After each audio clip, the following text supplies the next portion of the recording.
Oh, that's cozy.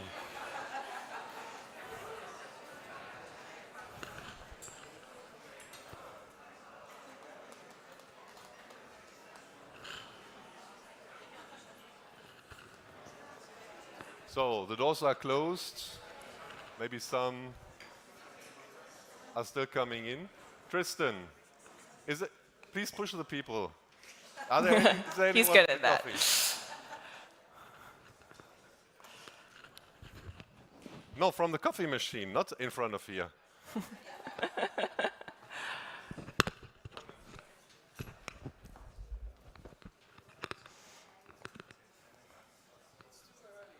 It's too early, yes.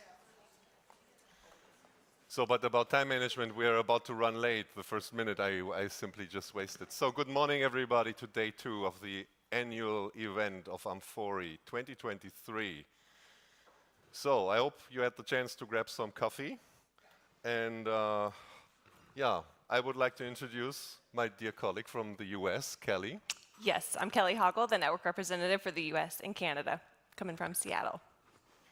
So, and I'm the colleague. I'm Yes. doing the very same in Germany. My name is Daniel Hopp, the network rep for amfori in Germany and Austria.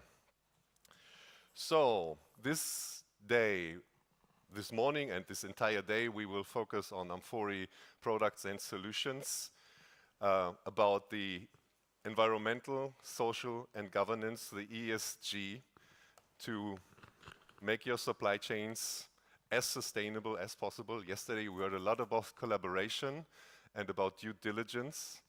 And I think due diligence is doing something, and also some of our panelists yesterday said, don't focus about reporting and these things, and of course focus on it, but on the other side, also do something with it. It's not only for someone else, but also internally. You can and you should use it.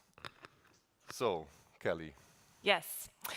We invite you today to continue to use the hashtags that we have brought about. They are going to be hashtag amfori event 2023, hashtag amfori ESG, and hashtag CSR to ESG.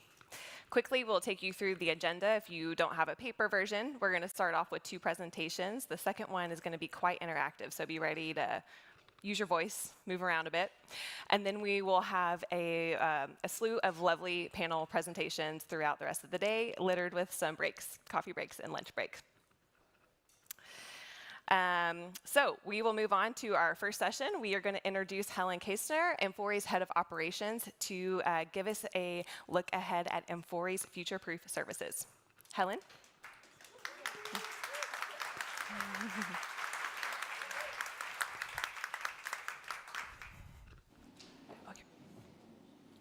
So good morning. I hope you are well today and full energy. So we are looking forward to the second day. My name is Helen Kastner. I'm the head of operations, and yeah, it is for me to speak about future-proof services, looking ahead, and that's what I try to do. But we already spoke a lot of the challenges we are facing, and that's, I guess, also the reason why we have here our conference, to understand how we can build together services and products that help us to manage sustainability in our supply chains and even beyond in our value chains. Yeah, future-proof services are fundamental for everyone, for you as profit-driven businesses, for us as amfori to serve our members with relevant products and services. And if we come from the term future-proof, what does it mean? It means that we are prepared for future challenges. It also means that we have to adapt our organizations and our products and services to be successful in the future. So it means we are all need to change. We need to adapt our organizations and products, and that must be done in a systematic, ongoing process. So it requires to look ahead, it requires to understand the challenges, and that's what we do at amfori. We invest in an ongoing process of analyzing policy developments. It is about understanding new technologies, it's understanding about the competitors, And it's, of course, to understand what is helping our members to be successful in leveraging human rights and environmental due diligence. So that means we are all play a crucial role also to respond to future challenges and to have the right approach available. And we all, you as business, but also we as amfori, we have responsibility to perform human rights, environmental and due diligence. And that's what we would like to support as amfori, because the challenge and the context, and we discussed it yesterday and we will discuss it today, is really also you want to achieve business growth, you want to gain profit, you are trade, you are outsourcing your supply chains. And we at amfori, we believe that profit, planet, people can go in hand. So we also believe that in trade with purpose, so that trade is also creating economic, social, and environmental benefits. And we also believe that if we work together on the right solutions, that we can leverage human rights and environmental due diligence.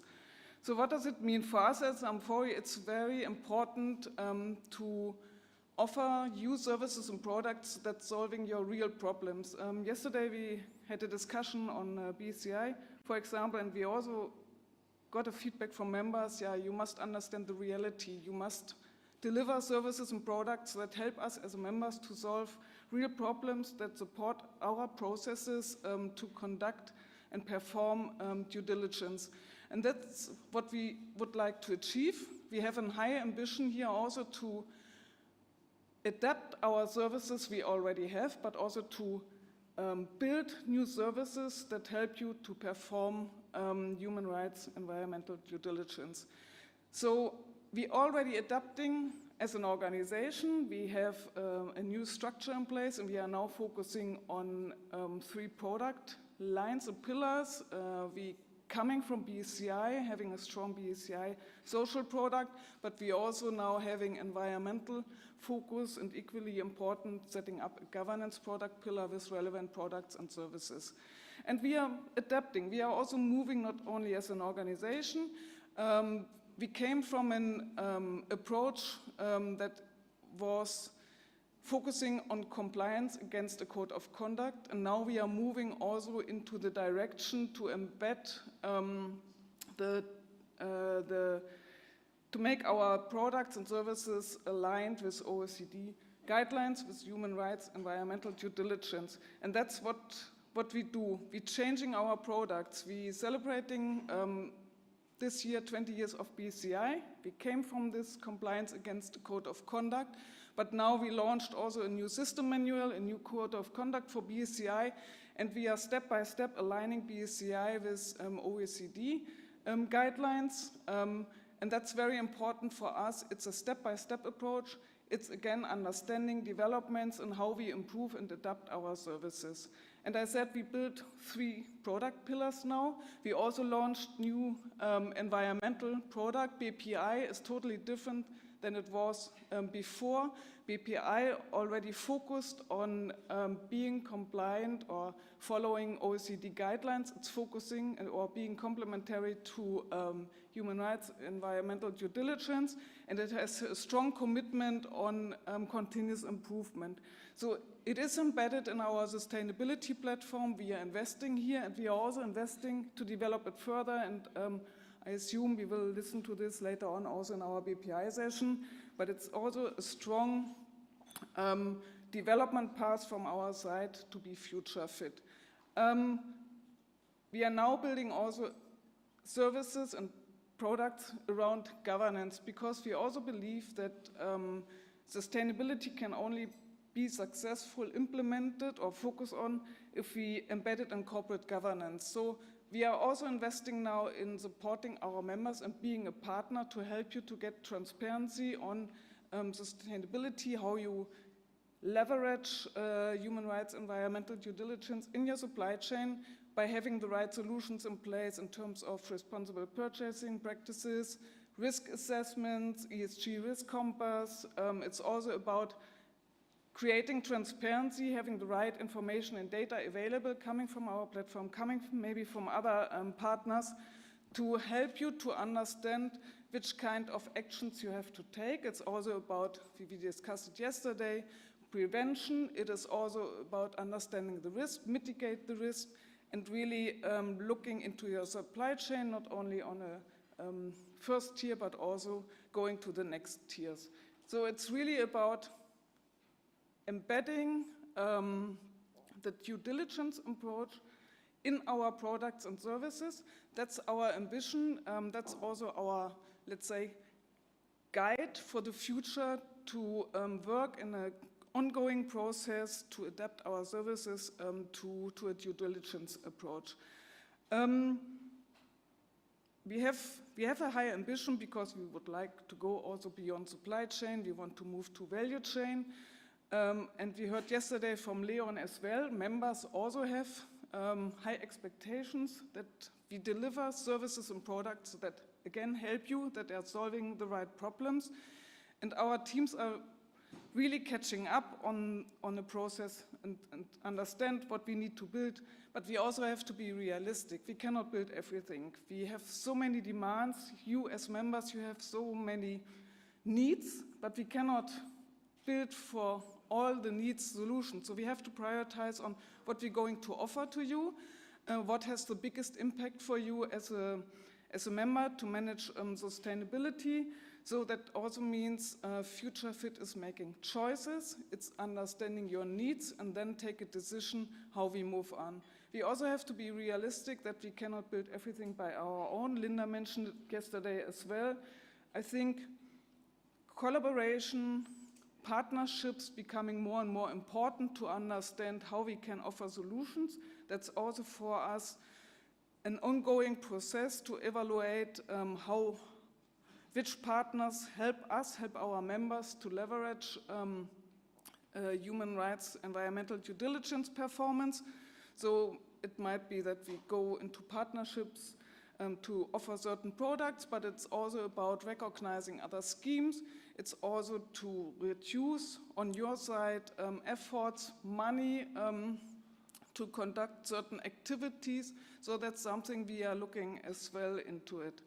And for us, it's also important, if we speak about an ongoing process to synchronize with new developments, it's also to engage with external stakeholders, because we can learn from the experience from external stakeholders, and to understand possibilities, how to be successful in an uncertain, challenging world. So what I'm describing is really, if I'm going to summarize it, we have to synchronize with new developments. We have to understand policy developments, trends, technology, how competitors are positioned. We do it in a systematic way, and for us, it's an iterative way to move on, to adapt our services, or to innovate, to build new services. It's also an iterative way to engage with our members, with stakeholders, and with business partners to understand your reality, what you need from us. Again, our focus in the future must be to offer something that helps you in an efficient way to manage human rights, environmental due diligence performance. And yeah, that's my call for our teams, but also for our members and business partners. We are really looking forward to interact with you, to engage with you. It's also important that we might go into a kind of co-creation that helps us to adapt our services to be future fit. And that's really also the core for our activities when we are starting to build new products. We are really looking now to a closer engagement, closer communication with our members to understand your needs. And I think we together, members with amfori, but also with the business partners and stakeholders, we together can really make a difference and leverage the human rights, environmental due diligence performance in our value chain. So I hope we see us again. Thanks.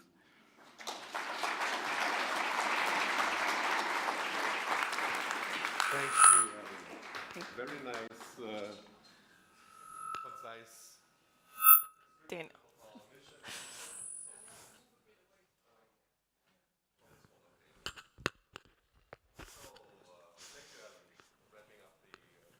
vision and and also to give a little bit a look into the future of where we are going.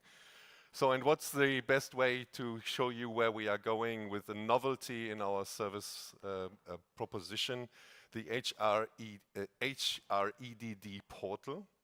Sorry, Erika, I'm already having trouble to say it.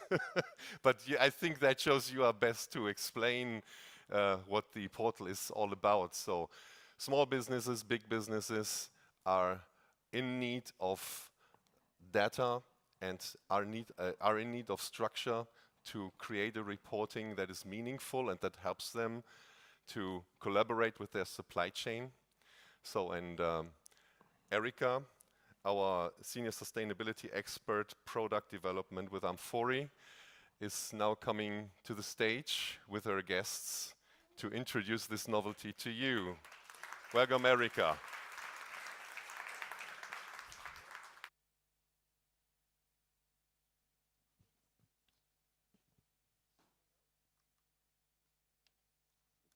Hello?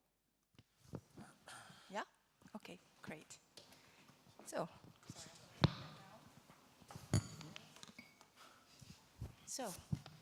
good morning, everyone. I'm Erika. I'm Senior Sustainability Expert at amfori. And today I have really the pleasure to tease you with the new amfori Sustainability Reporting Portal. It's not going to be the name. We're still looking for a more sexy name. So if you have any ideas, it's more than welcome. I'm going to introduce you to my two colleagues who are working with me on this reporting portal, who is really helping amfori in this journey. We have Nicola, UX designer at ICAPS. Please come on stage. And Sebastian, Chief Sustainability Officer at ICAPS as well, and quiz master for the day. Big responsibility. Today we're going to talk about reporting, just a little bit. We're going to talk about the amfori solution and what we are trying to develop, but we are mainly going to ask for your feedback. So I've been said it's going to be interactive. The only interaction is going to be with your hands and the phone. So stretch your fingers, take your phone, and please scan the QR code, which is coming now. All right, thank you, Erika, for the nice introduction. And also thank you for the invitation. We're very pleased to be here and to talk about our collaboration on this new product that ICAPS and amfori are building together. So yeah, let's dive into the questions that we have for you, because we want to, of course, interact with the audience. So does your company actively report on your sustainability efforts is the first question. Close. Can you please open the survey? It's the morning. We need to warm up a little bit.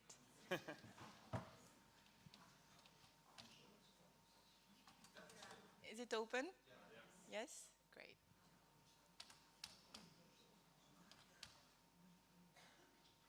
All right, wow, 100% says yes. That's just one person. I can't see it. Okay, I'll move here. Wow. Oh, good job. The number of participants is behind the table, so I couldn't see that. Can we encourage to more people? Okay, let's.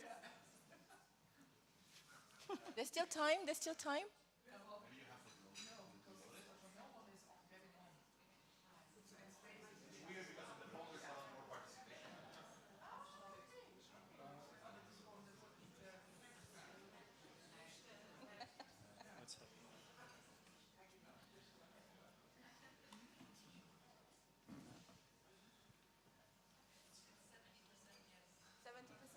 Thank you. How many responded? Oh.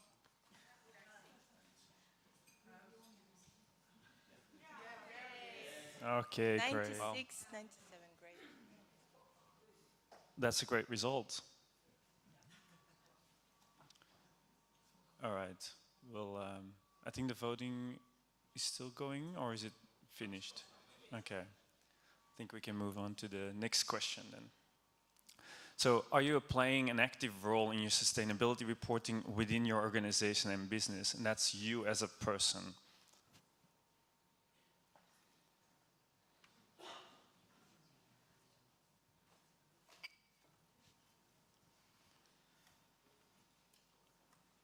All right, submission is locked, I see. Okay, so 65 people said yes and 9 people said no. So that's, I don't know how many people are in the room, but I think that's a big portion. So I think this presentation and our product is going to be relevant for you. So definitely talk to us after the presentation too. Okay, for the next question, and this is really focused on the people that said yes, but also if you didn't say yes, why are you reporting on your sustainability efforts? So like, what's your motivation? And if you said no before, what would your motivation be like? I'm going to wait a little bit for the results.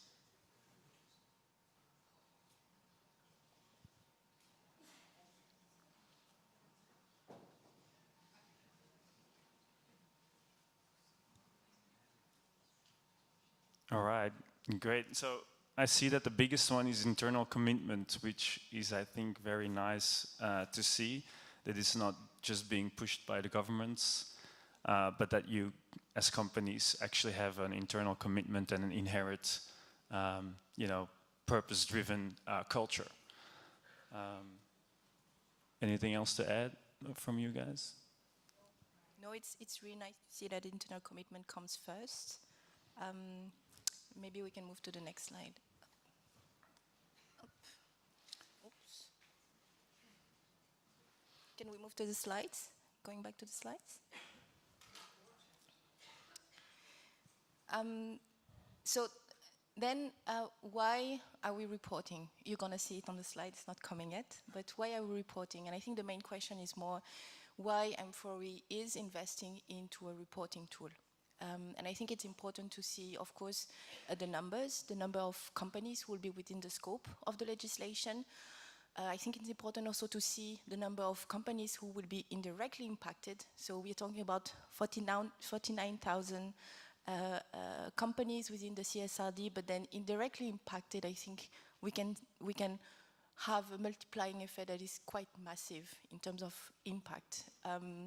Another element was discussed yesterday during the session hosted by my great colleague Amanda on the benefits of reporting.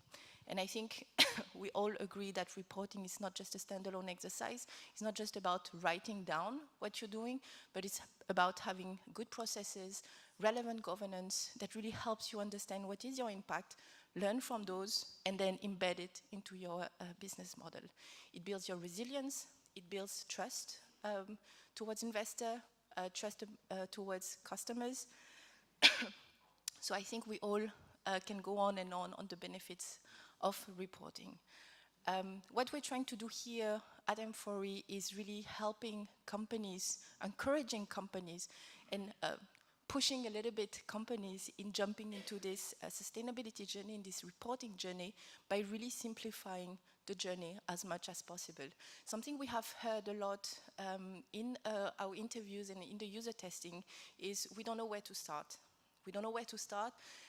It feels like an elephant. It feels like overwhelming. And so what we're trying to do here is provide a reporting tool, but also a step-by-step guidance into the whole journey. We can go back to the quiz. Okay, we have the slides up already. I see here a lot of things moving. All right, so can we go back to the slides, please? Slides.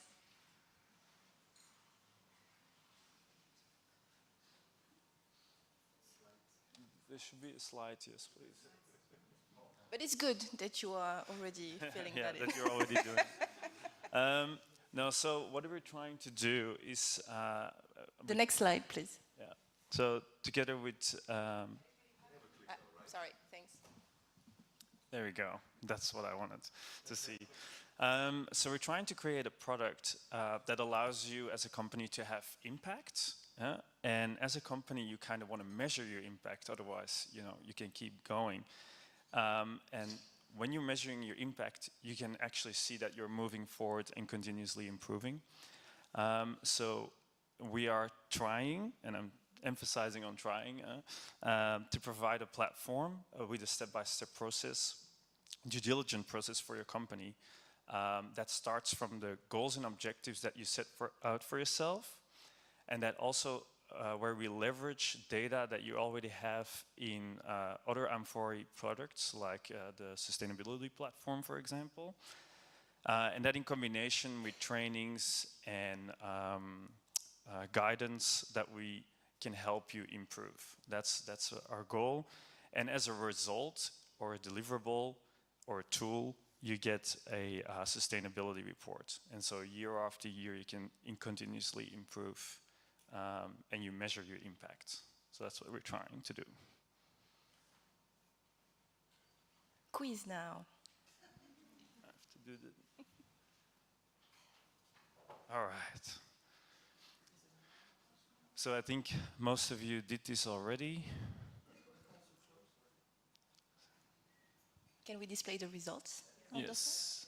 All right. The previous one. All right, what are the main priorities we see here? Okay, transparency is the biggest one, I think. Then human rights, due diligence.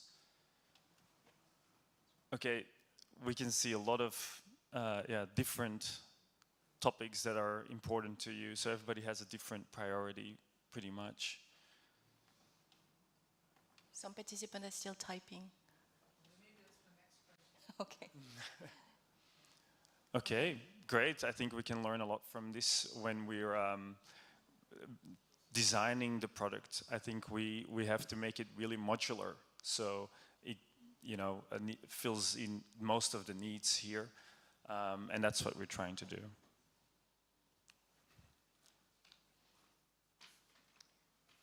All right, I think we can go back to the slides.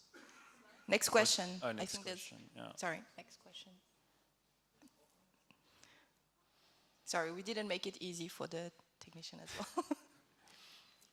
Okay, so how much time do you spend on sustainability reporting? And I think we really wanna, we're really curious about the results here because we wanna try to save time, of course. That's why we said before that we're trying to leverage data that you already have, so you don't have to, fill out everything again. So I'll wait for the results.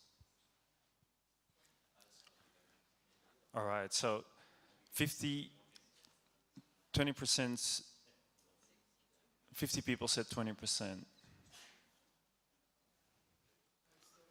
Yeah. Okay. Should have put a little music on. Yeah. Dun, dun, dun, dun, dun. Quiz music. Okay. I think we're good.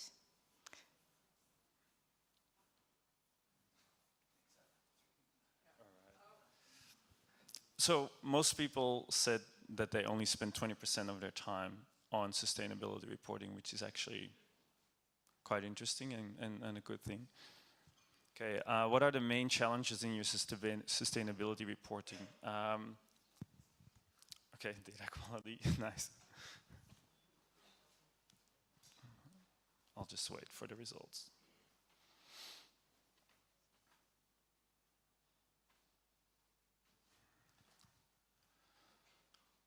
And it's actually funny that I see that because we, like at ICAPS, we're doing that too, and there's so many times that I have to go.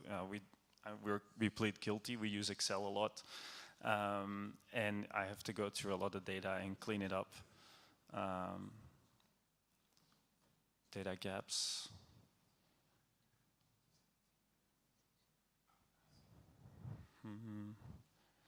Data collection.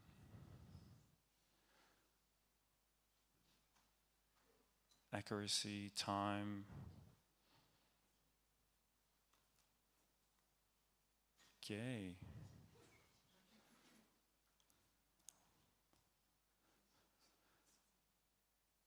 Okay, submission is locked. I think, yeah, data quality and data collection are the biggest things. I think we're trying to solve that in the product as well, like leveraging data from other amfori products. Well, we'll definitely use this data afterwards as well to see what other things we have to prioritize when we're designing and building this product. So thank you for your input already.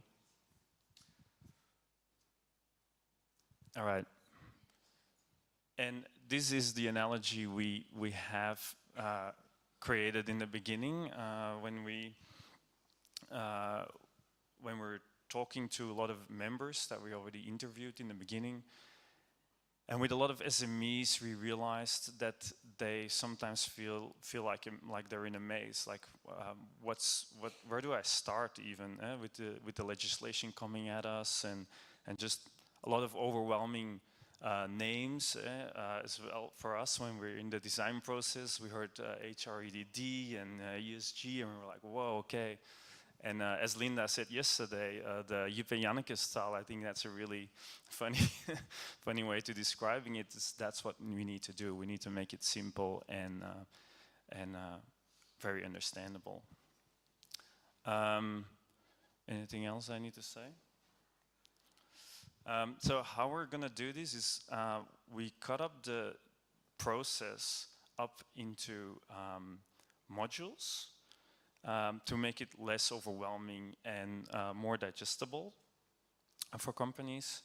So we're trying to simplify the process by giving you a step-by-step process and by guiding you through something like, what is materiality for you? And ask you questions and challenge you into filling that out and helping you see where you're at right now, and then give you next steps. And for example, this is a good next step. Let's do a risk assessment because I think this is relevant for you. So that's what we're trying to do with the product. And of course, we want to use data from other modules. So you see 70% complete. That means that maybe risk assessment is already filled out for 10%. I'm just saying something right now. And it also feeds data from other amfori products, like I said before. And then we go back to some questions. So it's getting a bit more technical, I'd say. Are you familiar with the Guidance for Responsible Business Conduct, or the OECD framework?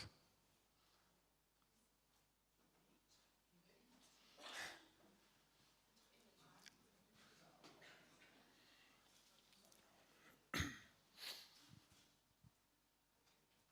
think we might need a bit more time again.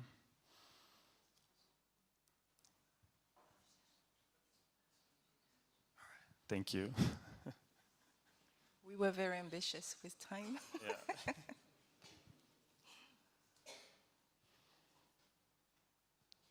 All right. A lot of people are saying that they know this. That's really good. Maybe we don't need to guide them. I'm joking. All right. And then another question is, how familiar are you with the current sustainability reporting legislation? And I hope you listened very well yesterday and that you say now that you know it by heart. So do you know ESRS and CSRD?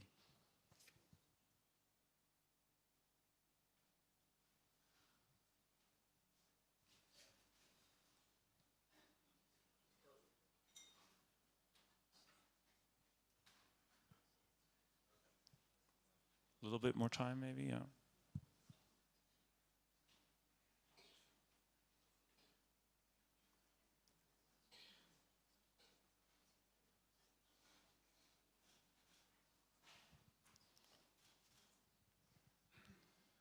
All right, great. It looks like people know it fairly well or are a bit familiar with it, so I think that shows a little bit that we that there is a need for a product like what we're building. So For those who are saying, what is it? You can look at the recording of yesterday. And I think we're good. We can move to the next one. Just to give you a sneak preview of what we are intending to do with the reporting structure. So we are asking about the OECD because, of course, we're using the OECD framework, the due diligence steps as guidance for reporting to help you reporting on the how. It's really the process of your reporting. What we're also using is, of course, the legislation, ESRS, to guide you on the what to report. And I think it's important to really combine both, one covering really the process and the other one covering the material topic and how you can report on those material topics as much as possible. There's a third layer in the reporting structure, which is a more customized structure, which is very much linked to national legislation, talking about the German Supply Chain Act eventually. Could be any other national legislation, but also customer requirement. So we've seen that customer requirement was also one of the reasons for company to report. And helping in structuring also this reporting could help not only you, but your customer and basically your value chain. There's still 2 last questions, I think. And then we leave you alone. all right. So do you use a tool that helps you in your sustainability reporting today? And yeah, we plead guilty. Excel is not a tool.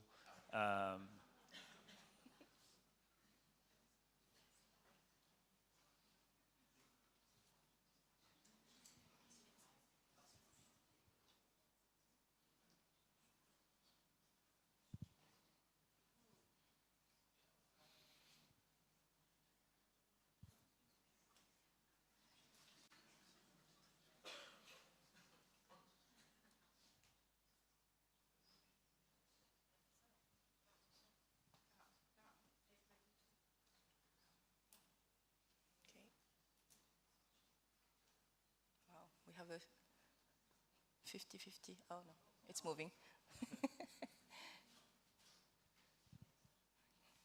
All right, great. Thank you for your input. That's very interesting for us, this information.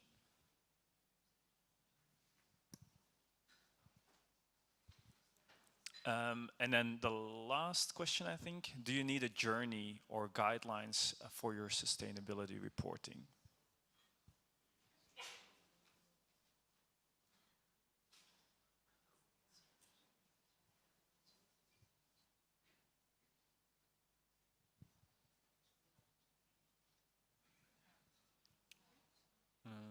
Very positive. Yeah. We're not working for nothing. That's good. I think this mission is closed, so we can hand the word to Nico, who's going to give a bit of a sneak preview. Exactly. So sigh of relief probably in the room since you don't have to answer any more quiz questions. The time you've probably been waiting for. We're going to show you a couple of visuals of what we've been trying to build based on your feedback over the last few months, year, to really get to know what you want and how that reflects in some designs that we've made so far. If we go to the next slide, push the green button. Okay, so this is actually the entry. I'm going to stand up because it's a bit more easy for me to look at the screen.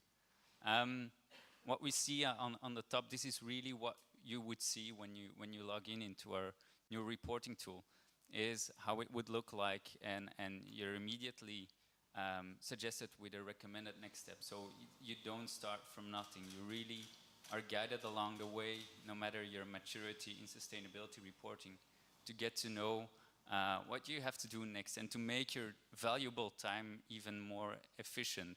So you come there, you don't waste any time, you do what you need to do at that moment, and then you can go back to your job and actually delivering impact. It's what we want to try to do, right? Below you see pick up where you left off, so you might have a previous session that you didn't round off. here as well, we really want to guide you and say, oh, don't forget to fill this in again.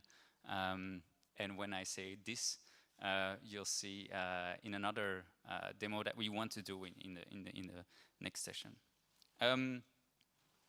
So important to know is also you see changes in your supply chain. This is really about integration with other amfori products. So you might have a huge shift in your supply chain that you've mapped in your sustainability platform. Then because this tool is integrated with the sustainability platform, you'll get a heads up and say, okay, yeah, but remember this has an impact on your sustainability platform, that you don't have to think of it yourself and you're really guided along the way again. And then on the bottom, you'll see also resources, links to events, more articles, just because we know that not everybody has the same maturity in sustainability reporting, that you can get along the way and build your maturity along the way and really get to know it better. Yeah.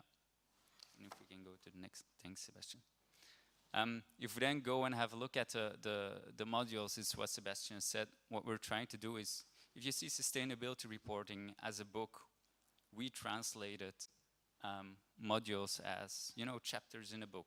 We really want to cut the complex framework into small pieces, and you can think of it as chapter 1 is determining your material topics, and then you might go to risk assessment. But these are all separate storylines, and you can jump from the one to the other and complete it along the way and build your sustainability report. Because yeah, we know it's a complex framework, so we try to distill it in a couple of really nice visuals and really make it effortless for you. Again, very important to know is that all the modules are interconnected, like Sebastian said already. And then we can, at the top, sorry, you'll also see level 87. We really want to nudge you to keep on improving and keep on building your sustainability report. A bit stolen from Duolingo, you probably know.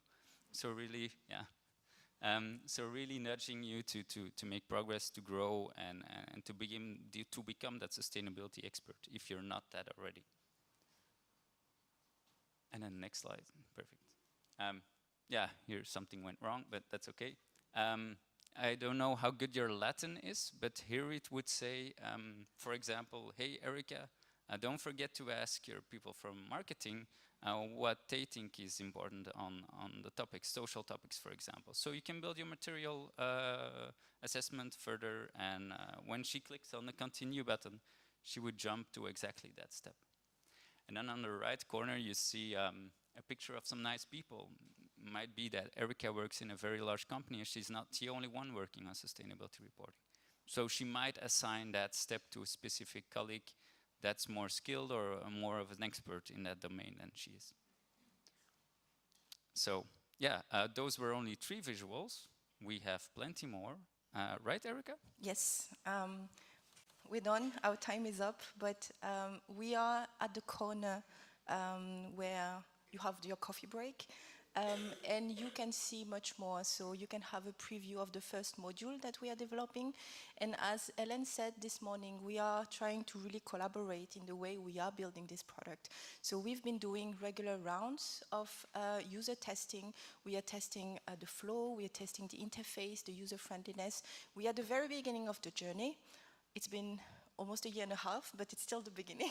We are moving towards developing more modules, developing more connection with our data and so on and so forth. So you have the possibility to come at the booth, look at those mock-ups that we have done, look at the first module, ask questions, challenge us, but also put your name if you want to participate in the next user testing round, which is happening end November, early December, and it's going to be specifically on risk assessment module.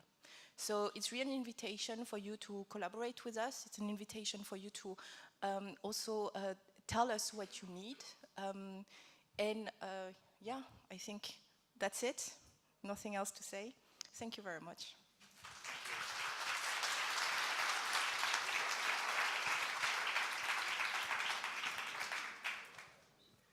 Thank you, Erica, and the ICAPS team. I I have to say I was a guinea pig for the materiality assessment module, and as a trainer to members, training you all how to perform environmental materiality assessments, this tool made it super accessible. So I highly encourage you to go check it out, especially if you are a small to medium sized business. This is a great tool that you can utilize. You don't have to create something new on your own. So please go give your voice and your input to the ICAPS team that, as Erica said, will be in the back room in the far left corner. They would love to hear from you. So now moving on to our next session, I will invite Bruno Guemes up, our Senior Product Operations Expert for BEPI at amfori. He is going to talk more about the E in ESG and how amfori BEPI is a key component of it. Welcome, Bruno.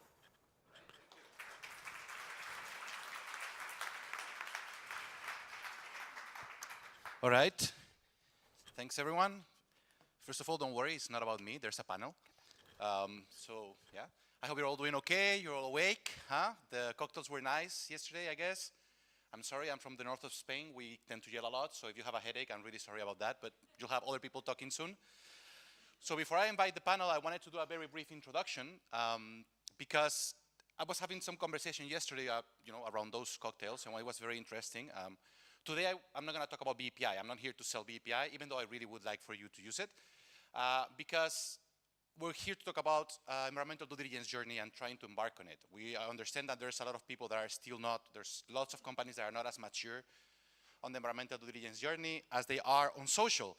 And the analogy we had yesterday around drinks was, I mean, I'm not going to sell you a car if you still don't know how to drive, or you still don't need how to drive. So, I mean, it's probably not the best analogy for an environmental tool, but you know what I mean. So first, we're going to try to sell you the idea of driving, and then we'll sell you the car. But please don't get a car. Use public transport, okay? So before we start, and before I invite our panelists, I wanted to ask you a few questions that are going to be of great use for our panelists. So again, the biggest fun of these sessions, a little bit of aha slides. Don't worry, you don't need to scan the 3 questions. Just scan the first one, and then we'll drive you through them. I know you're going to hate this tool by the end of our event, but you know, it could be worse. There could be slides, PowerPoints, which we have. So, yeah, first of all, which are the biggest drivers of your environmental due diligence journey? Is it regulation? Amanda is looking at me from there. Is it customers, financial risks, environmental concerns that you have that are very legitimate, or something else? And yeah, we'll give you plenty of time so that the same thing doesn't happen. Amanda, look at that. Your session was great yesterday, and it's very much related. Yeah. Okay. I have 17 more seconds. Please participate so that I can be very happy. Environmental concerns, which is very good. Customers, I know there's probably others. We just cannot fit 25 questions into one slide, unfortunately, because it would take forever. Okay, perfect. So regulation is the clear winner, which I think we already suspected. Can we move to the next one, please? So, which are the biggest challenges that you find in regards to environmental due diligence? What is, taking you? And this is an open question, one of those wonderful clouds that probably don't make much sense if we don't write the same words, but still. There you go. Data collection. Who would have thought about it? Huh? Erika? Data collection, transparency, of course. Emissions, transparency, costs, yeah, we know about that. Transparency, yeah. There you go. That's looking just like my brain last night after having dinner at 11. Kind of fuzzy and, and weird. Okay. Yeah, data is always there. It's always at the core, and yeah, we understand that. And I would say that, yeah, collaboration in data collection and transparency, I see complexity there. Well, we hope our new tool is not as complex as it used to be, but yeah. Can we go to the next please? And it's the last one, I promise. Are you using any tools or services to support your environmental due diligence journey? We've put a few of them there. There's probably many others. Maybe you don't use anything. As was said before, if you use Excel, just click on nothing. Please. And you can be very open about this. Huh? We won't feel bad. The whole point is that you use something. There you go.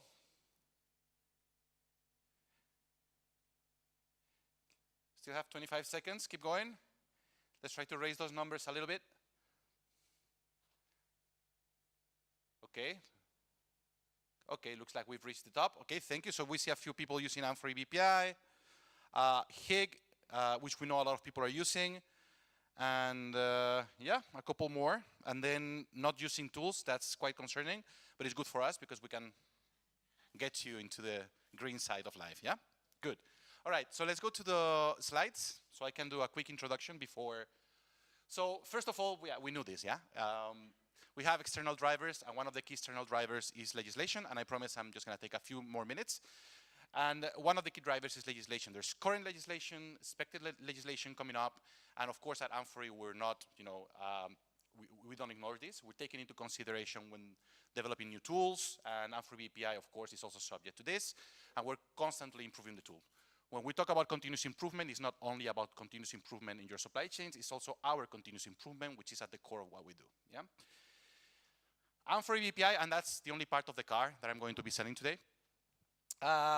We are aligned, of course, with the due diligence journey, and you can see some of the things that we have in our tool and where do they fit into different steps. We have, of course, materiality assessment and risk assessment. Our risk assessment is very much aligned with GRI and OECD, etc. We have our improvement activities, our code of conduct, which is coming out soon. Yeah, many of you actually participated in it and gave some feedback. We have people from Kumi here who helped us develop it. And then we, of course, have our continuous improvement and business intelligence tools for reporting, for tracking, and monitoring. And then just to sell a little bit of the car, please join us, join amfori BPI. It's easy, it's quick. If you're a BSCI member, of course, you are also a BPI member. Audit is not mandatory. You can focus on risk assessment. I get a lot of questions. Do we have to do audits? No, you don't have to. It's not necessary. And there's reduced fatigue. For example, we're collaborating with the CDHC right now to show some data from their gateway. So we're trying to reduce fatigue for business partners and for members. And that's at the core of what we're doing at amfori, trying to reduce fatigue and support our members. But anyways, I'm not going to keep going. I'm going to invite my panel. First of all, I would like to thank a couple of people who could not be here. I would like to, first of all, thank Gosha, our colleague who was supposed to be here in my place, but she had a surgery. So I know she's watching this online. So I just wanted to say, yeah, get well better, get well soon, and thank you for all the support you gave us. And then I want to give special thanks to Wo Xiuming. I'm not sure if I'm pronouncing this correctly. Please correct me, my colleagues from China, if it's not. From CISA, the China Electronics Industry Standardization Association. They were supposed to be participating, but they couldn't make it in the last minute. And they sent us a very nice letter, and I just want to rescue one sentence from the letter they sent Linda and the amfori team and all the participants. If you have friends who know your heart, distance cannot keep you apart. So even though we're far away, they're still here with us. So without further ado, I'm gonna introduce my panelists. Sorry, always fun to watch me present things. So first of all, I would like to introduce our member, representative, Annette Koch, Head of Corporate Social Responsibility from Gary Weber. Big applause, please. Coming, you can take this seat, yeah? Coming all the way from Cologne, so no jet lag here. Then a very warm welcome to Anwarul Islam, General Manager at Pacific Jinx Group in Bangladesh.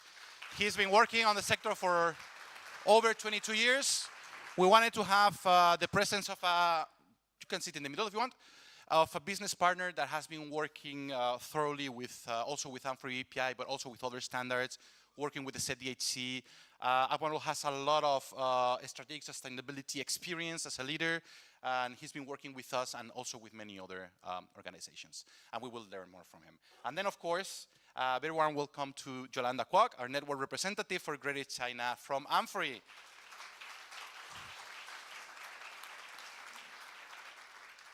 All right, so without further ado, I'm going to start with the panel. So we're going to go straight, we're going to go straight with some questions, and then you will have microphones. Not Yolanda, I'll give you mine, afterwards, don't worry. So we're going to start with our member, and then we're going to go to business partner, and then we're going to go to Yolanda. So we're going to be kind of switching around. And then I'm going to go sit there so that it doesn't look so awkward that I'm standing on the side, yeah? All right. So, we'll start with an end, yeah? Okay, good morning. Good morning, everybody. I'll ask you a question directly if you want, and then we can continue going. I mean, first of all, thank you for being here, and thank you for participating with us and for all the support you've given us. I know that you have a wide diversity of factories that you're working with, and you have many different challenges. But first of all, I would like to ask you, what is the driving force for Gary Weber just to kickstart your environmental journey? What is it that kickstarted it? What is your motivation? And yeah. Yeah, the question is, what are we waiting for? No? We already have a climate crisis, and we don't have time to, don't have spare time to work on environmental issues. So we have to start. It's already, maybe already too late to start. So we have launched our strategic environmental targets 2 years ago now. This was driven by our own motivation, by our stakeholder motivation, of course. And it's also driven by feasibility, because it doesn't make any sense to set environmental targets without being able to manage it. And we were on track with scope 1 target and data collection already, but we were really struggling to collect all this data in our supply chain. And it's not only tier 1, it's the deeper supply chain. So we were really struggling with it. Perfect. And just another question I had for you is, why are you using amfori BPI, and how has BPI supported you, and where? Because I imagine it doesn't cover everything, but it might cover some niche, some part. Okay, yeah. Since BPI 2.0 was launched, it's manageable for us. And as you already mentioned, it's not mandatory to make audits first. But we can, it's very easy because it's the same platform. We are using the same platform as for our BSCI standards. And that's a big issue, not to search for other tools, to have the same tool. And the big benefit for us is to have this environmental risk assessment. So we can see really where are our high risks in our supply chain. And we can develop really specific measurements and actions on this. Thank you. And what would you say have been the biggest challenges or the lessons learned through this process? And it can be on BPI or it can be on the environmental due diligence journey. What have been the challenges you faced? Maybe I start with lessons learned. When we had the first results, the first risk assessments came in, our highest risk was on biodiversity. And we were more than surprised that this is the highest risk. And after going into detail, we realized it's just because nobody knew what to fill in there, how to complete this. So, of course, the first action we have to do is looking for training on this. So it was the highest risk because all suppliers just said, no, we don't have taken actions on this and these things because of a lack of knowledge what to do about this. So that's the first lesson we have learned and the first quick win we could achieve. Because that was really easy, the measurement taken on this. Perfect. Any other challenges or any other thing that you would like to share in regards to environmental due diligence? It's not really a big challenge because it worked much better than expected. I realized that suppliers a lot of suppliers, most suppliers, do have really good knowledge about all these things. And so it's quite easy. That's good. That's good to know. You didn't use the old platform, did you? You started using the current BPI platform. We started with the With current one, yeah. But maybe some of your business partners actually did Yeah, use the old yeah. platform. Yeah, that probably helps as well, yeah. Okay, perfect. Thank you very much, Annette. I'm going to move to Anwarul, but I'm going to get the clicker because I left it over there, because that's me. And just give me 1 second. That's also me. I mean, Pacific Jeans started its journey from 1984. We started with only 2 lines. From 1994, we set up our factory Pacific Jeans, and since then we've grown consistently. Pacific Jeans is working with all the major high street retailers for a long time, and their motivation, their inspiration have really shaped our growth. In terms of energy sustainability, we are in process to install solar panels on all our factory rooftops, by which we will be able to contribute 10% of our total energy consumption through renewable sources. And by 2050, we have planned to increase that number to 50%.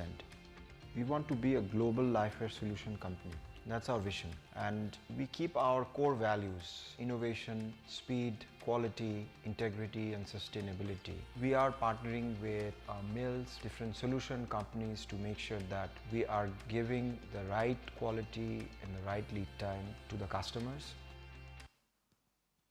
all right. So first of all, I have to say I'm very excited to count with a business partner like Pacific Jeans. They've been very supportive because they participated on the pilots of BPI. They also work with ZDHC, and I think it's very interesting. So thank you for being here, Anwarul. I would like to, first of all, just directly ask you a question, and then you can do your introduction. I would very much like to ask you about the challenges that you face regarding environmental due diligence. Thank you, Bruno, and good morning to all. Before going to your answer of your questions, I would like to see the presentation, PPT, about the Pacific Jeans Group, salient features of Pacific Jeans. All right. Could you please run the PPT? Yes. So the previous, you have I don't know what's going on. yeah. So you can see the dashboard. It's a huge company. We have 35,000 employees, and started our journey in 1984. And currently we have 12 production units, having 35,000 employees, and out of that 52% are female employees. So the next slide, please. So we are working with and this recognized and certified with most of the stakeholders, globally recognized for their initiatives in terms of sustainability and others. And also we are doing some beyond the law activities for women empowerment, like we have an MOU with Asian University for Women to help our female workers to complete their graduations.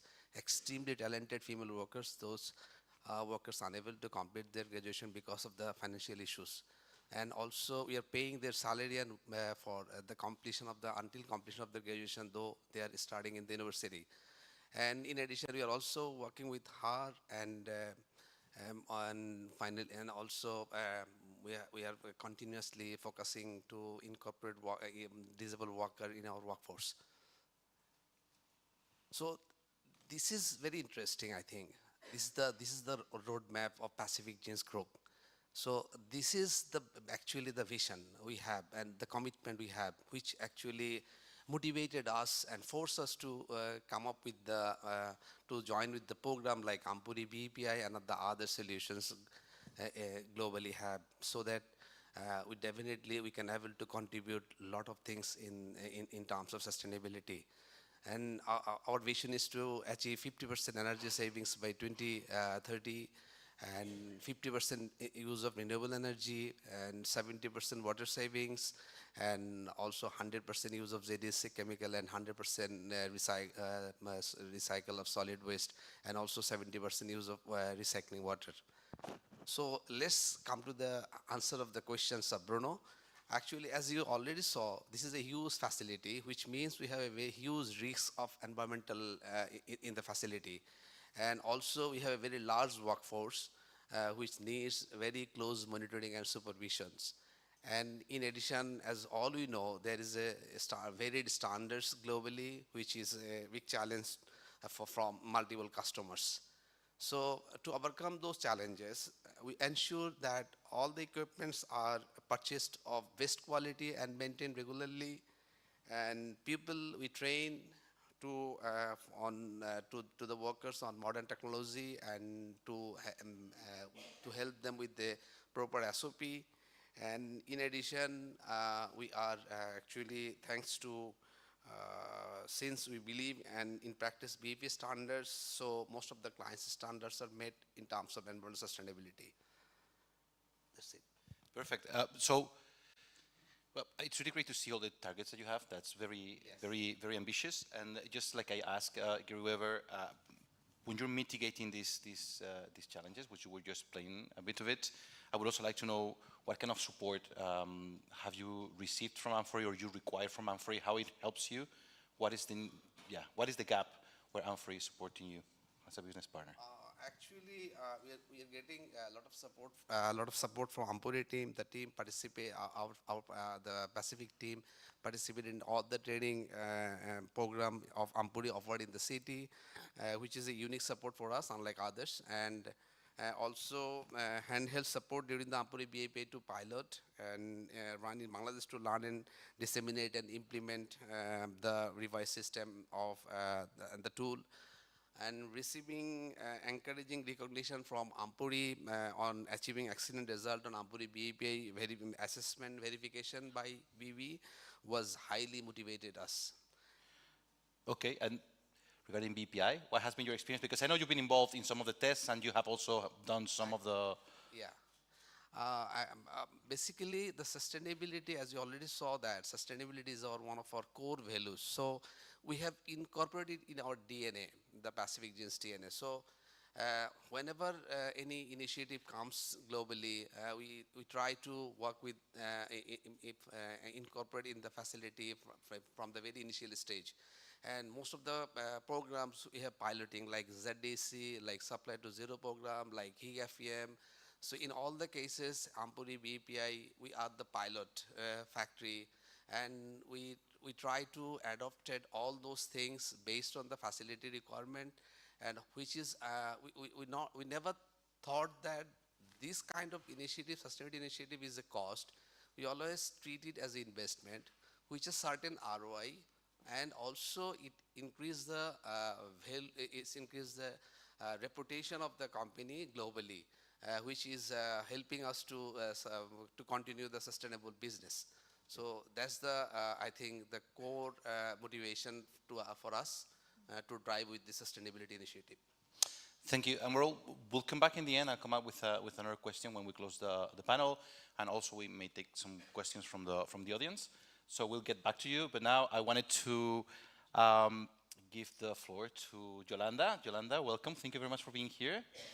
Today, is your microphone working? Can you? I think so. Yes, perfect. Everything is in order. All right. So, well, as you can tell, I'm going to ask her a question and make it look as if it's just came up right now and it's improvised, but then you'll see a slide, so it's not improvised. But Yolanda, I have to try to make it sound, like, it's very all improvised. Yeah. Yolanda, so you've been working in China for a long time, of course. You've been working with amfori for a long time. And you are very aware of all the different challenges and opportunities that we have within the Chinese context. China is a great market for, I guess, most of our members, but also as amfori, because it represents, on BPI, it represents about between 83 and 87%, depending on when we check the data, of business partners. So for us, it's really important to understand the context. Could you talk to us a little bit about the primary obstacles that you faced that you've seen on this process, and also about strategic recommendations that you may have and how to address the demands that buyers have in this context?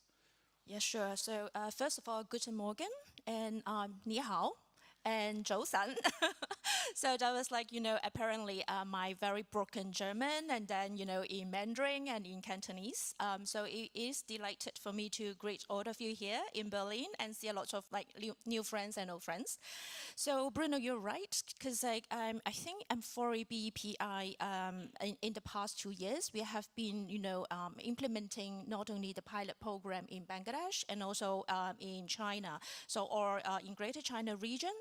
And then I would like to share some of the, very pragmatic challenges that some of the business producers that when they are being invited to join the journey, particularly in China.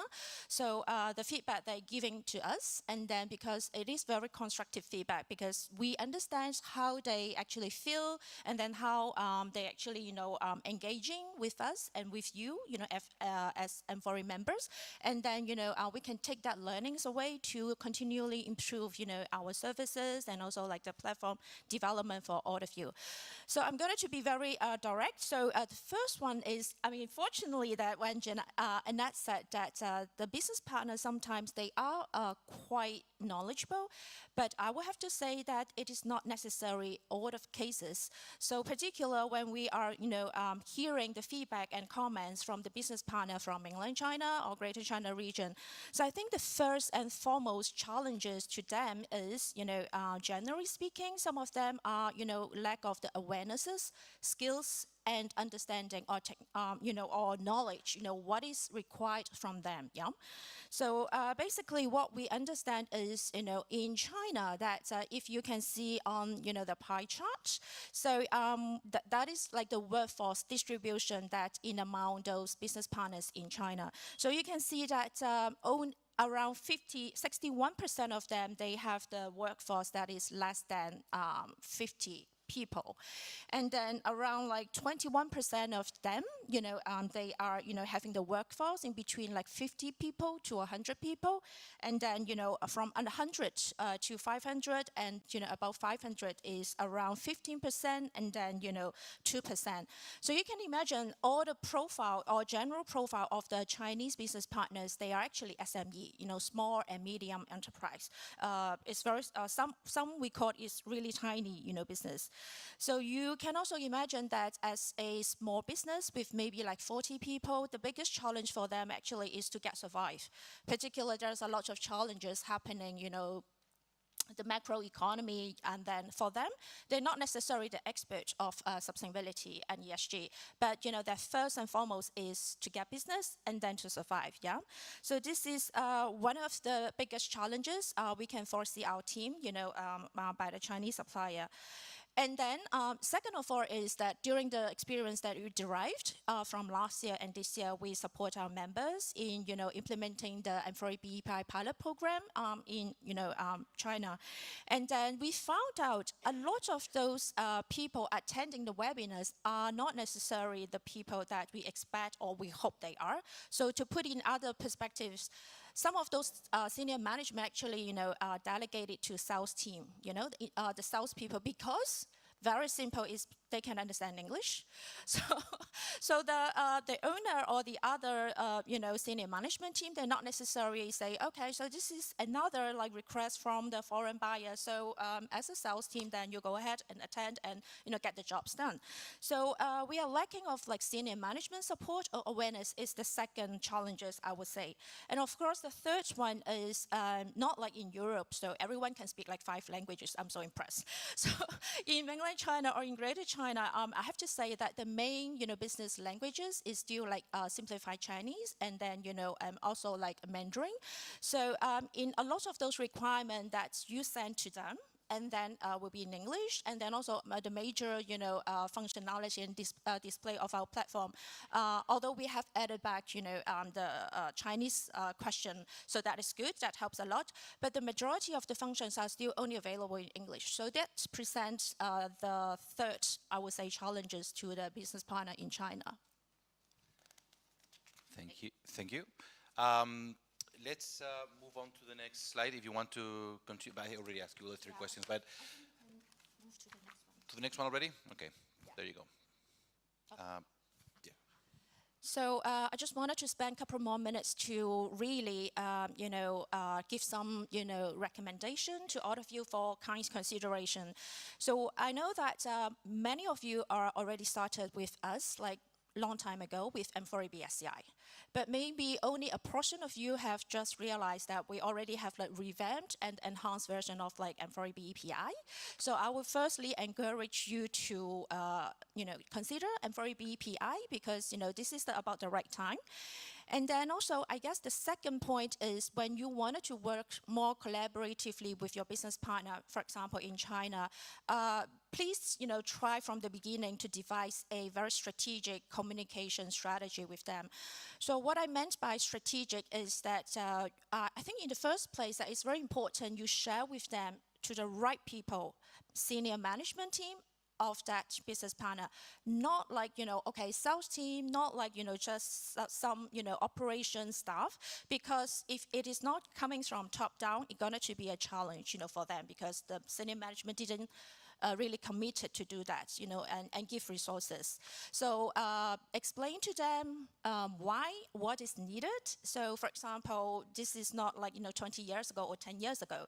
So just CSR is just enough. But now, so as the theme of our today's and yesterday's workshop is from CSR to ESG, so the environmental part is also, equally important, yeah?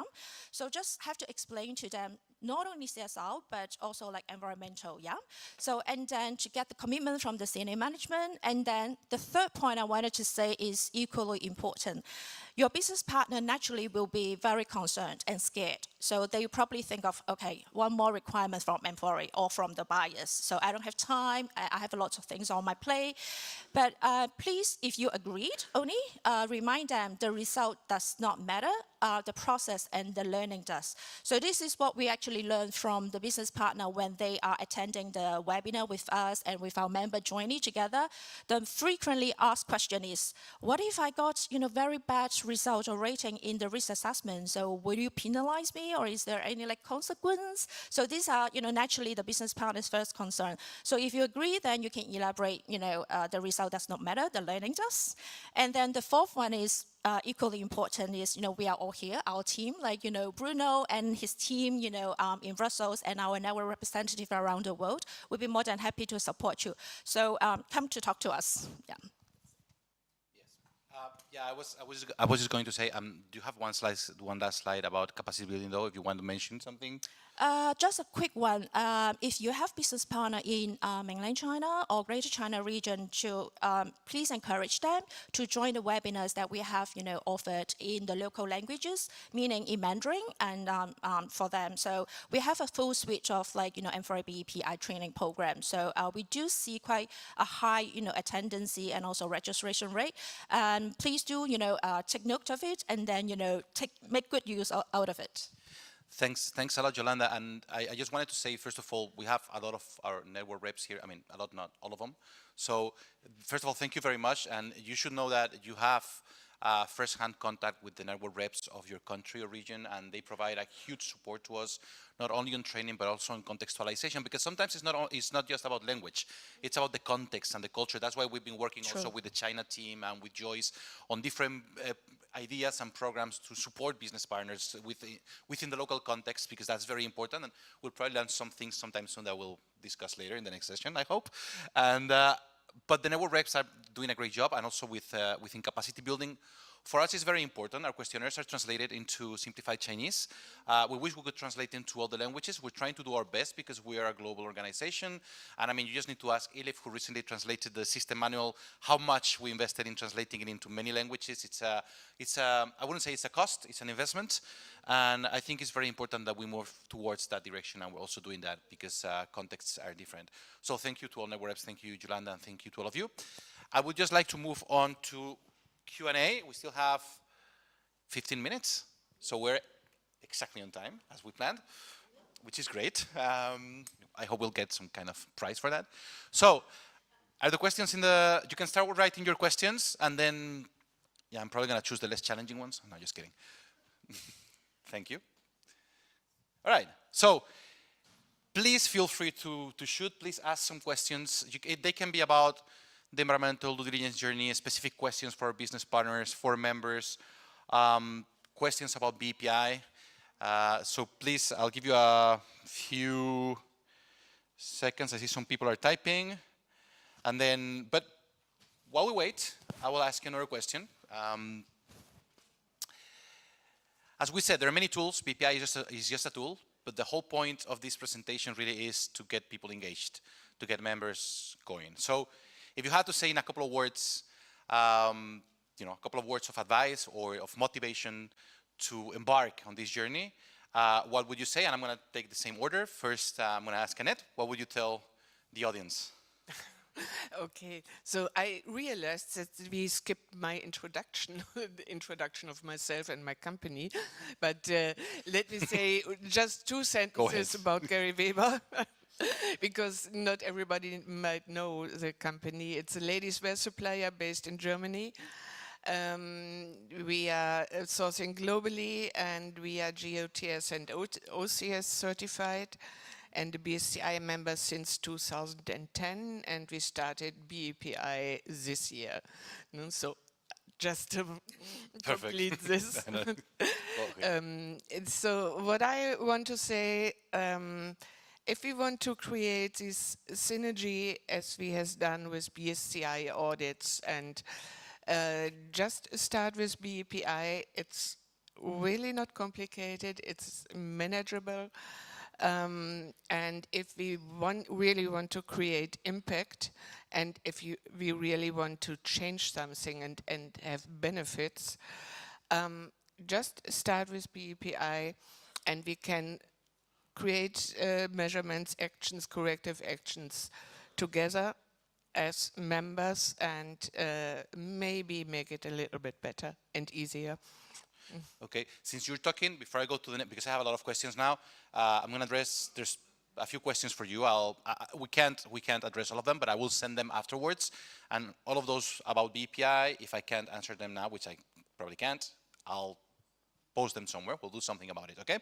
So, Annette, there's a few questions that have to do with your supply chain, like, for example, where is it mainly based, or you said that it was easy to engage with your suppliers and they had high knowledge. If you could elaborate a little bit about this and where your supply chain is, yeah. Okay, yeah. About 30% is in Turkey, 30% in China, and the other one is divided Bangladesh, Vietnam, a little bit in India. And we connect to our, it's a little bit complicated because we restructured our purchase this year, and we are now working with purchasing. It's not an agency, it's a really big company based in India, and we really benefit from their infrastructure. They really have sourcing offices everywhere on site. They do have auditors, skilled auditors, and they do have the contact with our suppliers directly, direct contact, and they are on site. And what we will do is organize supplier conferences beginning of next year to just to discuss all our requirements and see how it is manageable. Perfect. Thank you. So, thank you. I will move to Anvarul. First of all, again, what would you say, what would you, in a couple of words, what would you say to those who are still not embarking on the environmental due diligence journey from the perspective of a business partner? And then I will ask you, there's a lot of questions for you, but I'll try to merge them into one, just like I did with Annette. Okay, thank you. Actually, from yesterday, we have talked a lot about the sustainability reporting and the data management, and a lot of survey was conducted, and we find that most of them are talked about the data collection and the data management. So the amfori BPA is the wonderful tool to ensure the proper data management and the maintaining data for the ultimate ESG reporting. and which is for the supplier is a very good tools, which ultimately will help us to easily prepare our ESG reporting. And I actually I want to add, the thing is, sustainability. If you try to incorporate as a legislation, then it will be very difficult for the supplier, for the manufacturer like us to incorporate it. And but if we believe it, that sustainability is our responsibility, and sustainability will help us to ensure the sustainable business, and at the end of the day it is an investment, then it will very easy to for us to implement the sustainability in the manufacturer like us. Thanks. I think you've answered part of the questions that were asked, but still, some of the questions, a few of them have to do with data, like how complex was it to do the data risk assessments or audits? Did you have already some of this information because you had worked with other standards like maybe HIG, and how complicated has it been to work with BPI and to do the audits and so on? Actually, we are using Oracle as an ERP. So what we did, we actually incorporated all these things in the Oracle system so that we can collect the data from there. And based on the requirement of the different tools, so we did not feel any problem to input the data from there, because the ERP systematically provide us all the data on timely manner. And I saw that the 20% time has been invested for the data sustainability reporting, but honestly say, we never invest separate time for this reporting system, because it is already in the system and automatically generating the data, and we are input it to the amfori tools and other tools to get the result. Thank you very much. Yolanda, same thing. First of all, what would you say to those who are still not embarking or still not, a bit hesitant or waiting? Okay. Just 2 words, act now. Okay, perfect. Perfect. Okay, I have a few questions about China. First of all, when will we have a platform in Chinese?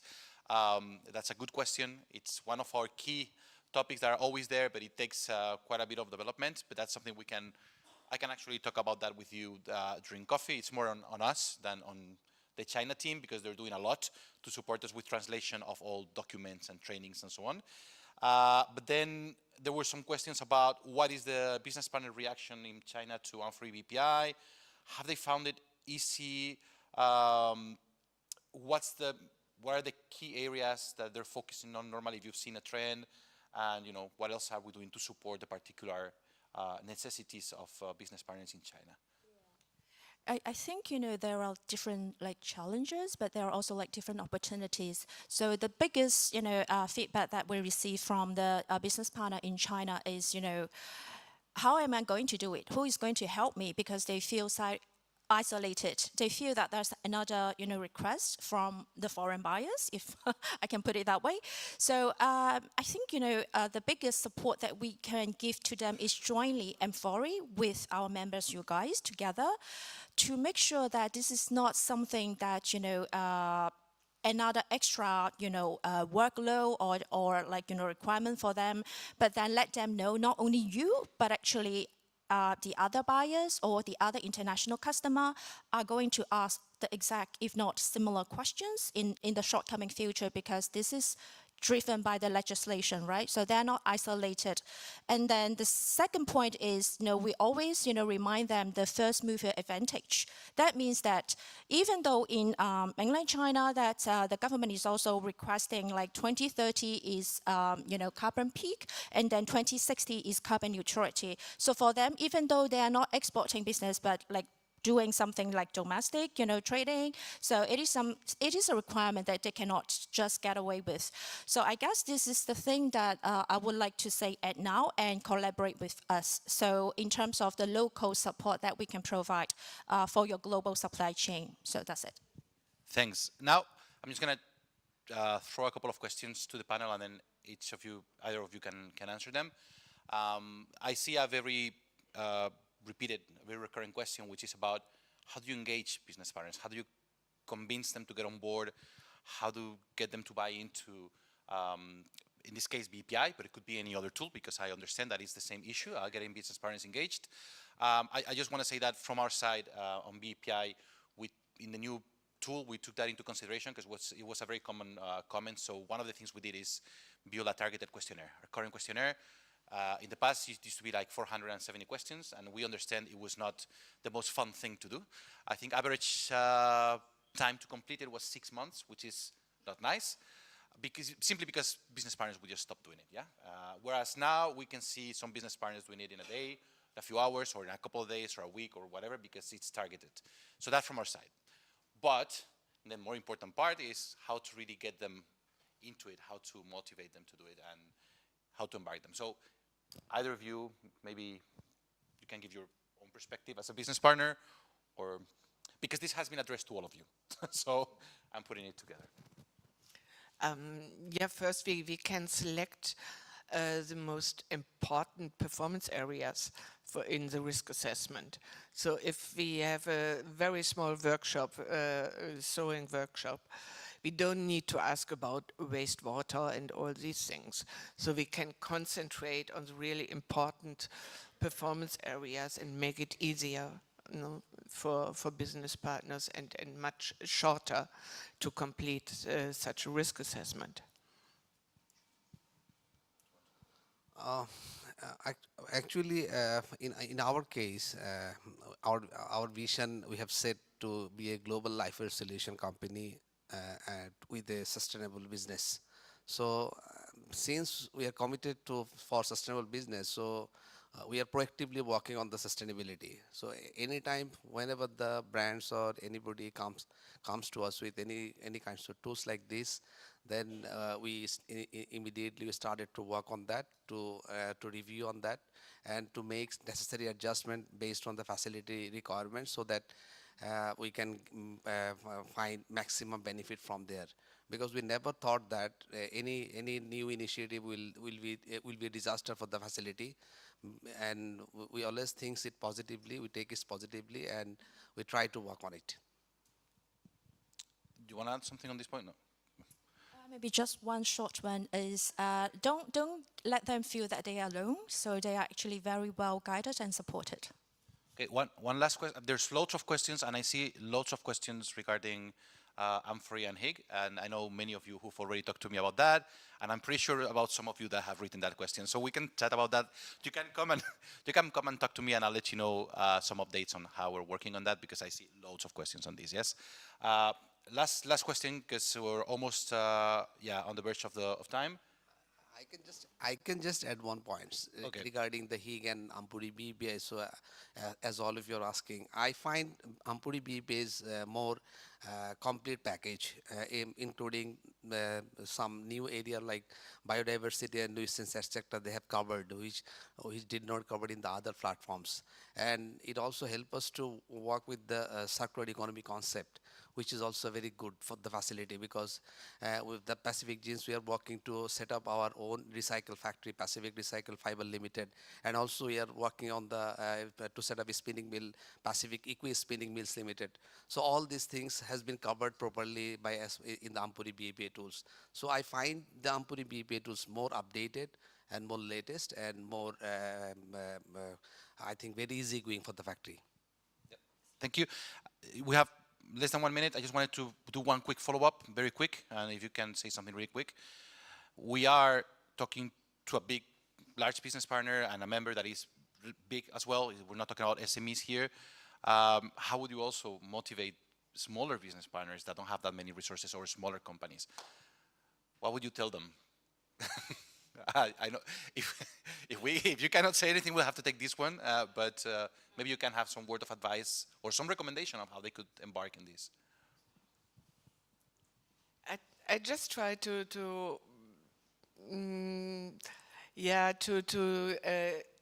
get their intrinsic motivation. They're part of the world also, so we have to just follow Yolanda, act now. No, there's no alternative to the. Any advice for smaller factories? For a small factory? Small factories that may have a harder time with Yes, resources. I think in environmental due diligence, you are mainly focusing on the to save the natural resources like energy, like gas, like water. So all these things are the raw material for the facility. So if you are able to save these at least 50%, it means that your cost will be reduced 50% for utility, which will make you more competitive in the market. So this is the, I think, key motivation for the facility, either it is small or it is big. Thank you. And I also take it that, of course, organizations like amfori, we also work with SMEs, and we need to continue strengthening the work we do with SMEs, but also the packages that we have to support smaller business partners that are also having difficulty, well, to support members, to support them. And that's also, we also take a part of the responsibility. Well, thank you very much. A huge round of applause for the panelists. Thank you very much. On time, right? Thank you very much, Bruno. Thank you very much, Bruno, and the panelists. So it was very interesting, I think. So, and maybe, of course, there's always someone, you know the story, what I'm saying now. So someone always between coffee and you. So just as it is fit very, very well into these two slots. And this morning, so when I'm in a hotel, I have the luxury of turning on the TV in the morning at first time. So that at home, I don't have that. So I do it, and I see the weather report this morning. And they started with temperature curves about climate. So they've shown the northern hemisphere, and the average from 1979 to 2000 was one curve. 22 was another curve above. It never touched the average of that previous curve. And 2023 never touches, not one day touches the average temperature of the previous year.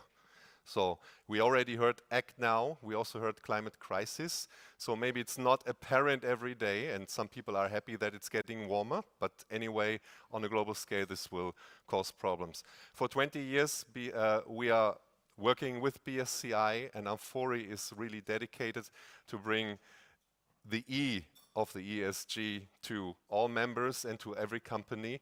And thanks Bruno and his team, they made a marvelous job on bringing BEPI, amfori BEPI to 2.0, migrating it. It was a lot of stress, a lot of work that has been put into it, but a lot of effort, and it finally shows there are ways applicable and feasible for businesses to go on the E mission.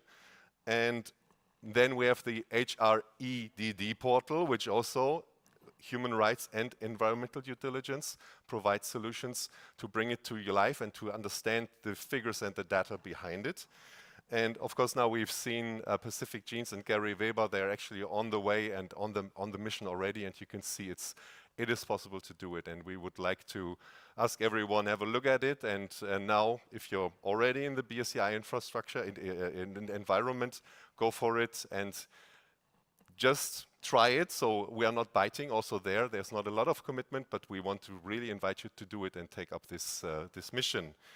So, and now the mission is get some coffee and please return around 11. So then I will remind you to return. Thank you very much.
Hello, everybody. Welcome back from break. I'm staring at our fearless leader, waiting for her to sit down.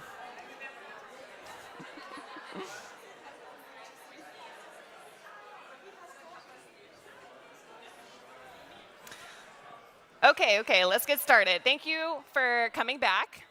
I hope that you had a nice coffee. I hope you made a new friend. That's part of the joy of gathering at these events is making new connections, maybe sharing in challenges, and just making some new friends in this space. We're going to continue the celebration of BSCI being around for 20 years. It's hard to believe that. We have evolved from a social compliance program to a more robust human rights program, social program. So we're excited to hear more from our next panel.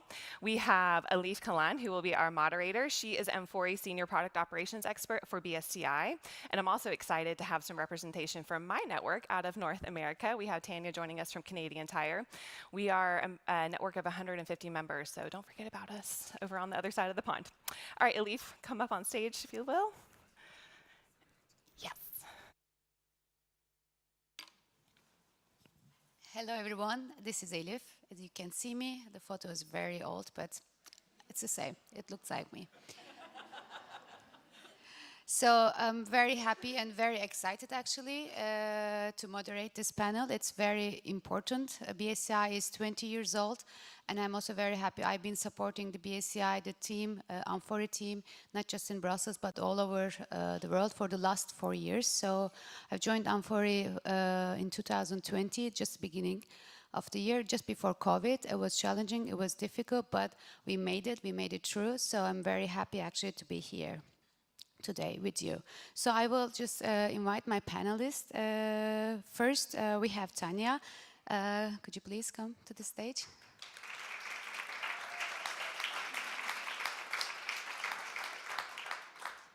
Tanya Todd, she's the manager for responsible sourcing at Canadian Tire Group of companies with over 34 years of international logistics experience, combined with 19 years of ethical sourcing. She has actively supported a responsible supply chain that protects workers' rights, workers' safety and the environment by educating Canadian tire merchants and vendors, which is very fascinating, and also providing audit support and facilitating solutions to enable continuous improvements at the supplier factories. Tanya is an active member for us for amfori, and she's an active member right now at the amfori Members Advisory Council, participated in various amfori project groups. She's also a former member of the Sanctions Council. She's an advocate for human rights beyond the supply chain, and Tanya has also led many diversity and inclusion initiatives at Canadian Tire, including chairing the Indigenous Peoples Employee Network. So Tanya is here with us today, not just as a representative of a member, but really an advocate of human rights and workers' rights. So very happy to have you here, Tanya, today. Thank you. And then second guest, second panelist is Eftalya. Could you please come?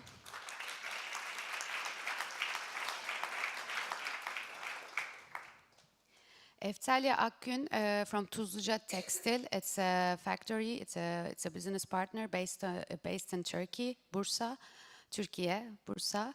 Tuzluca Textil is a committed business partner in our system. She is a human resources assistant at Tuzluca Textile company for the last 3 years. She has been working on strategy development, improvement of management system within the company, within the factory.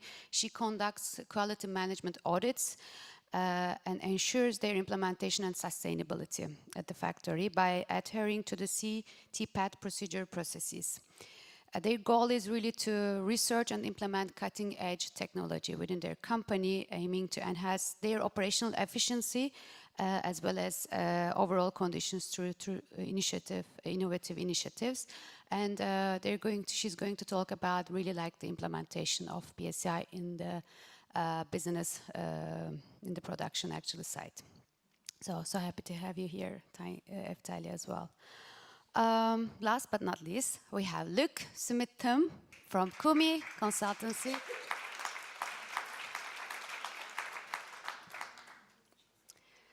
Luc is a manager at Kumi Consulting. It's a consultancy based in London and Berlin. It's a specialist responsible sourcing consultancy.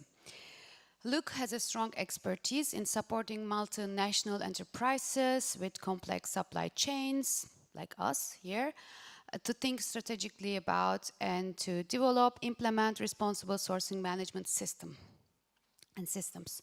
He leads the delivery of Kumi's alignment assessment work with the European Commission and OECD. This is very important for us. So therefore, he has a strong knowledge of policy and regulatory expectations, as well as knowledge over the knowledge many of the world's leading industry initiatives. His experience sector has built up over the last decade and has included direct supplier engagement, worker interviews, deep dive assessment of companies' factories on specific risks, not just in Europe, but also in Asia. And we actually closely work with in our revision process, system revision, including the revision of code of conduct, not only the BSCI, but they're also supporting the BPI team. So we are very happy to have you here. As you can see, I'm very excited and very delighted to moderate this panel. So, but before we start, we will have a video. We would like to start with a video, and I want to thank our team, actually, communication team, for that video. So this is a video you can also show to your suppliers, you can also show your business partners and stakeholders. And after that video, we will start our panel.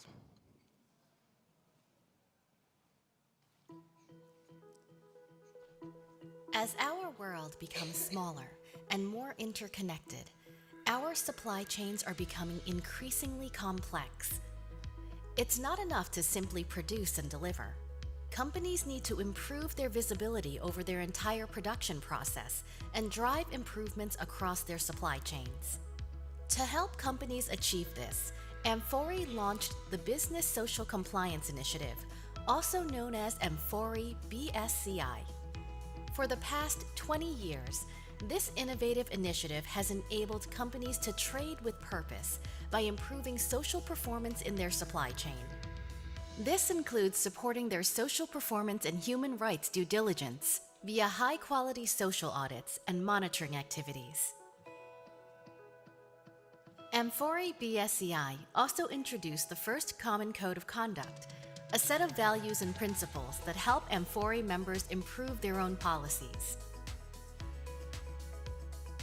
The 13 performance areas are at the heart of amfori BSCI scope to identify and assess risks.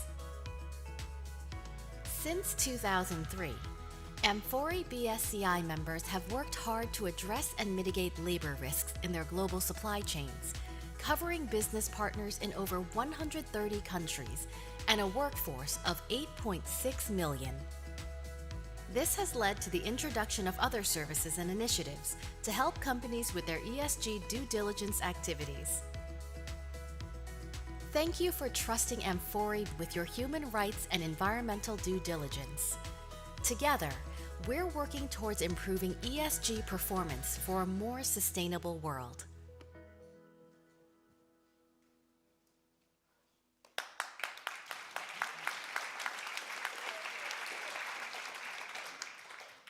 Thank you very much. Hope you liked the video. So this panel, we will conduct the discussion in 3 rounds. The first round, we'll just quickly, I'll give the floor to the panelists. They will be sharing their journeys with us, BSCI journeys, Eftalia and Tanya especially, and Luc will kind of set the scene for us, really, how did it all started, not like 100 years ago, but especially recently, where is all the due diligence coming from? And then we have a quick surprise for you, something you are already expert on. Quickly, we have a quiz for you, so be prepared. In the second round, I will ask 1 question to each panelist, and this is going to be a very short answered question, and then in the third round, we will get your questions, so the same with the AHA slides. So, I'll start. And let's start. So can you pass this to Luc? So the first presentation from Luc. So Luc, you are an expert on this responsible sourcing, sustainable sourcing. Can you tell us how it had started? I mean, like, what was really like the business like 20 years ago when we all started, from your expert perspective? So the floor is yours. Do I have to turn this on? No. Ooh. Sorry, you gave me 7.5 minutes, so I'm going to make sure I stick to it. So you introduced Kumi already, but here are some of our clients, so I won't go into it. Forward. So just to frame what we're talking about today, we're talking about responsible sourcing. You can call it ESG, you can call it due diligence, but it's essentially the process of considering the social and environmental risks when managing relationships with suppliers by conducting due diligence on supply chains and in own operations. That is a very long sentence, but essentially what we're saying, and what I want to frame here, is the risks in that sentence. We are now looking at risks specifically. We are looking at suppliers, and we are also looking at own operations. It might seem obvious, but I work with a lot of companies who forget some or all of these, or some who think they need to do everything all the time. That picture, by the way, is an embroidery factory in India that I went to for luxury fashion, and I can reveal this because this is now public, where essentially workers were being kept in slums, they were locked at night, and the companies, very big companies, had no idea. And this stuff is runway stuff. So, over time. So I'm going to use this particular, and I have cue cards too, so bear with me, to frame the journey. So this is the past 23 years, let's say, of regulatory due diligence, starting with, we've used blood diamonds, so Kumi works a lot in gemstones, in metals and mining, all the way to the future EU CSDDD. What we're seeing here are different, kind of over time, we can see how things have changed and why they have changed. So on the left-hand side, for example, starting with point A, it is voluntary to mandatory. And there is a clear point when things become mandatory, it's about here. And we can talk about the California Transparency Act, the Dodd-Frank Act, but primarily those were not actually enforced. And from the EU conflict minerals regulation through the French Corporate Duty of Vigilance Act, what we start to see is mandatory regulation. And you might say, well, the UK Modern Slavery Act is mandatory. I worked with a lot of companies who didn't report. The second thing to think about is kind of, I don't want to go into globalization and outsourcing, but there was a point in time when responsibility was outsourced completely. So we sent things to China, to India, wherever, and then we just kind of forgot about it, everything was fine. Then there were all the scandals that we all know about, you know, the Nike scandals especially, and then people started to think we have to be responsible for something, but what is it? That then moved on to social compliance audits. So there's amfori, there's SEDEX, there's all others that we know about, that started to think about, well, how do we make sure that we can at least say that we're doing something? Then at this point, all of a sudden, and I'm kind of ignoring this for a second because we could say these are linked quite closely, and they are. What you get is people become central to the argument again. So what was happening down here was more, we're looking at our factories, everything's fine, and here all of a sudden people come in scope. And by people, if anyone's done the amfori responsible recruitment training, for example, that was developed specifically at that period of time to capture the fact that now the people in the supply chains were important. The other thing to think about is the scope was often tier 1, but once you start to get here, and the German Supply Chain Act has slightly messed with this journey because it focuses really on direct suppliers. But once you start to get over here, you're now looking at the full supply chain.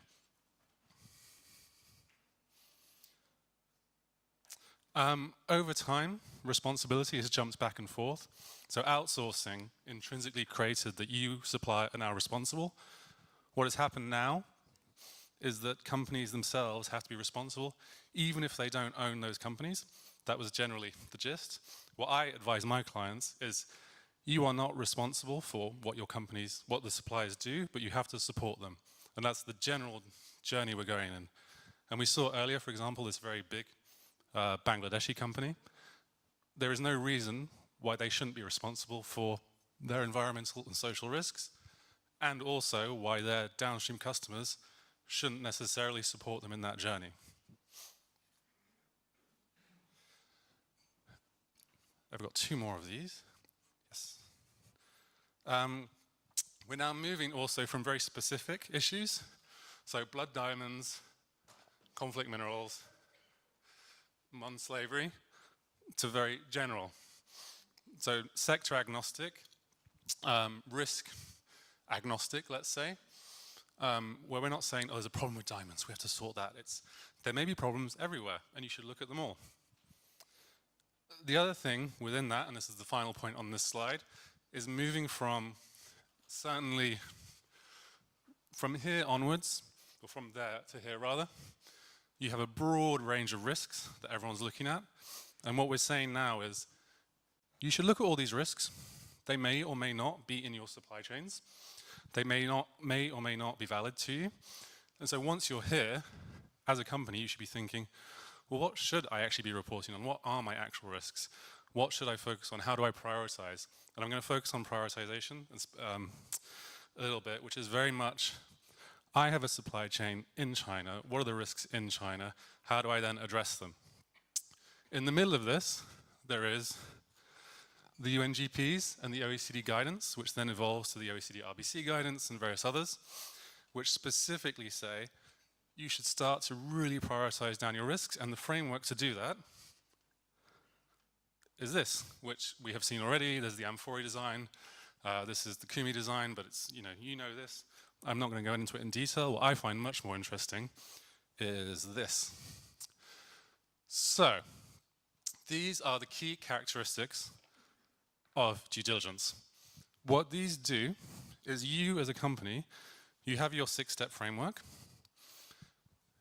Once you implement that, can you say that your framework could be described like this?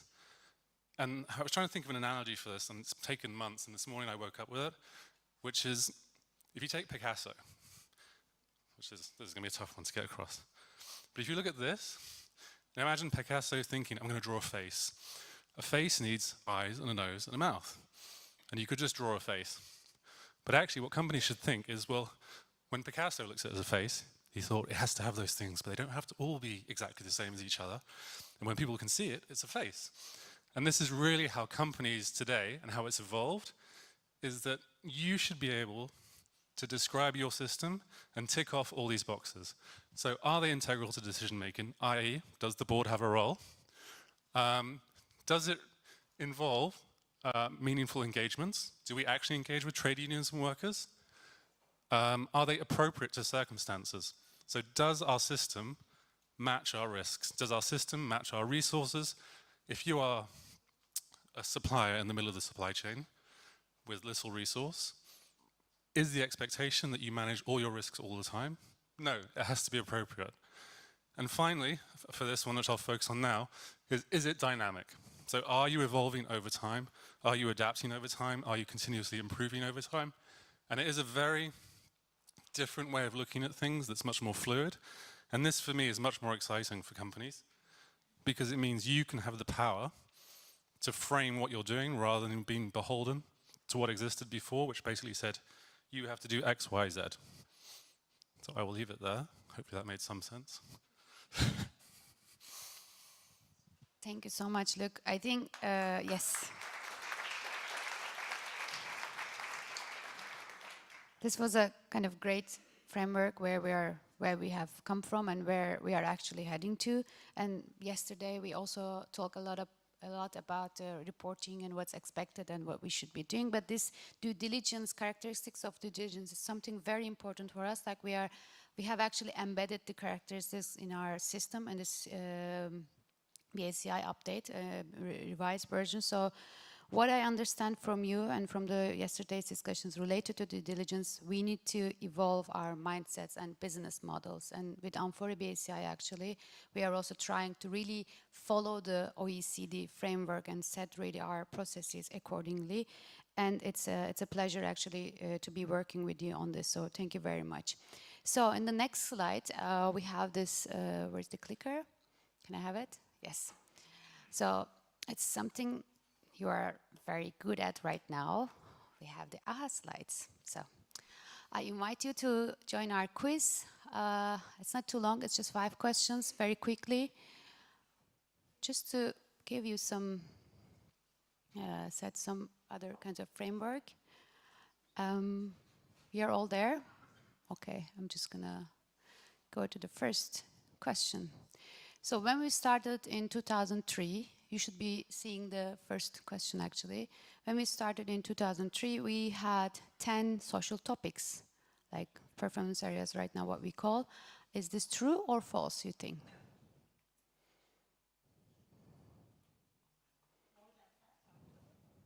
In 2003? Yes. Okay. False, true. Okay. Yes.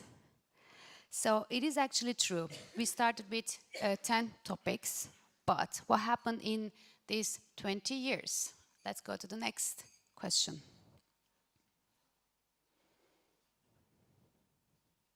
Yes. Okay. Which of the following topics have been introduced in the amfori BSCI scope since then, since 2003? Protection of young workers, no precarious employment, workers' involvement and representation, ethical business behaviors, all of the above.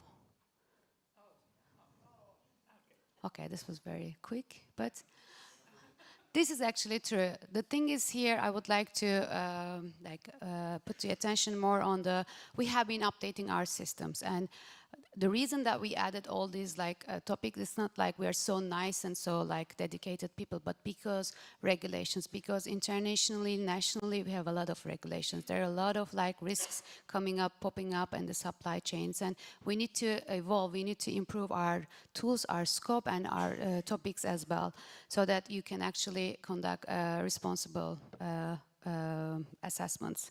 So, and in the last revision process, we also added gender lens into this our scope, together with protection of vulnerable workers. So you can all see them in our resources. The third question, it's a bit quick. So this question is, small-scale farmers produce 50% of the food worldwide. True or false?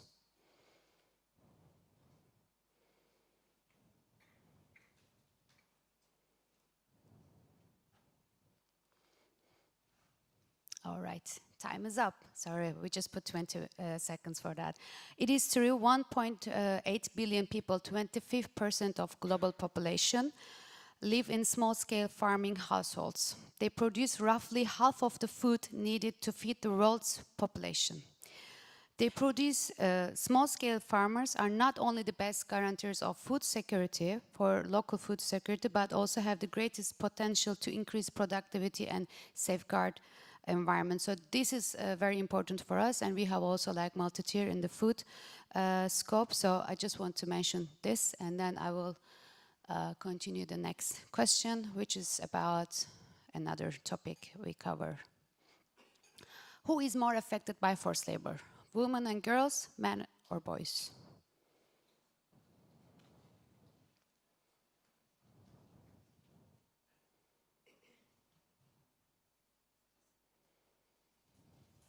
Wow, okay. We have a good gendered crowd. It is true, 55% of overall people are affected by the forced labor. They are women and girls, but 45% is men and boys. So it is affecting everybody. It is affecting everybody differently, disproportionately, but it's affecting everybody. And children under 17 represent quarter, 26% of overall actually people affected by forced labor. The last one. Should I click? Yes. So in 2000, 246 million children were in child labor. Since then, child labor has increased by 1/3, decreased by 1/3. How is the competition?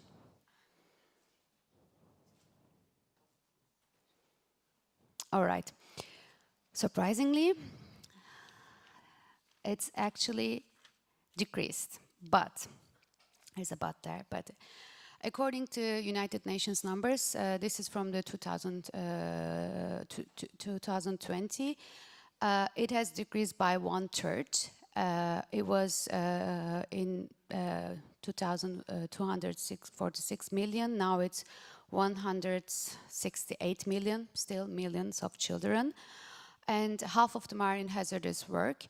But just remember, COVID-19 pandemic overall has also increased child labor all around the world. So this is also something I would like to mention in addition to these numbers. So why we just went over these actually topics. First, we covered them in our scope, yes, but is it enough? No, it's still there. All these like social issues, human rights violations, forced labor, child labor in different settings, different, like not just in the supply chains, but overall still going on. But we as business are really doing our best with different resources, with different actually tools to really mitigate, to really decrease these impacts. That's why we have a producer actually within their system. They actually deal with these problems on their daily operations. And then we have Tanya. So as a member, as a company, they have embedded like a system so that these actually risks have been really like mitigated and decreased. So I would give the floor to Eftalia. So how did you start amfori BSI? How did your journey start? And how are you really like mitigating these risks in your own like factory? So the floor is yours, Eftalia. Thank you. We have a presentation for this. I'm Eftalia Akgün. I'm working at Tuzla Textile as a human resources assistant expert. And today we have a presentation which is about our development at amfori BSI system over the years. And now, no,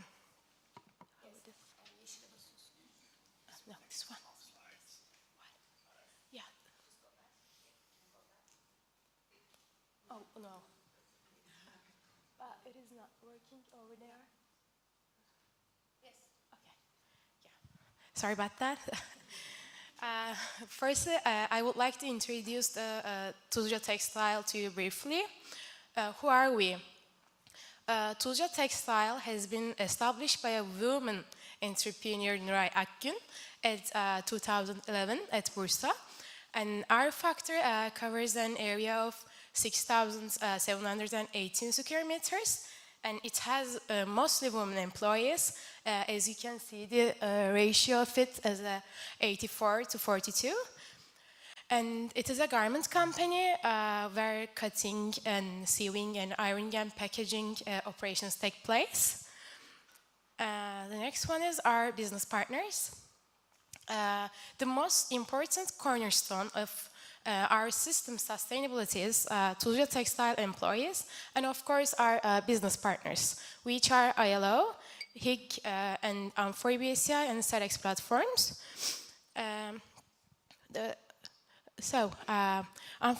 Tuzla Textile met the amfori BSI for the first time in 2015, and since then it has been managed by our human resources expert, Ms. Selva Recioğlu.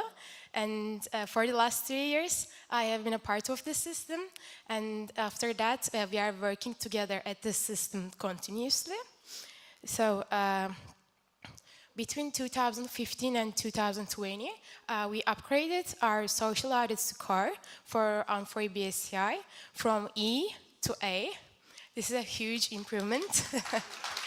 Yeah, thank you. And yeah, in 5 years' time, as you can see it, we put lots of efforts and we got the continuously improvement, so we can manage to get an A score. And the question is like, how did we make it? So I want to explain you from the beginning. So as you may know that all the brands have their own inspection processes. So we can see the amfori BSCI's difference at that point because unlike the other brands that reveals their new expectations or updates during the audit, brands that integrated in the amfori BSCI system publishes their new expectations or updates at the constantly amfori Academy platform. And there is also BSCI system manual that shows the directions of these updates. And also, amfori BSCI provides us the face-to-face trainings. So if there is a lack of understanding or there is something is missing, they provide us face-to-face trainings. And this is the most important learning process for us because, like, as you know, that the human touch is the key of the face-to-face trainings, and this is why this is the most effective stage for us. And the last one is ILO Score program. Our company participated in the ILO Score program in 2019, and this program covers the topics which are the cooperation with all employees in the workplace, quality improvement, workforce management, occupational health and safety, lean production, gender equality, responsible management, and free expressions.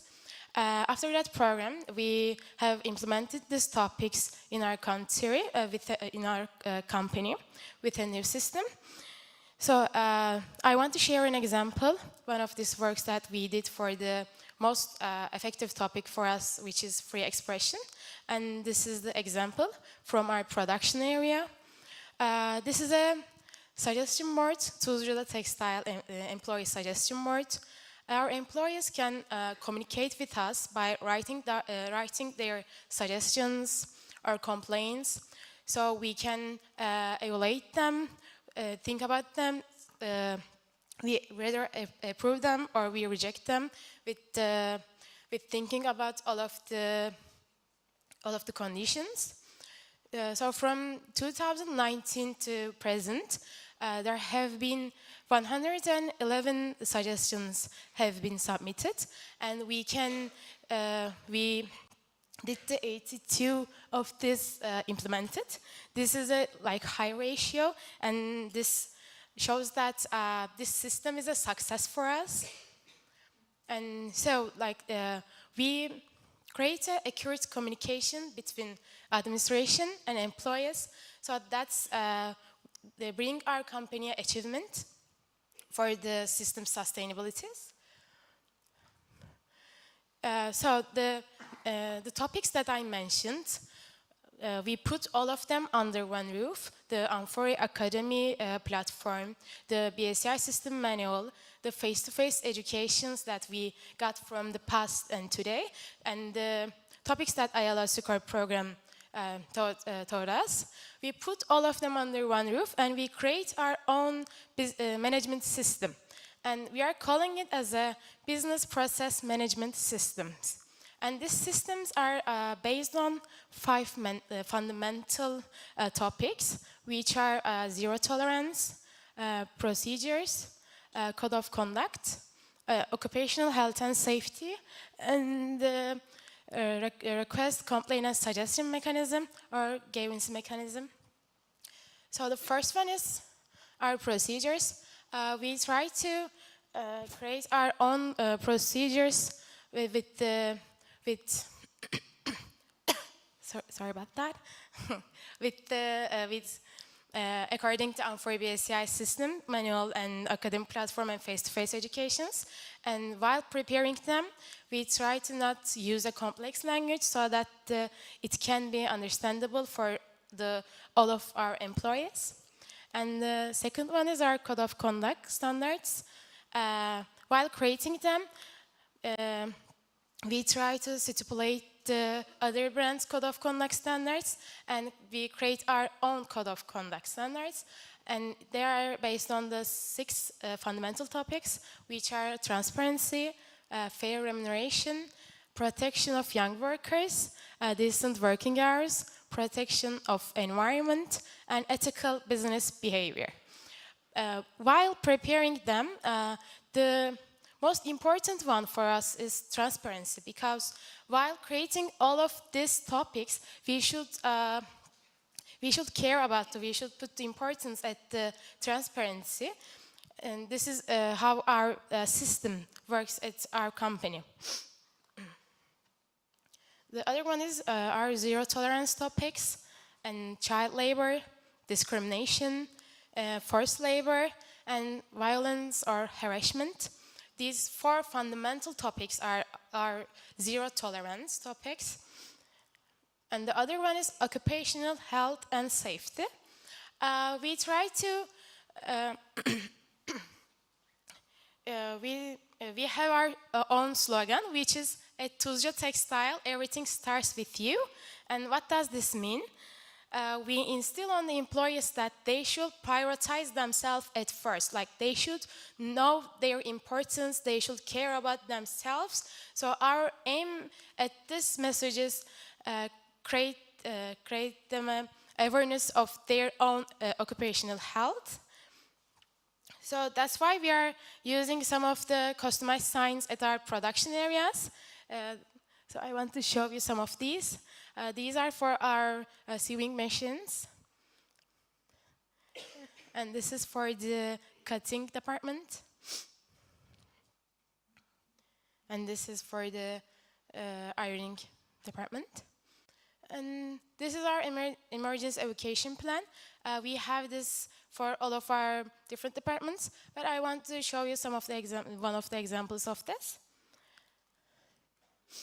So also we have our own request complaint suggestion mechanism. At Tuzla Textile, employees can reach us through the 4 different channels. The first one is our open door policy. What does this mean? It means that employees can come to the management without any hesitation or without any concerns that they are getting judgment. So they can express their ideas or express their complaints. And the second one is WhatsApp. They can also reach us via WhatsApp, but they use this mostly for the daytime situations. If there's anything happen during the day at the company, they just send a message to us so we can take action to it immediately. And the other one is our complaint box, the little box on the left bottom in front of our human resources dashboard. And sorry about the photos quality. I tried to make them bigger, so that's why the quality is lower, I think. We have this dashboard for all of our departments. And so that our employees can write down their suggestions and put in the box. So the last one is, the 4th one is, as I mentioned before, employee suggestion board. And I express you how the system works for this suggestion board.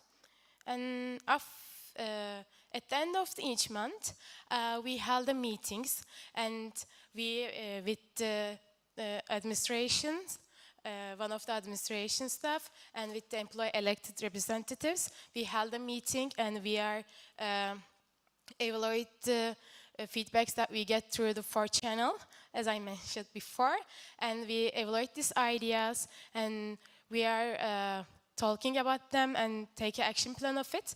And after that meetings, we announce the employees that what we take from what we did at the meetings outcomes. So, and I want to share some of the photos at the changes in our company through the years with the audits that we got. And the top part, top of them is like accessory warehouse. The bottom part is shipping department. This is the past, and these are the present today. This is for our cutting department. This is today. These are for production areas. They are now like that. These are also the past and present. And this is our previous building. And now it's our building right now.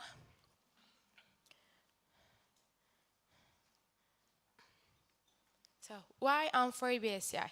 Because With amfori BSCI system, you can create your own sustainable business culture in your company with putting all the institutionalization, quality production, working safely, and continuous improvement topics. You put all of them under one roof and create your own sustainable business culture. That's why amfori BSCI system is trying to do to your company. This is how amfori BSCI affects our company. And also, lastly, I want to share a video to you with our employees. And we have also our nursery support for the women employees at our company. Even though it's not that we have to do, but since we have our female entrepreneur, that's why she wants to give them a support. That's why we are having a kindergarten, and we are trying to do social activities with them, with our employees. And as you can see that the most of them are women. So, this is a small video. And these are some of the social activities we are doing in our company. Yeah. This is our, I think, birthday party for our female entrepreneur, Draken. And we have also our own football team. Oh, yeah, it is like that. And that's all. Thank you for listening to me. If you have any questions, you can feel free to ask me. Thank you.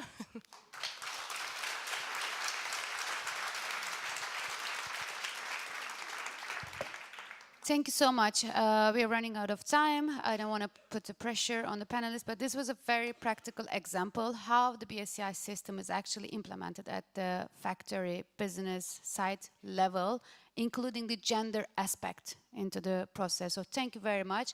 Miss Selver and Miss Eftalia, they will be with us in our corner, BSCI corner, so you can come and ask more questions if you want. Yeah, upload. Very good. Thank you. Now I give the floor to Tanya. Tanya, you are a super engaged member for us, and this is great for us. Thank you so much for that. How you practically use amfori BSCI system, social due diligence, perspective in your own due diligence in your own operations. The floor is yours. Well, we use BSCI for everything. 100% of our producers of own brands are on the platform. And that includes what we call shared audits. So we have 77% are BSCI audits, 18% are shared audits. The one complaint I would say with the platform is it really doesn't allow us to do reporting on our shared audits. Everything is a manual process. We use the private site data to put our information there. We also have many banners under our company. We're not just tires. We have household goods, sporting goods, footwear, apparel. We have many, many banners, and we're not able to do branches within the platform just yet that allows us to report independently. So I know they're working on it, and I know that will work for us. But as it stands today, we've been able to report out of the amfori system extremely well, with a little manipulation on our end, but we're quite used to it. Thank you so much. So this is kind of the last round, actually. I have one quick question to all the panelists, and then I will start with Tanya. So what is your suggestion to the audience, to companies, to amfori members here? What is working for us? What could work for them? Well, the first thing I would have to say, having done this now for about 19 years, is you need to know where your products are built. And not all purchasing groups actually know the factory. They very much know a supplier or a vendor. And over these years, we've really taught them to do that. We've developed internal e-learning for our company alone to learn what it's all about to be in this business. And it was just launched yesterday, actually, so I'm quite anxious to get home. But secondly, you really need to be visible, and you need to communicate quite clearly to top of the house. The senior leadership needs to know what you do and why you do it, because they'll only know about you if something goes wrong, and that's not the time to know who you are. So I would say communication and support from top of the house. That's very good, and that's the commitment, actually. That's the first step in the due diligence. So then, Eftalia, what is your suggestion to audience here? Like something that they should really take into consideration when they work with their own business partners, with the producers in their supply chain? And you have 1 minute for that. Okay. I will make it short. The most important one for the manufacturer, for us, is the responsible purchasing practices, because it is really affects the producers, including the overtime hours, deliveries, and shipments. Like for an example, a small changing in the order for in the last minute affects negatively our working hours. Like we can do overtime to integrate this change in our manufacturing process. So, like at the end of it, like in the BSI audit, we may face many findings in the audit. This is affect us negatively. And the other one is also there should be a strong relationship between the business partners and the members, because like communication is the important for the sustainability at the system for us and for the business partners and the members. And the last one is, I think, the problem is not only related to producers, it may be related to purchasing practices of the members. And so I think not only the business partners, but also the members should take the responsibility, because it is sometimes so hard for us, like it's affect us negatively. So that's my answer, I think. Very, very good. So we actually hear the same kind of comments: communication, engagement, and shared responsibility, something we started actually yesterday with that word. So this is very, very key for us as well. And Luke, so again, as an expert on this, what is your suggestion? Where should the company's brand start off their due diligence journey if they haven't yet? So I think they already did, but what's your suggestion? I'm going to get to that in 1 second. I would say first, breathe and take things calmly. That whenever I see a strategy, it's like, in 2 years, we'll have fixed everything. That's ridiculous. You never will. And it's just setting yourself up for failure. Think long term. The second is, don't let perfection be the enemy of good. If you have a supply chain where everything is perfect, that seems suspicious. As well as, you should realize that internally, trying to achieve perfection will hardly ever happen, no matter how long you try.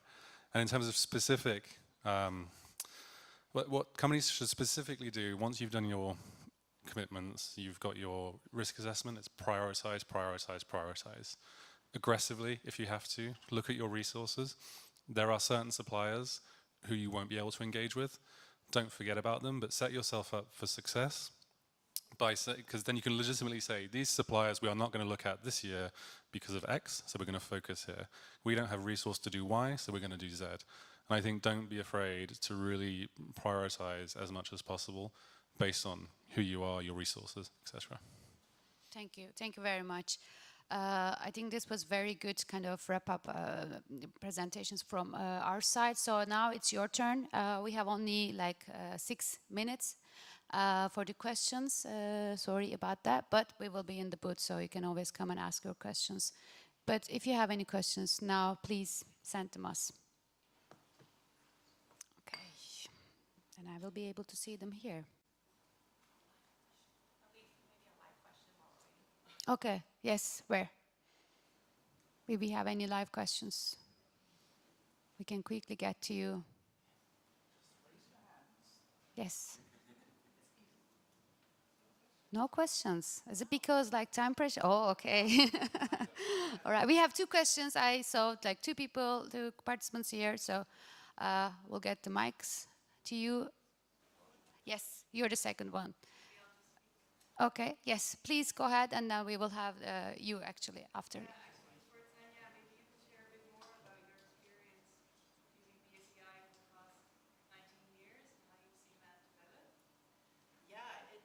Changed. Here, you know Mike, me know Mike. It has changed dramatically in the 19 years. We are a member of Intersport and have been for 50 years, and that's how we started, because I know it doesn't really make sense that a Canadian company is involved. but we have been very much a part of its growth and very much in the vocal sense. We always want to be at the table. And so we have seen, like working with Diedrich when he was here, we were probably his biggest nightmare because we were constantly saying what we need. Because in the beginning it was developed a lot around smaller companies, and we're quite a big company. We have over 1,600 producers on the platform today, and we needed it to work for us. So I think the best thing you can ever do is just be at the table. Say what you need. They listen, and you can work with them on what your solutions are. Question came to you actually, Tanya. How do you perform audits with a third party or internal, and are there regulations regarding human rights in Canada that need to reflect? We spent a lot of time studying other audits because we didn't want to be expecting our producers to be having our audit along with everybody else's. So we have a list of, I think there's 7 or 8 that we accept because they're just as comprehensive as BSCI, but we always accept a copy of the audit and we need to see the cap. And then we follow up with them to make sure that they're renewing that audit. So we're about as strict on that one as we are with BSCI. And this year, we've been talking about a Modern Slavery Act in Canada, and it'll start in 2024, and it's a reporting process so far. But it's going to grow. It's going to be like CBP in the USA, where they are stopping things at the border. Ours will begin next year. Thank you so much. We have one question here. Katja, in the front. Yes. Hi, thank you. This is Federica. I wanted to ask also to Tanya a question about maybe you can share some of your breakthroughs or some moments, because you have so much experience throughout your career, that you just had this like, oh, this, you know, like there was like a shift or some, you know, this could be internal, even in the culture or with management or with factories, like maybe 1 or 2 moments, if you have some, if there's time, that you could right? share. Yeah, if there's time. I would say the major breakthrough was we became involved in the ERP systems within all the banners that we work with, to not only have purchase orders cut to a vendor, but also to show the factory that's producing. Because we worry about the factory, they worry about the vendor. If something is wrong at the factory, if they have a D, we stop POs. But they can't always do that in a PO system unless they know who that factory is. So our breakthrough is having that implemented in our systems. The other thing I would have to say, and this is very much along the lines of what we've been talking about, is in our e-learning that we're doing internally, we have a section on unintended consequences. And that is a buyer changing the dates, pushing things out, making them shorter, making changes on their POs, giving POs late. And then that puts a lot of pressure on the producer, and they don't really realize what that pressure is creating. So that's what we're teaching them. Very good, thank you. One question to Luc. What actions did the brands take to improve their supply chains once they understood how it looked like at embroidery level? They collaborated. So it was, as I said, it's public. So it was LVMH, Kering, Burberry. Formed an initially private group. The reason it was private is because they wanted to get improvement before speaking about it. They didn't want to be called human rights washing. Then there was a long period of supplier engagement and gaining trust of exporters who believed that these brands wanted to go around them and just go straight to the subcontractors, which they didn't want to do. And then it was essentially getting to an agreement that you could be less good than local law initially. There was the lowest baseline was basic stuff like not locking the doors at night and moving the subcontractors over time. But it was a long, long, long process, and you have to commit for 6, 7, 10, 15 years, if not longer. Okay, thank you very much. We've got other questions. I will not ask them here right now, actually, because of the time. We have the panel, actually, right after us. So, but please come and find us during the lunchtime, during the coffee breaks. It will be really like a pleasure to actually discuss all these topics you have written here. I need to conclude the panel. This was really, for me, insightful. I hope you also enjoyed some practical examples in the implementation of BSCI as a system, as a tool, as a service. Your feedback is key. That's how we improve, how we evolve, how we develop. together with you, together with your suppliers, together with your business partners. So any feedback is more than welcome, and we really appreciate. Thank you very much for being with us today. Thank you very much for listening. Thank you. Thank you. Thank you.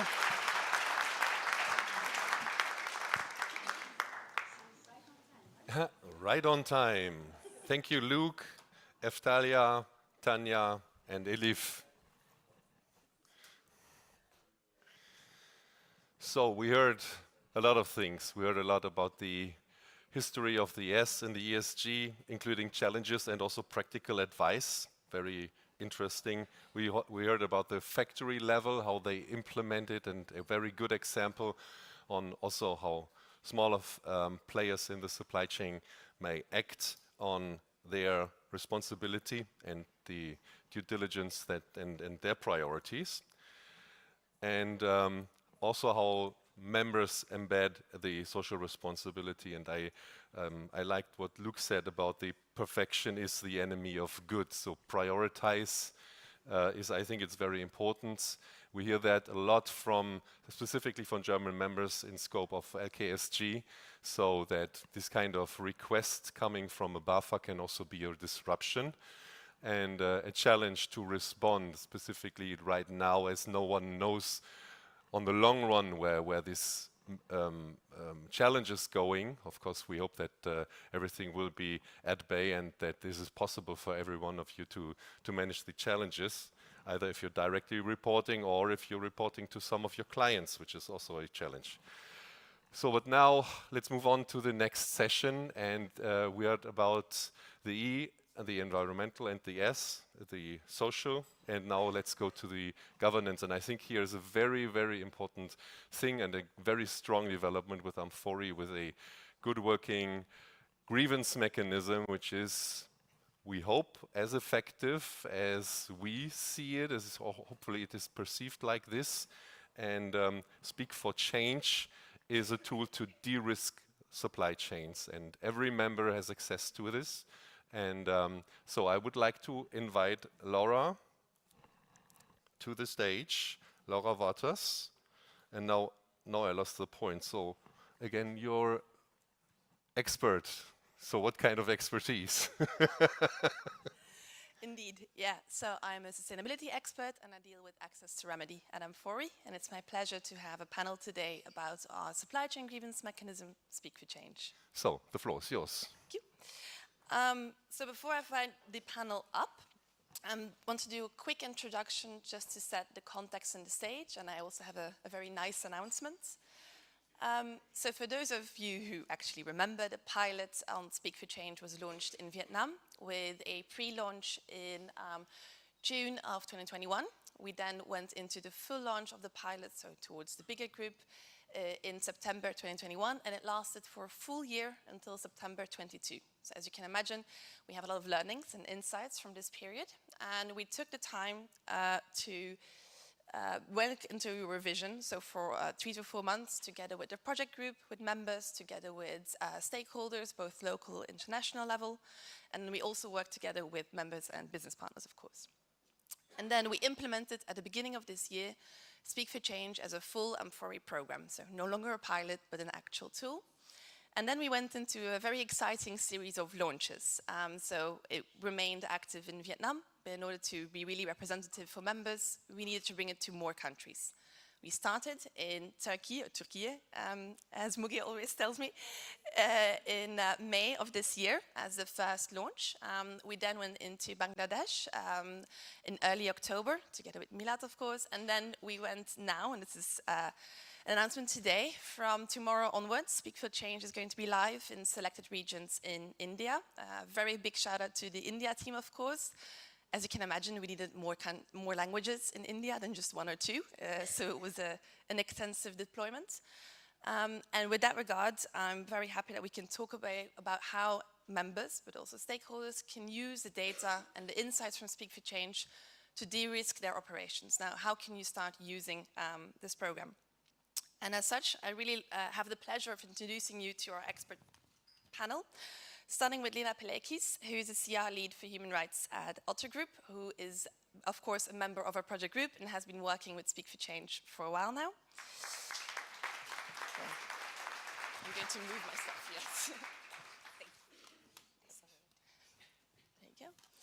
Going into Ozgul Baz, who is a social compliance manager with a specific focus on Turkey for Mango.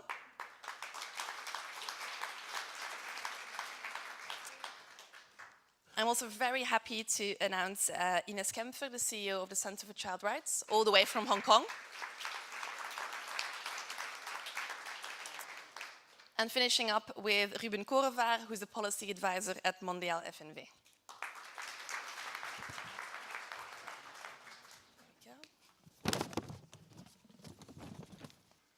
So we'll do the panel in about 2 rounds.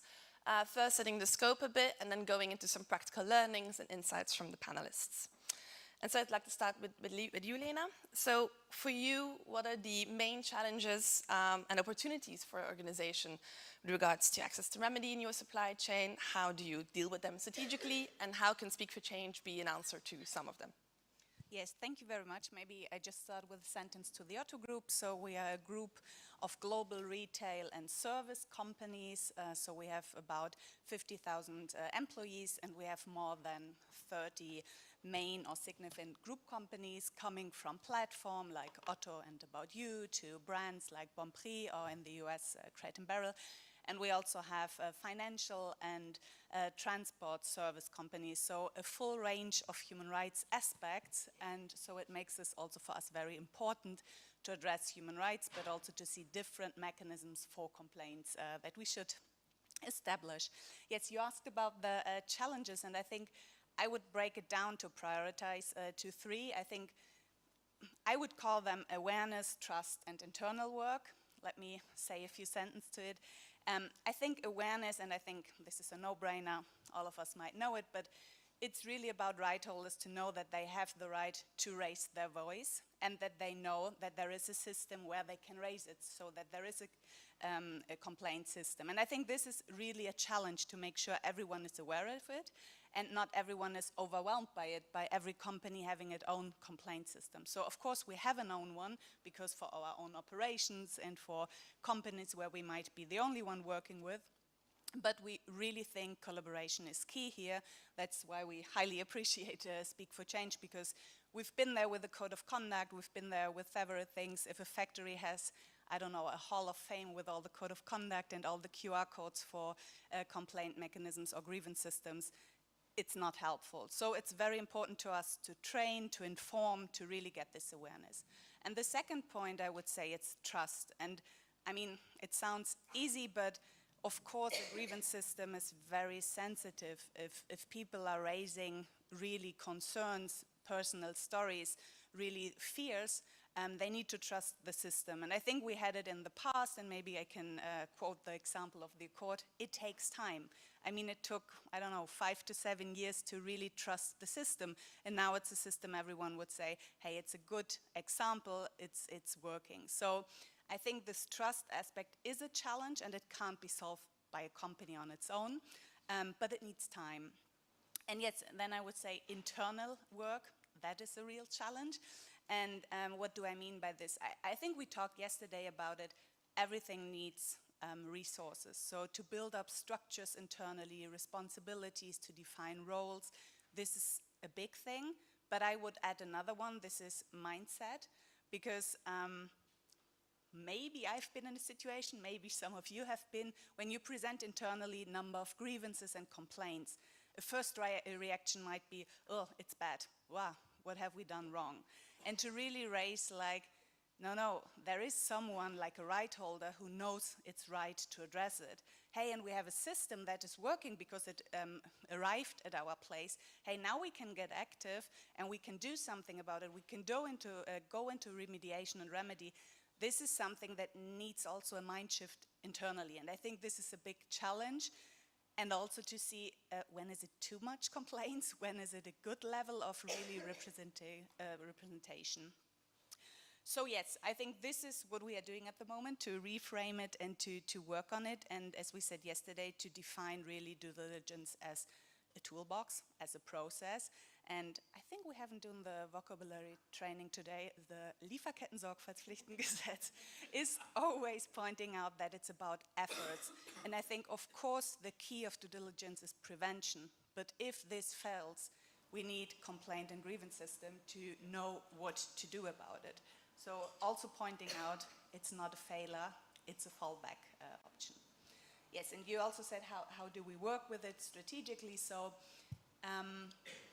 I think for us it's mostly about data that we can use out of also Speak for Change, but also from our other systems, because it helps us a lot, for example, to benchmark and to see, okay, now we have this number of complaints by country, by complaint type, by different topics, and we can see how is it with other members, how is it in other countries, and to get a feeling of, oh, what might this be an indication for? And I think we've addressed it earlier today. I think we should really look into the data to know what we can learn from it, because if we see, for example, internal documents saying, oh, most of the complaints are coming from Bangladesh, it's not saying Bangladesh is bad. It's saying we have a very good working complaint system with the Accord. We have most of the factories in China. We have 0 complaints from China at the moment. Does this say there is no such thing as a violation? Most likely not. So I think it's really about going into the details and to see what can it lead to in the next steps. Perfect, thank you so much. One key point I picked up very much that we've also seen is that complaints are a good thing. The fact that you're getting complaints means your suppliers and the workforce is working with it. And I think this is relevant both for the operational grievance mechanism, but also for factory level and supply chain level grievance mechanisms. And that takes me into my question for you, Ozgul. So how can you help suppliers make complementary, let's say, supply chain level grievance mechanisms, deploy it together with the factory level grievance mechanisms? And how can you use the outcomes of both together? Okay, thank you everybody. My name is Özgül Baras. I'm working for Mango and happy to be here. Thank you for that also. Thank you for these questions. This is the integrating supply chain grievance mechanism and factory level operational grievance mechanism is a crucial step toward enhancing transparency, accountability and sustainability in supply chain. This integration can provide a more comprehensive approach to addresses issues and significantly the risk sourcing operations. And in order to understanding these both mechanism levels, I believe it is the first necessary to understand what is going on the factory level actually. And I would like to talk about the challenge of using the complaints mechanisms because it is not common culture in the Turkey especially to using this complaints and grievance mechanisms effectively. They have some hesitation and don't want to involve any problems. So before that, I believe what we need to create a new culture. And the culture of complaining is unfortunately, I don't know, it's not easy because it's I am thinking about the sociological perspective because it is really hard to change the people's and workers' opinion and behaviors. So it is not easy and it will make times, but we are luckily have some great grievance supply chain grievance mechanism, which is we call Speak for Change. And we work before we discuss actually with this challenge and how we can create our own grievance mechanisms. And the amfori was faster, and they create Speak for Change, and which meets our needs actually, because all details are help us to change this dominant culture because. For example, employers don't want to use this mechanism because they scared and afraid to lose their job. And employer don't want to involve any case because they don't want to face any problem with their customers. So the amfori is working. Actually, the amfori, my observation is that this project, Speak for Change, has fully succeeded to eliminate those concerns and for both sides. for employer, for employees, because it is quite sensitive about the confidentiality. And on the other hand, it involves the employer in the process instead of apply penalties, because we are collaborate with them also, and we encourage them to take in continuous improvement, and it is really valuable action. On the other hand, we think that this system gives us the opportunity that works perfectly to change that not complaining culture. Perfect, thank you so much. That brings me to my next question for you, Ines. So, as you may or may not know, we use independent investigation experts and remediation experts in order to address the grievances that are brought forward by complainants and Speak for Change.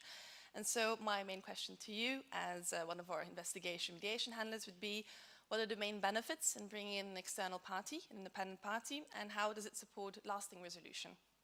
Thank you so much. First, I think I'm very biased, obviously, as on, yes, there's a lot of benefits. But just quickly, the Center for Child Rights and Business, for those who don't know us, we are an organization, originally we started out in Asia and China, but are now working globally on working with companies to understand the impact they have in their supply chains on children and children's rights, and then trying to find very practical solutions on how to ensure that this is as much a positive impact as possible.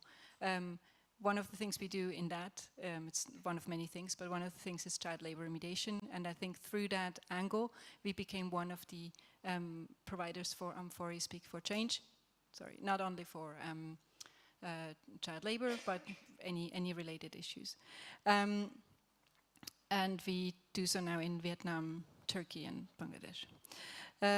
So one of the things, obviously, having an independent service provider is that they're independent and that they give credibility. And I do think this is very helpful. We had a case, I'm not going to go into details, obviously, but it was around prison labor, very sensitive. And it turned out that the company who was accused of that we couldn't sustain it. There was no reason to claim that the company was involved in prison labor.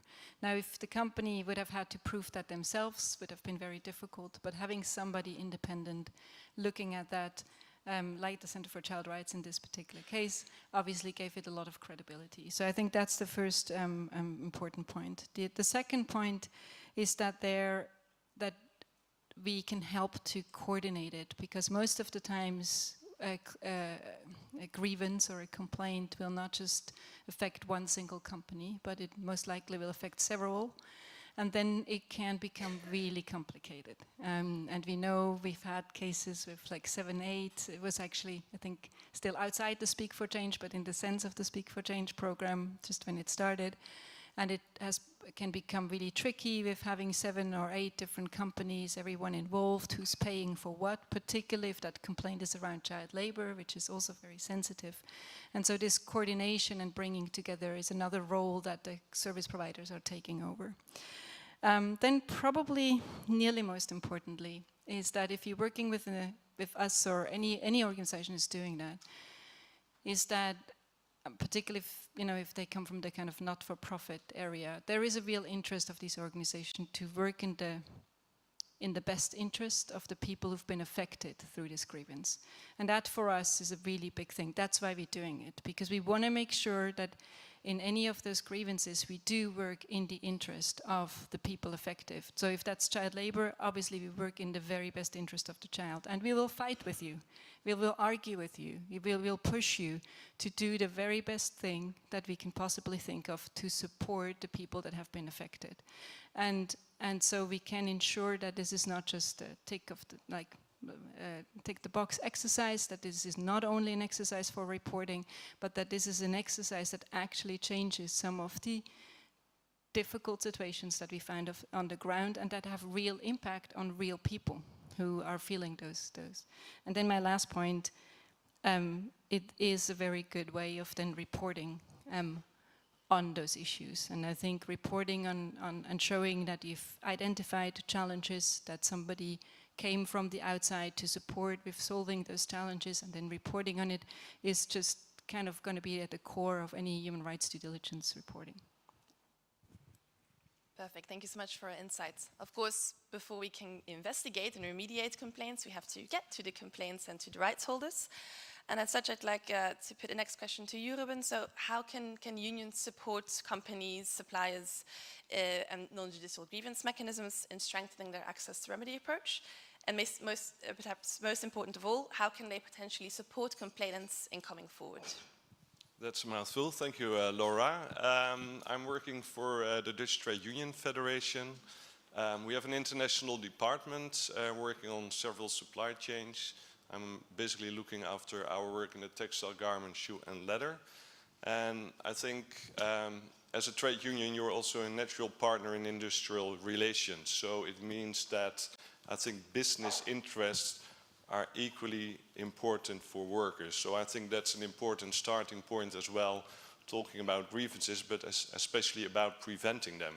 So I think, as earlier mentioned, freedom of association as an enabling right is, I think, a very important starting point as well for companies really to steer on and to ensure that workers or their representatives are aligned in any solutions.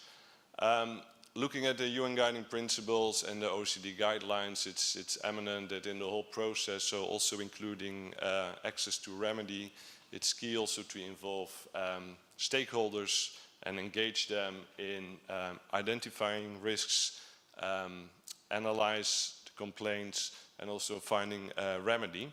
So trade unions are normally, I think, a natural partner as well to consult in these areas. So we don't have a stake in a workplace or in a factory, but we do know a lot about workers' rights issues in a particular context. So I think we can be an important source of information. So it's not us, but we're working with a big network of hundreds of national and local trade unions as well. We are a member of all global unions as well, like Industrial, Uni, IOF, and so on. So we have a huge network to tap in. I think it's being mentioned as well, and I can't emphasize it enough. I think trust is the main success factor for a grievance mechanism to work. So workers know how to contact them, also feel heard. So it means that I think in the design of any grievance mechanism, it's key that the operators as well, receiving the complaint as well, but also the investigators have the empathy as well to think about the perspective of the worker or maybe the surrounding communities, because these are the rights holders and most of the complaints are coming from those two groups. So I think it's very key that in the design and in the implementation, it's important, right, to consult, I think, also for trade unions to see, okay, what are the criteria as well that are important to embed in the design and the operation of a grievance mechanism. I think for the UN guiding principles in Article 31, there are, I think, a lot of important criteria as well. That's, I think, also for companies also interesting to have a look at it now and then. I think if we're looking at the developments in many industries as well, we see, I think, a decline in respect for human rights as well.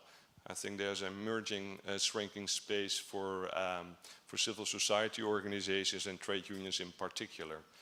So it means that I think also as a business, but also in light of HRDD legislation, it's important, right, that we adapt to this changing context. So it means that I think also companies should put that at the center of discussion as well. How do we adapt to these circumstances? But also having in high-risk countries like Myanmar, but I think also even China, where it's very difficult also to have transparency and have access to all kinds of information, whereas there's no civil society to get the right information also to act as a company, is really also to see what you can do. I think it's very clear that in this kind of situation it needs to be enhanced monitoring and due diligence. So I would like to give an example on the situation in Myanmar. We have been there supporting before 2012, and there was decades of military ruling. I think on 1st of February 2021, junta again seized power.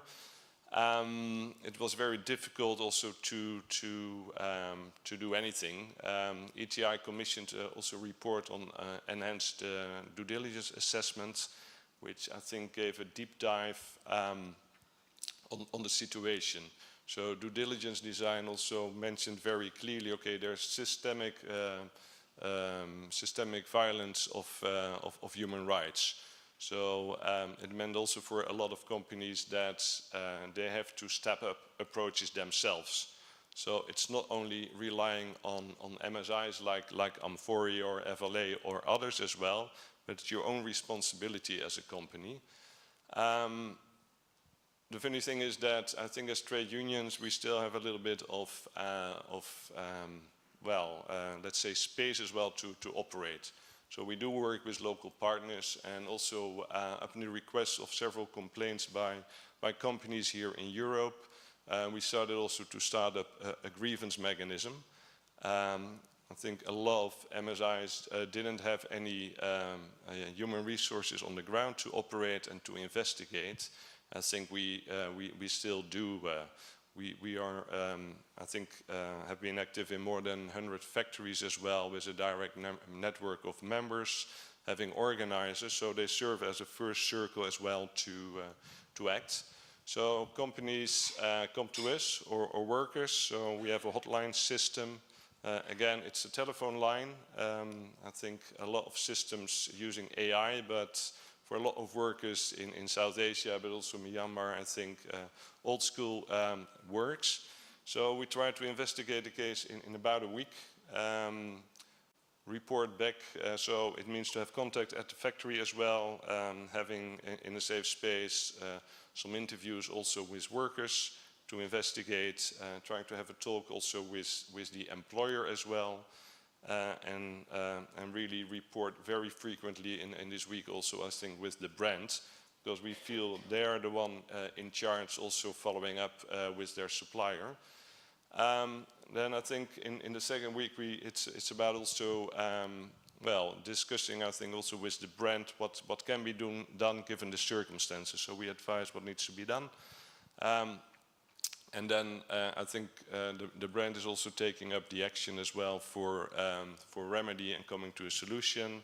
And we can do the follow-up monitoring as well to see how things are moving.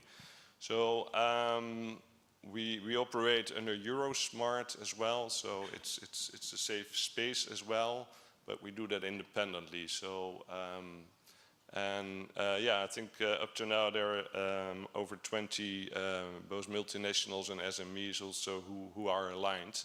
But it gives us a very direct approach as well to work on these issues.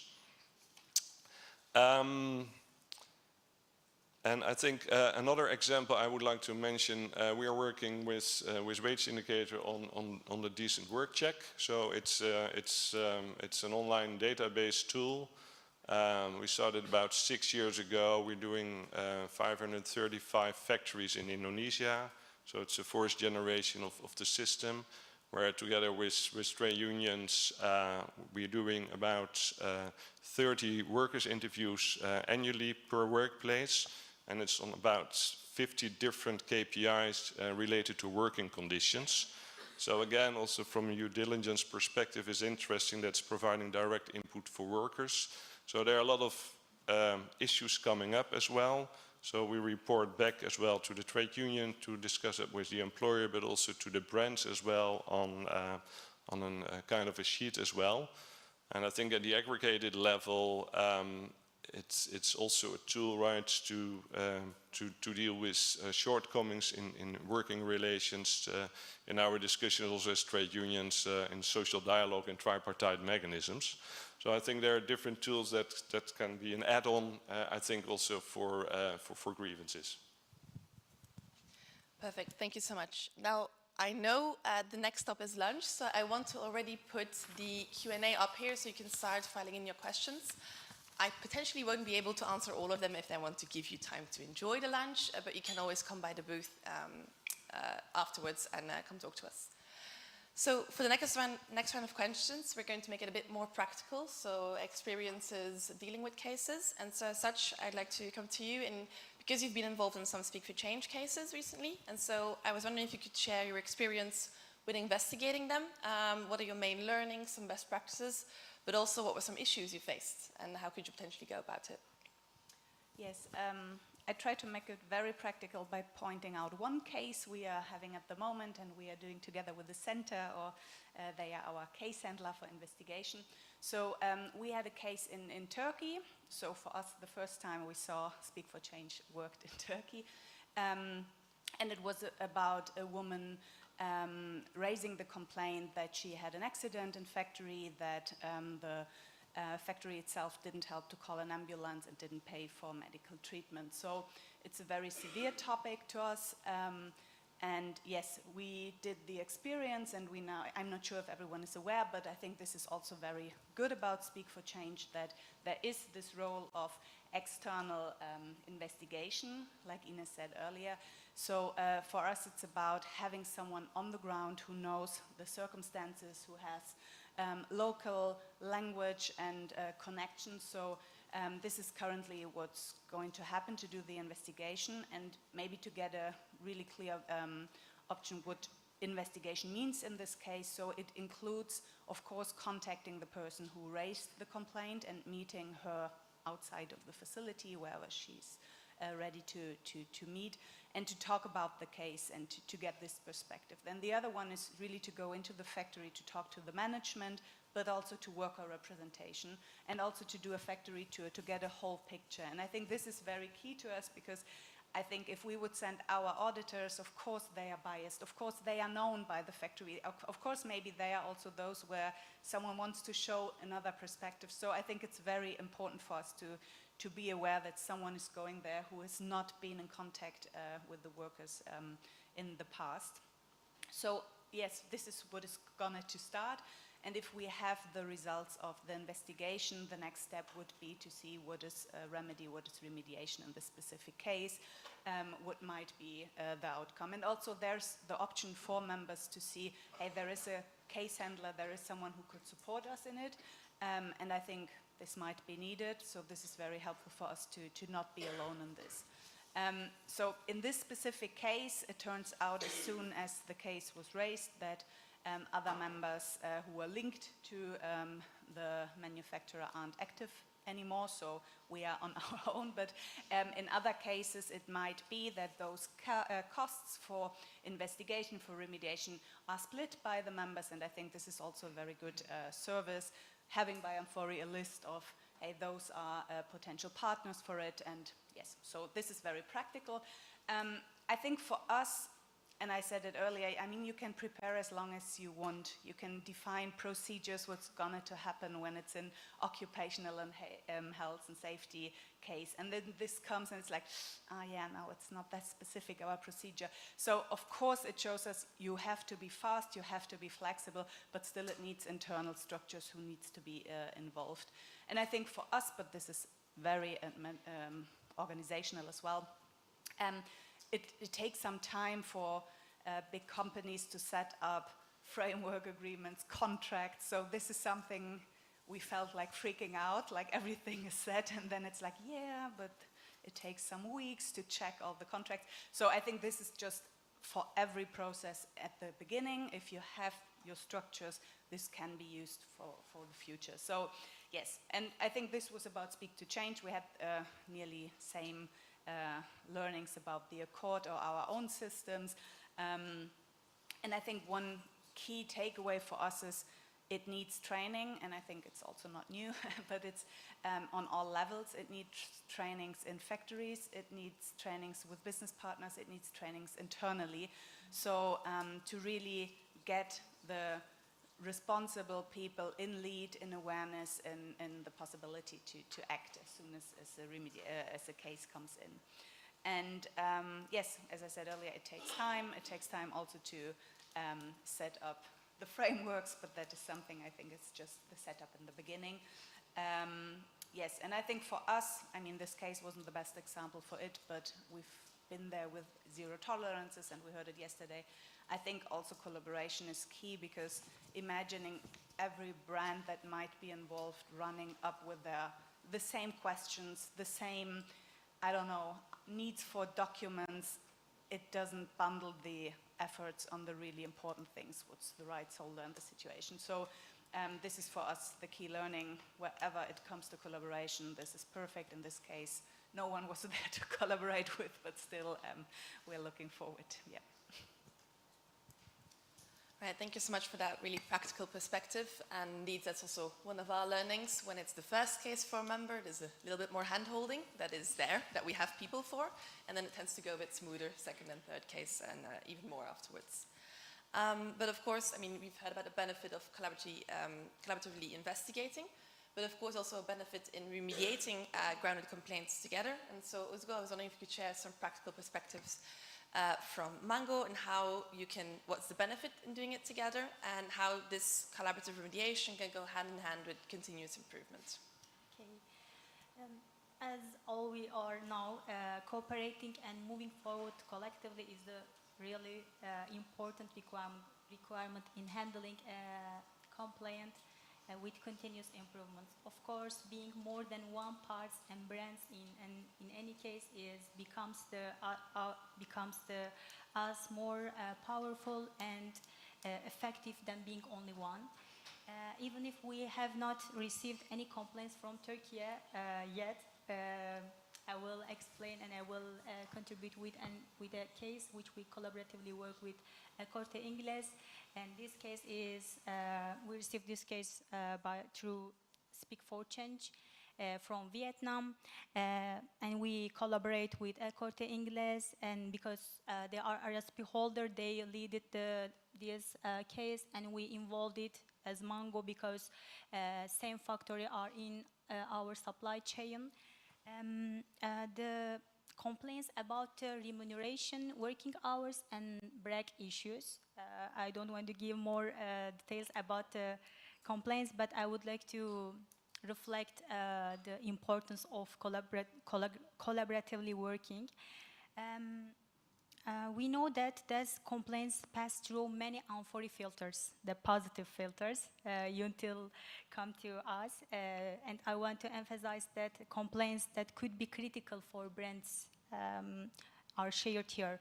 After a few effective meetings, we are made progress all together. And managers of factory, end of these meetings, managers of the factory were at least in case very receptive and positive attitude. They were able to verify importance to have a grievance, supply chain grievance mechanism. And they work if performance is correct and collective, and I believe they need to know they are also part of the success because they collaborate with us. And the main purpose of the Speak for Change, it was pilot implementation as far as I remember, was proved to effectiveness of joint action with the workers' well-being as the focus of action. At end of the CSR goal to assure the compliance with ethical in the business and especially with the most vulnerable ones, which in this case are the workers. On the part of the workers, they were not afraid complaining because the confidentiality was assured along the processes, and everybody care about to protect them and don't lose their job and feel free to complain more and more. And also the crucial to push and expand the grievance systems along our supply chain. So we can confirm that the experience has been very positive, just because the remediation was done for benefit of the workers, of course. And I can say that Amfori played as the perfect partner in the remediation and conciliation process with brands, all brands, because we make brainstorm and we share our requirements and perspective, and we make decision together, all together. Implementation of effective grievance mechanism is crucial to assure human rights of the workers, and not only for due diligence requirements, of course. And we expect same achievements from Turkey and Bangladesh soon. As Mango, we have have seen that we get faster when we are working all together and collaborate in any case, not only for Speak for Change, but we are talking particularly about this project. It make us more powerful and more faster and reflect good examples to all workers. Thank you so much for sharing, and really good that you can also talk about this case. I think it's a very good example to showcase that working together and speaking about it and being acknowledging that complaints are a good thing really helps you to actively work with it. And to go into that, Ines, I'd like to put the question to you that how can members use the data of these grievance mechanisms, the outcomes of these remediations, not only to de-risk supply chains for this specific business partner, but more globally? How can they use the insights, for example, for a Vietnam case, to work on the entire Vietnam risk assessment, for example? Sure, thanks so much. I was actually thinking you use this question to have a quick pre-comment on the word de-risk. Yeah, because I know that's particularly in ESG discussions a word that is very often used.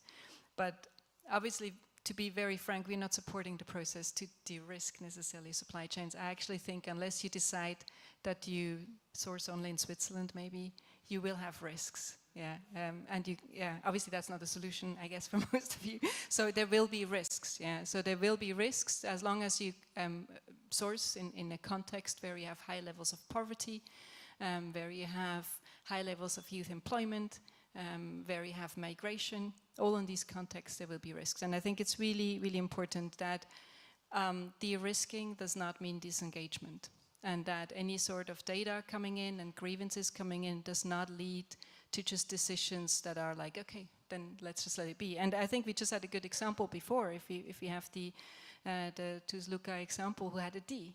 Now, imagine we would have disengaged, or amfori had disengaged, but we didn't, or amfori did not disengage, and now they're on an A level.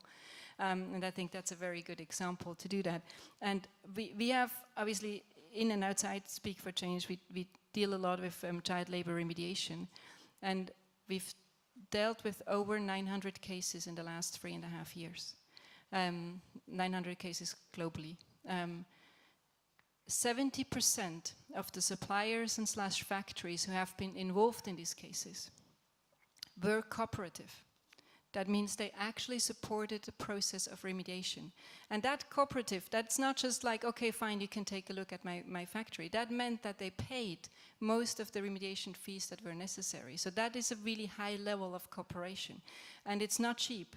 If you go into a factory and you find 5 children that are aged 13, and you do a proper remediation, it will cost you quite some money to do that. And the factories, so 70% of times the factories were cooperative. And I just wanted to remind us of that. So de-risking is hopefully about engaging more, and it's secondly more about visibility. And that's where the data and the knowledge that we can comes into that, right? I think Lena, you mentioned that a lot now today. I really think, and I'm so happy amfori is going through that, on that journey of the Speak for Change, because it's so important that we stop considering issues as a problem or grievances as a problem. And particularly when it gets into the severe issues, right? We're all okay with a bit of complaining, but then when we go to child labor, companies get very, very nervous, for example. I know that's because of many of the legislation, etc.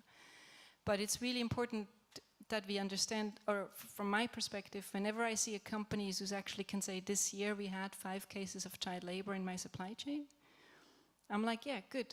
You should have, honestly. Because I wasn't that confident 5 or 10 years ago, but now I've seen so much. There is child labor out there, unfortunately, and as we heard this morning, it's kind of in the increase. So seeing these cases is a sign of functioning systems. So if Speak for Change can pick those cases up and see them, it shows that it's functioning and that you as members or a company have a functioning system to create visibility in your company. And I think so every time any grievance should be taken as an indicator, not just of my factory's issue or my supplier's issue, but most of the times these are indicators also of contextual risks, right, and challenges. So the case I mentioned before around Vietnam, so while we saw that the company was not directly involved in prison labor, the result was not there is no prison labor. The result there was still. And so right? So I can just say, oof, okay, it wasn't us, good, we're done. Or I can say, well, luckily we're not directly linked in this case, but there is this issue out there and we need to deal with it. And I think that's really important. So taking any grievance as understanding it, why is that? Why do we have a juvenile worker who comes with a fake ID? It's probably because that juvenile worker is in a context of no opportunity to work in decent work positions. That's why they get the fake ID and start working in a factory. So that is the context that we're in. And so for us, it's really important, and I think companies can move ahead very much faster if we understand those indicators as risks. Also, a funny thing that I find is that we always think, oh, it's not going to happen to me when we hear of other people's grievances.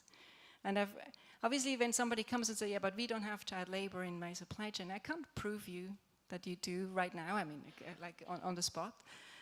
I might think in my head, well, you probably might have, but I can't prove it. And then it has happened to me again a few times that then companies later came and then found a case. And I think what we can do to shortcut this is just learn from the grievances. So really using the Speak for Change system, looking at the grievances that come in, analyzing those and saying, well, these could be my grievances, even if I wasn't one of the factories, or even if that factory is actually not one of mine anymore. Well, you operate in that context, so it's still part of everyone's problem in that sense, and potentially everyone's problem. So I think really important not to push it away, but understanding the context and then learning from it. I think that hidden note that clearly resonated with the unions. I think it's a very good point to highlight that, as we also heard this morning, there's no supply chain without risk, and there's no supply chain without issues. If you think you have one, it seems weird. So with that regard, how to get to these issues, how to make them, Ruben, I'd like to get your input or insights on how can we support, as business associations members, but also as unions, awareness raising for the rights holders, because it's one thing to let them know how they can raise an issue, but it's also an issue in how teaching them what their rights are, because you can only raise an issue if you know what your rights are, of course. I don't know if you could share your experience on that one. Well, I think looking at this question and looking at the theme of the stakeholder meeting, move from CSR to ESG due diligence, I had to think about Fritz Philips. He's the fourth chair of the board of directors of the electronical multinational Philips in the 60s. And he once said,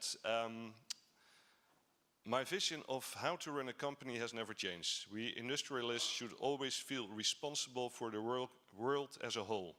Any entrepreneur who lacks a sense of social responsibility is doomed to fail. Profit is not the only goal, and employees are not a means to generate profit. They deserve the highest level of remuneration possible.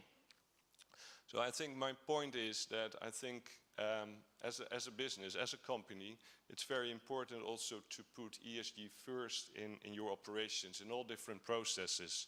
I think also in your discussion also with suppliers, not only in your code of conduct, but really be visible. So also working with your buying team as well to put working conditions, environmental issues also at the base, I think, also of the sourcing dialogue. I think one of the issues is also about complaint is that it's wary. I think Ines put it very well, that we are afraid of it.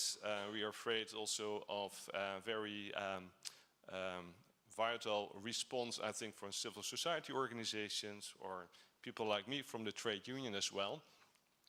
But I think in the end, it's important that companies really embrace complaints, I think, as an asset.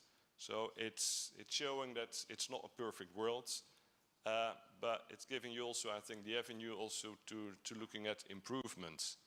An important aspect as well is to see, okay, how are we going to do that in our supply chain, is investing in freedom of association. In the Dutch responsible business conducts, there's a lot of emphasis on freedom of association. And we learned, I think, also to very practically look how to do that, I think, also in different circumstances. So we started a project with 6 Dutch brands. 3 of them are also here, BCI member. And it was really to see, okay, do a very quick assessment as well, what is out there. So in a couple of hours, we found out that there was a huge non-compliance. So it means there was a participation committee, but it was not really elected or functional. In one case, we also find a yellow union, which is a union being set up by the management as well. And in another one, apparently there was even a registered union, and that they didn't show up in audits for 6 years as well. So it was an interesting finding as well. So we also had the discussion with the brands, what are we going to do about it? So it was really to see very pragmatically how to establish, I think, a day-to-day system as well, where worker representatives, whether that's the trade union representatives or the workers' commission on OSH or anti-harassment committees, can really identify small issues. They are trusted by workers, so small individual issues they take up with someone on the floor. It's being directly dealt with, and I think the proof in the pudding is that small issues are dealt immediately and don't turn into grievances. So I think what I really would like to give away is to really have a look at, very pragmatically invest, I think, together with your suppliers, is how to really set up, I think, also workers' participation structures as well, and use also unions as well to do the training. So I think much more can be done. Perfect, thank you so much. And now I promise I only have one AHA slide, as you've done a lot.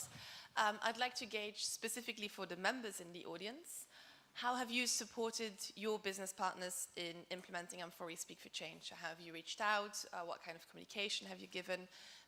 And if all goes well, there should be some options when you open the AHA slides.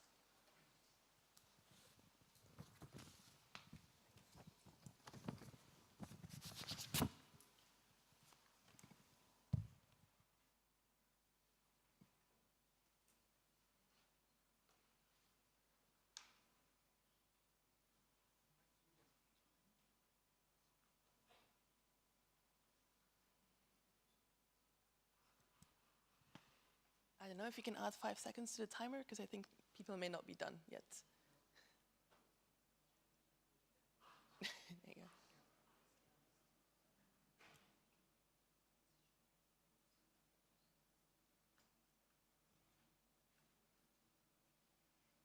Right, so I think we're starting to notice a pattern, which is asking to register for onboarding session as a main one, which is very good, because it means that you're leveraging what is already out there, but also see many others. So for example, during the questions, if you'd like to share, that'd be great, or also come up to us. But I think one of the key learnings here is that it's good to have a varied and an individual approach. One approach might not work for everybody's supply chain, everybody's suppliers. So in that regard, it also links to what we've seen both from Mango and from Otto Group, in a sense that there's a way to engage with your suppliers, specifically for your situation. Now, we have some time for questions, I believe, although not much. So if there are any questions live, please raise your hand and we can bring a mic over to you. And in the meantime, please don't hesitate to still share some questions via the link.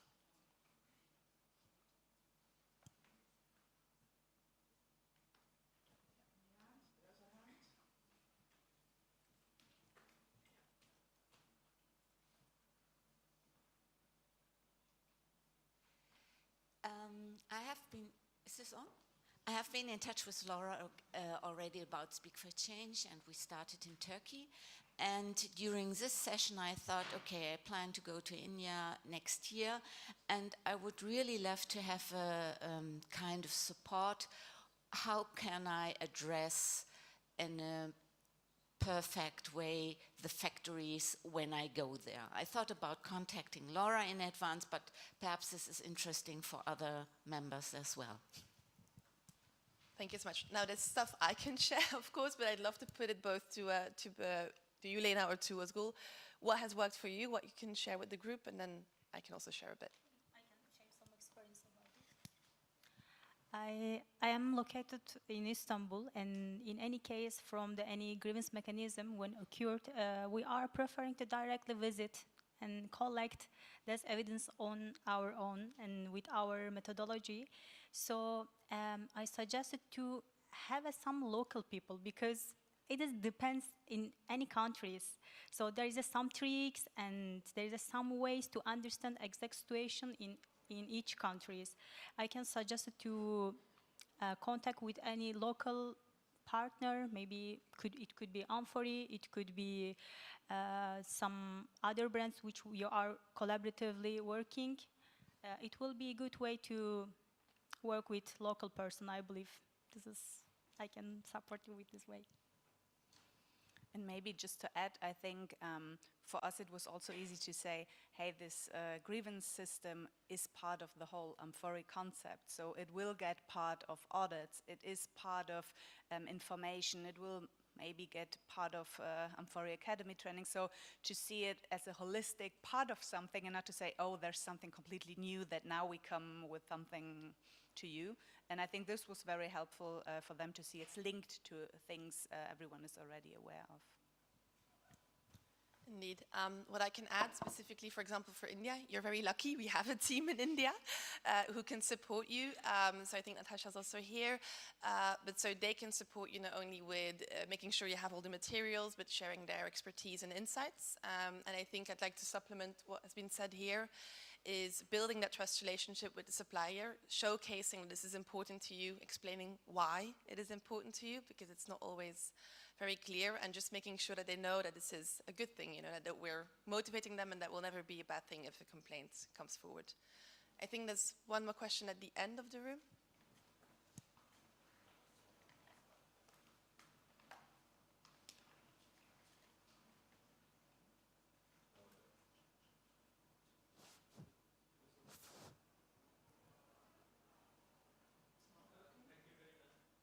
Thank you very much. This is Kaimul Islam from Dhaka, Bangladesh. Actually, we are working as an importer. We have around 35 suppliers in Dhaka, Bangladesh. My question is little a different angle. We are aware about this Speak for Change, and we already passing this message to our suppliers, and we have planned to conduct several sessions in our office. We'll call them to make them understand well. The thing is that my question is a little bit different, that is there any scope to raise any grievance of a producer through Speak for Change? Let's say this specific brand is not paying logically. They're pushing with, after costing, they find that it is lost. It is losing, not even break-even point. This brand, this order is, the supplier is producing with loss. So do a supplier can raise his grievance through Speak for Change? This is my question. Thank you very much first for bringing it up. I think it's a very key point. So the scope of Speak for Change is twofold.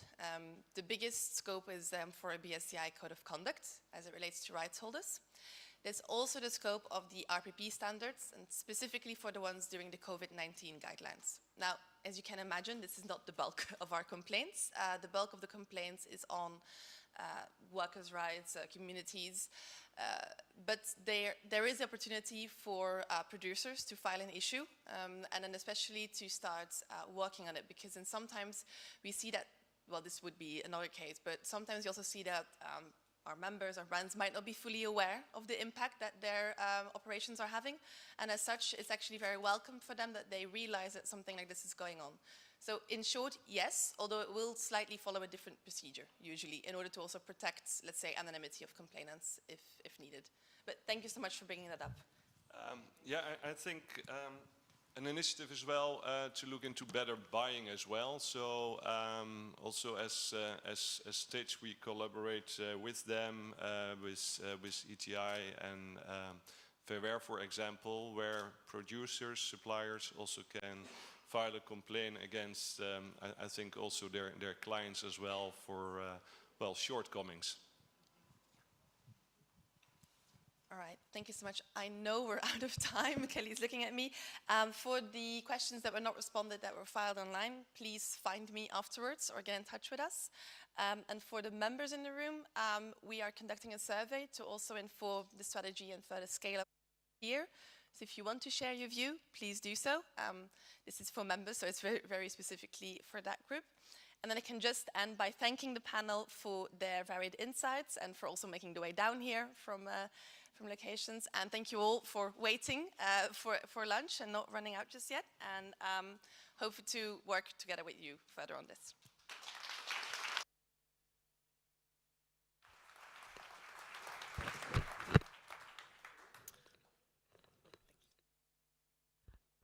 So what I heard just now is to get comfortable being uncomfortable, right? There's things that we don't want to deal with, but they're realities. And we'll continue that conversation later today. We're going to be talking about vulnerable workers in Asia, natural disaster impacted areas, as well as forced labor. Again, not sexy topics, but very salient to our business and our supply chain. So I encourage you to come back after lunch. Speaking of lunch, we will meet back at 2:30, and while we're away, please be sure to go visit our ESG Compass Corner. Diana says she hasn't been able to speak with most of you, and she would love to do that. And I also have one challenge for you. Introduce yourself to someone that you've never met before. If you don't know how to start the conversation, ask them, what is one thing that you're proud of accomplishing for this year? So that's part of the joy of being together and networking with one another, so I encourage you to do that.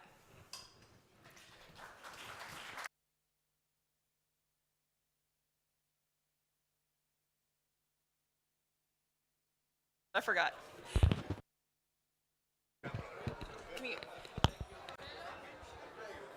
Go ahead. amfori staff, if you can meet at the front. All amfori people.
So,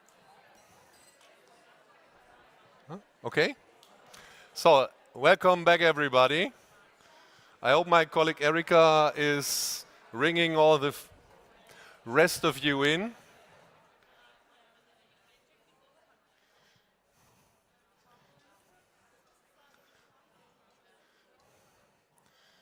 So, inviting everyone to take your seat and please fill the front rows. So, of course, after lunch, it's always a little bit more challenging. So, and I would like to excite you a little bit. So, yesterday we had a little bit of gymnastics. So, I'm void of ideas how I can engage you. Maybe the adrenaline is already rushing when you're thinking of it. So, I hope everyone's coming in now.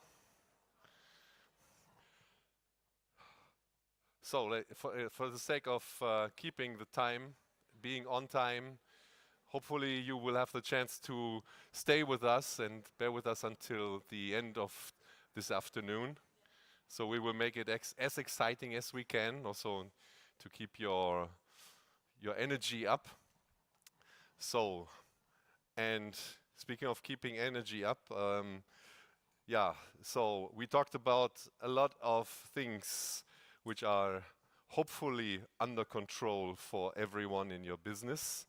However, it also happens and it occurs that, and we know this in the last years, so many crises that have come up. Nobody was thinking that this might happen this way, from global diseases to wars coming up.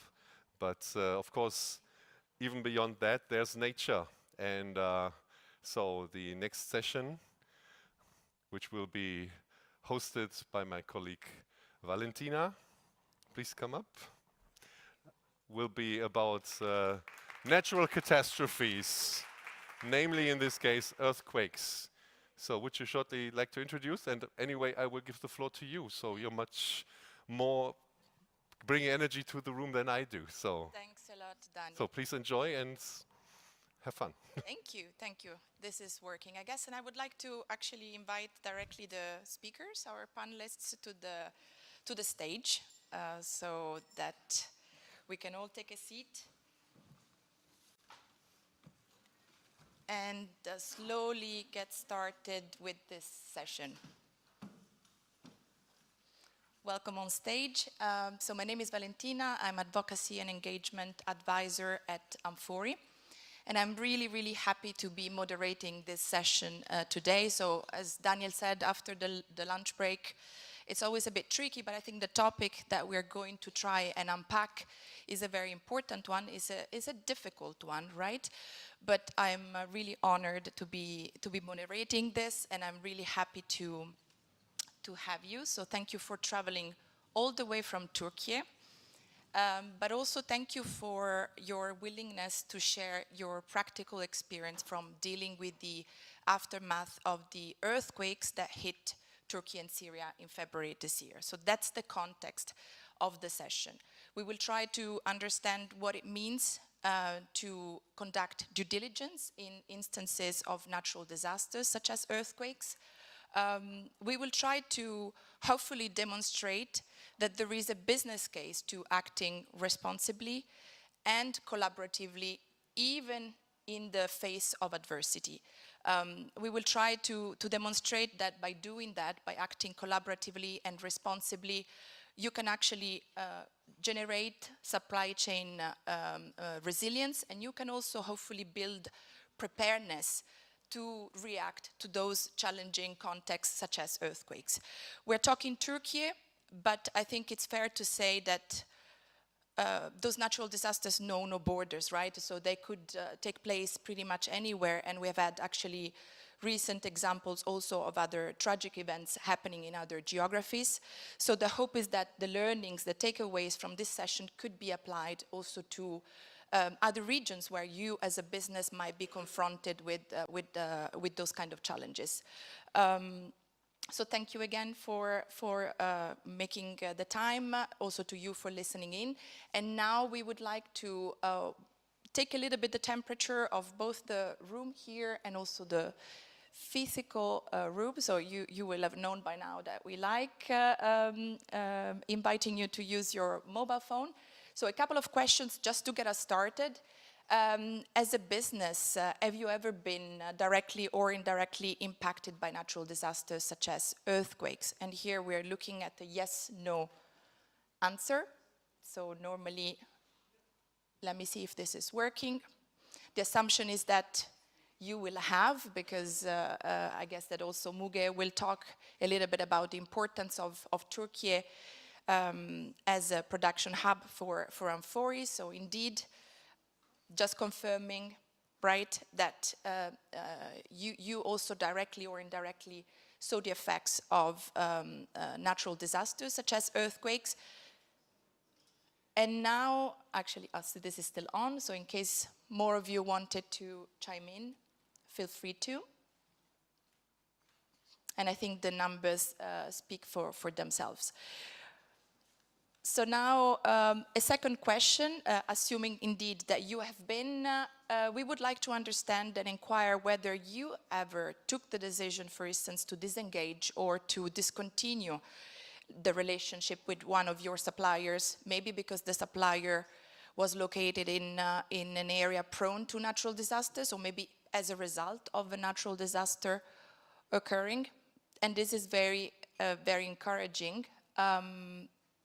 Yeah, I wasn't sure whether we would get this type of feedback, but I think that will be one important message that we will try to convey. So how important and how crucial it is actually to be continuing to engage with suppliers, with your customers, with local NGOs, right, with representatives of amfori and other maybe initiatives on the ground. So those will be the perspectives that we will try to bring to the table, and there is one yes, thanks for being honest. Okay, so that was just for the warming up of the room, of the audience, and now I would like to actually start off with you, Ali. Maybe, yeah. So you are the board member of a business partner, what would qualify as a producer, manufacturer of garment in Turkey. Yes. And you also not only supply to Western customers, but you also have your own fabric suppliers in Turkey, right? So maybe, yeah, if you could just start off by telling us a little bit about your practical experience from dealing with the aftermath of the earthquakes in Turkey, and in particular the kind of priorities that you had in mind and the kind of challenges that you were confronted with. Well, thank you for having us today. Yes, sir, you're on. Yes, I'm on. Maybe a bit close. Actually, let me just give you a brief information about my company. We are based in Istanbul. We are a group of companies manufacturing laundry and garment dyeing. We also produce washing machines. Back in February, we also affected because of the earthquake. We have a facility in Malatya, which is the eastern part of the Turkey. And after the earthquake, we shut down our production due to the safety of the employees. So we have a one-floor facility in Malatya, so it didn't affect from the earthquake. So we opened the facility as a shelter to our employees. We provide them food and housing, not only for the employees of ours, but anybody could join the facility to use as a housing purposes. And during this shutdown period, we paid all our employees. So we didn't cut their salaries, so they will not be devastated again for the monetary purposes. So what we did after the third day of after the earthquake, we sent a full truck of goods, such as water, clothing, polar blankets because it was winter time, and diapers for the kids, all the immediate necessities those who need in that areas. We didn't give these goods or these helps not only for our employees. Whatever we can reach to local people in Malatya area, we gave them also. So this was what we could at least to be with those affected in that area. For the supply chain side of our production, so we are in the fast fashion business. So we need to deliver the goods, our POs, the customers' POs on time. And since we closed one of our biggest production facilities, we had some delays, of course, and the delays comes from our raw material suppliers as well, because they have also facilities in those affected areas. And how we overcome from these delays, we work all together, from the end supplier to the raw material supplier. So it's kind of a family. It's not just one of way doing business. So we talk with our end customers and inform them there will be delays due to the earthquake. And they understood, of course, they supported us. And we also supported our raw materials. So we didn't, we honor the payments on time to our suppliers. So we try to overcome all together. Thank you.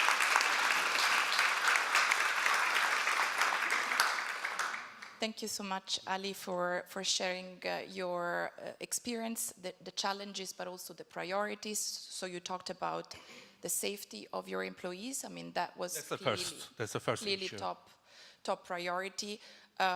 Thinking also practically of what employees might need, like providing shelter, wanting really to be a good employer and be there for your employees. And after the time we put container houses in our backyards in a facility, so people are still staying in those container houses. Thank you. That's really impressive, and I think well done on taking this initiative. Well done on also having perhaps difficult conversations with your customers, but I think from your experience, they were responsive, they understood the challenges, and they were really willing to accommodate with delays. On the same day, each send their regards, they send mails, they even offer their helps, whatever they can. So we overcome all together. Thank you so much. Thank you, Ali. Now, I would like to move on to Elif, quality manager at Metro. As a retailer, as a buyer, I think you perhaps come from a slightly different perspective. You are, a big player in the international scene, but I think you faced similar challenges, right? As much as Ali did with its own businesses and with its own workers and employees. Can you tell us a little bit also from your perspective, what kind of sort of considerations you went through really in the aftermath of the earthquakes? Was it about getting in touch with your workers? Was it about getting in touch with your suppliers? What did you do? What are some of the actions that actually Metro took? Over to you. Thank you. I'm coming from the Turkey, Metro Turkey, as representative of the Metro AG today. First of all, I would like to thank you this event to give the chance us to share with you our experience on this disaster. Actually, I would like to start with explain a bit this situation to you in order to understand the picture. Actually, this earthquake, this disaster was very shocking for the whole country and also all over the world. And hundreds of buildings collapsed. Many people were trapped under the rubble, and unfortunately, thousands of people died. And it was complete disaster, actually. And remaining people, as you imagine that the earthquake was occurred in a winter condition, in the middle of the winter, and there is an harsh, cold winter condition, and the remaining people try to survive in this condition, and they need all things, all basic things. You can imagine that the food and drink, shelter, clothing, cleaning, toilets, everything they need. In this situation, actually all people, all individual peoples and all NGOs, governments, companies, all the people actually try to help this area and organized many aid campaigns and truckloads of aid material were sent to this area. And also field kitchens were established in this area to provide the people hot meals, and also all safe places were open to the earthquake victims in order to safe and hot shelter. And in these conditions, as Metro Turkey, we also took responsibility and took many action as we do for all supply chain, from the suppliers to the customers and for employees and also society. Actually, I would like to start with what we did for earthquake victims, for the society. Our global organization, Metro AG, firstly donated the 200,000 euro to Turkey as emergency aid. And also we, as Metro Turkey, provided food for 120,000 meals to meet the people's meal needs, hot meal needs. And also we collaborated with the many organizations in Turkey, like the United Nations World Food Program and many NGOs like the Kızılay, AFAD, in many big NGOs in Turkey, many big organizations, and also chefs in Turkey established many field kitchens, and we also collaborated with them to provide the food these organizations. And also our stores have very huge and big areas, big square meters, and we open all our safe areas to the society, to the people. Many people wants to stay in their vehicles and not want to enter the buildings, and we opened our car parking areas to the people, and we served them free hot drinks and hot meal, hot food, and also we opened our stores to our employees in order to stay in our offices or dining halls in this period. And also, we have some chefs in our organization. They also went to the field kitchens in order to cook the meal for the people. And also, the laundries were established in this area. and we donated the detergent, 1 ton detergent to these laundries. In Turkey, actually I don't face in this country, but in Turkey there are many animals living in the streets, cats, dogs. It's important for us. We don't actually forget them, and we also provide and donate pet food for them. And also we organized a toy campaign for the children. As you imagine that the children is the most fragile part of the society. We keep them away for this environment in order to increase their moral. We organized a toy campaign and donated the children in this period.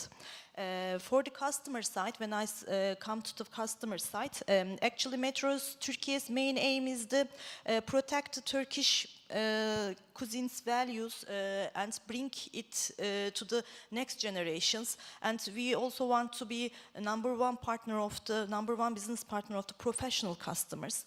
With this aim, with this mission, we may organize many initiatives for the HoReCa sector in order to add value to them.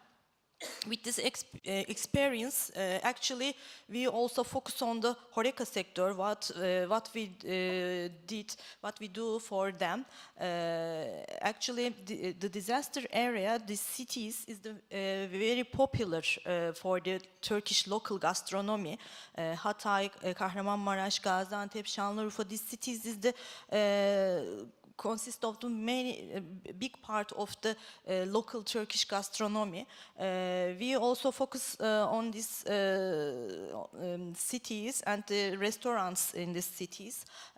We choose the 4 restaurants. Their restaurant was collapsed or damaged with the disaster. And we have a Gastronometro platform, which is a gastronomy discovery platform. It's having the big kitchens, big serving areas for the training purpose. We opened this platform to these 4 restaurants during the Ramadan period. In the Ramadan period, there is the iftar dinners, and we provide this area for these 4 restaurants, and we provide all food, chefs, employee staff to them, and they give iftar invitations in there during this Ramadan period. And in this project, actually, 2,000 people were hosted, and nearly 2 million Turkish lira was gained, and this money directly given to these 4 restaurants in order to get well and get on their feet as soon as possible, and they continue to their business again. And when I come to the supplier side, actually we heard this disaster, this earthquake, we immediately contact with all our suppliers in this area, and we want to learn what their situation and health situation. And also we directly stopped our all supplier audits until they restart and they get ready again. And also there are many local suppliers, local small suppliers in this area. The small suppliers, as you know, that the most vulnerable and fragile part of the supply chain. We also want to help them. Their products, especially agriculture products, was waited to harvest in the fields in this period. There were no people to harvest these products. We provide the equipment to facilitate this harvesting period, and we also purchased all the products from there, and 1,000 ton fruits and vegetables were purchased in the small local producers, and we also it was important that we make this purchasing operation payment in advance. it was important for the people. Actually, our supplier side actions and our actions is totally like that, and also it's continued our collaboration with this area, region.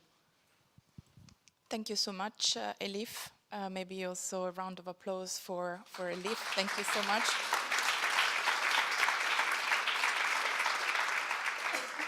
So you gave us quite an extensive overview of many of the actions you took.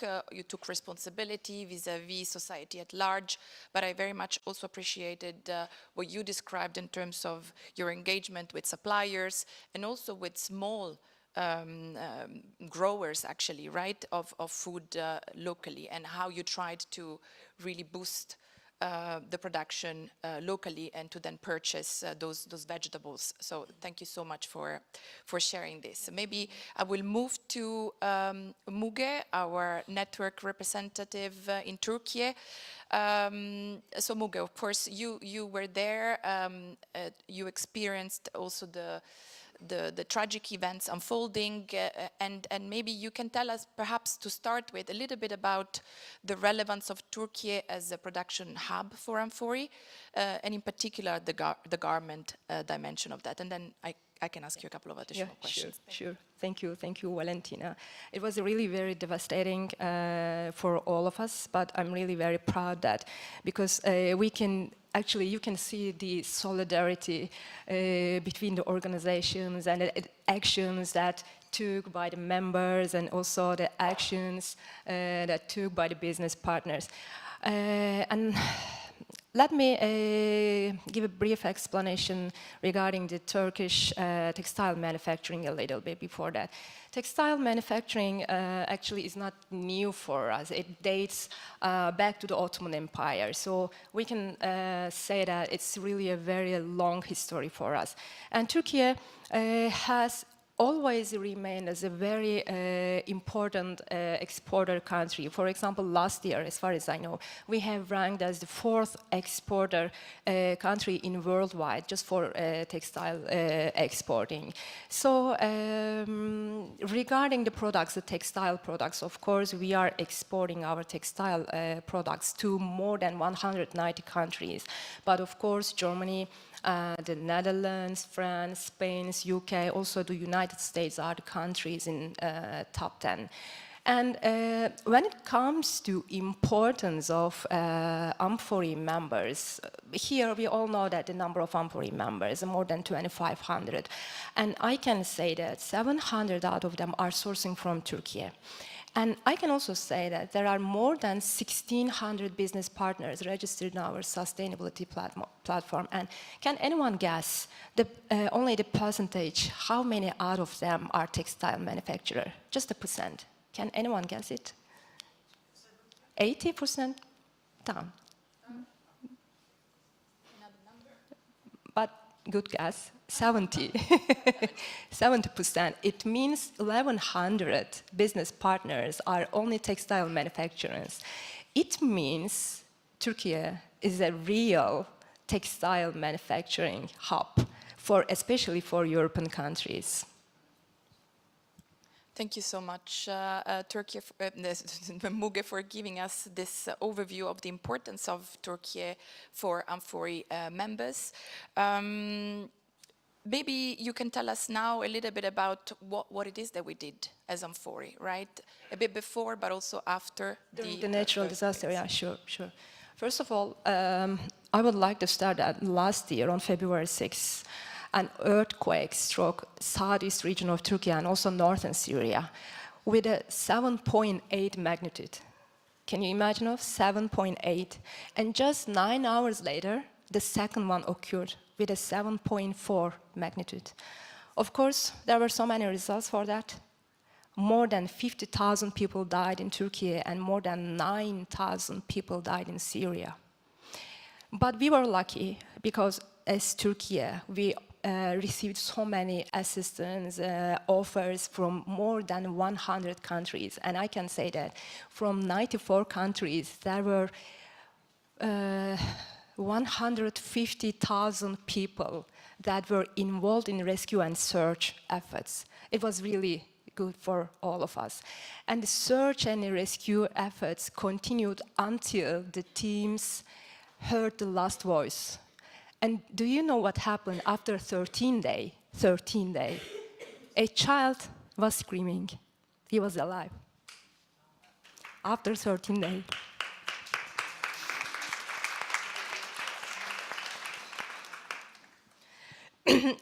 But of course, as I said, it was really very devastating, and the Turkish government immediately declared a 3-month state of emergency. But of course, this type of natural disasters costed a lot for any country. And I can say that it costed 150 billion US dollar for Turkey. And we are still dealing with it. For example, the Turkish government immediately started to build new permanent residences and village houses. And it will being provided one by one for the earthquake victims. And it will continue until the last victim will settle down in their house. And in that period, what we have done as amfori, first of all, we conducted a repeat risk assessment. We immediately checked how many business partners are in the region affected, because the earthquake affected 11 cities in total.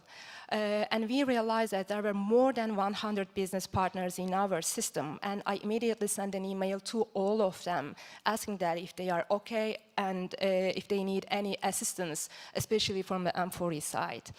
And then we also checked that how many forthcoming audits for those business partners. And we published a declaration saying that there will be a 3-month audit extension. And we informed our members and also our business partners. And also, before the earthquake, actually, we have already started to prepare a memo for building safety and earthquake resistance, because we were already aware of the importance of that. 3 months ago, we have started to prepare the memo, but according to approval process, we were able to publish it just 7 days after the earthquake. But that memo was prepared in English and Turkish, and it was shared with all members and business partners. And also we have revised, as you know, under PA7, the occupational health and safety, there is one specific question, 7.11. We have revised that question only for Turkey, and we have informed the auditors, BSCI auditors, regarding how they could check that specific question only for the factories located in Turkey. And then at the same time, I brought together all business partners located in other cities, not in the earthquake region, in other cities with Assam. Ayşegül is here and she's going to explain better than me regarding what they are doing, by the way. But when I bring together with the business partners and Assam, the business partners started to call Assam, and they provided so many clothes, underwear, blankets, home textile, shoes, socks, like that, anything, any kind of supports. And Assam went to the factories one by one, took them and to the region, which is good. That's another kind of solidarity, you know. And also as an amfori, we made a donation to the registered institutions in Turkey as amfori staff. And yeah, like that. We have done actually, we tried to our best. Thanks a lot, Muge. Thank you. As you said, we tried to do our best. Maybe there is something that you think we could have done better, or maybe we could have been better prepared if there is any such thing. Of course, of course, there is. We saw that when we were conducting the rapid risk assessment, updating the data is really very important. So as amfori, we should further encourage all amfori members to keep up to date the data of your supply chain. It's really so important for us, just to see and understand the impact, the business partners in the region, in case of any emergency or in case of any natural disasters. I am sure most of us here know the story of the starfish on the beaches, right? Someone was coming and throwing the starfish back to the sea just to make a big difference, only for one starfish. Just like that story, keeping up-to-date data of your supply chain on the platform may not be important to you, but it really makes a very difference for someone who needs your help. Thank you. Thank you so much, Muge. I think you got the message across. So thank you so much. Now, last but surely not least, I would like to invite Ayşe Gü, and I hope that I've pronounced your name correctly, Deputy Executive Director at ASAM, to really bring in the perspective of a non-governmental organization such as yours. And there is normally a video that should play in the meantime without any sound. So let's see. Or maybe... Yeah, there's a bit of sound because I think we do not have time. Yes, so you will be seeing a little bit about some of the work that ASAM does. So due diligence is also about engaging, right, with stakeholders locally. It's important to get the perspectives of local stakeholders on the ground because they really have hands-on visibility also on some of the challenges, right, that might be unfolding in a specific context. And you might also have important insights in terms of workforce composition and vulnerability of workers. So can you tell us a little bit, Ayşe Gü, about this aspect? Why is it important actually to engage and the kind of also of impacts that the earthquake had on workers? Thank you so much. Thank you. Thank you. First of all, thank you for the organization and for the invitation, of course. The subject and the question is very, very big, but I'll try to do my best in, to summarize. And I'm just going to move on to without losing any time. But first, maybe it's good to give some general information about what is my organization, what is the association is doing. ASAM, founded in the year 1995, just after the Gulf War, for the people who are seeking asylum, to provide service for that people. And now we do work all over Turkey with its 53 offices and around 3,000 full-time paid staff. I'm saying that the paid part of this information because since we are an NGO, people think that we are working with the volunteers, but yes, we are receiving lots of support from the volunteers, but we are taking serious, so we are working professionally our humanitarian aid part, so there are 3,000 full-time paid staffs. And just after the earthquake, ASAM established its compounds in the region in order to conduct its activity swiftly and efficiently in the region affected by the earthquake. You already saw the pictures, and I mean the video bring together with the pictures and what is ASAM is doing in the region. I hope you had an imagination how activities and the assistance that we did deal and delivered. Right after the earthquake, ASAM engaged in search and rescue and humanitarian aid efforts in the earthquake-affected provinces with over 800 personnel who reached the region from across Turkey. For now, the number of the personnel working in the earthquake zone is over 1,500 right now.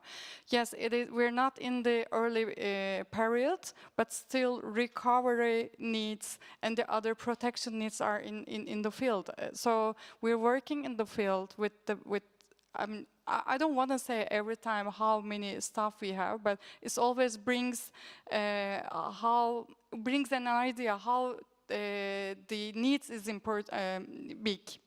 So now we are working with over 1,500 staff in there to provide service for the people.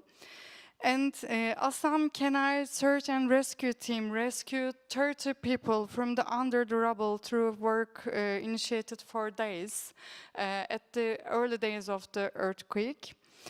And the evacuation of over 800 children under institutional care in the earthquake provinces to safe zones was ensured within the first 3 days of the earthquake disaster. With the, of course, we organized that evacuation with the Minister of Social and Family Services, but you know, at that time it was chaotic.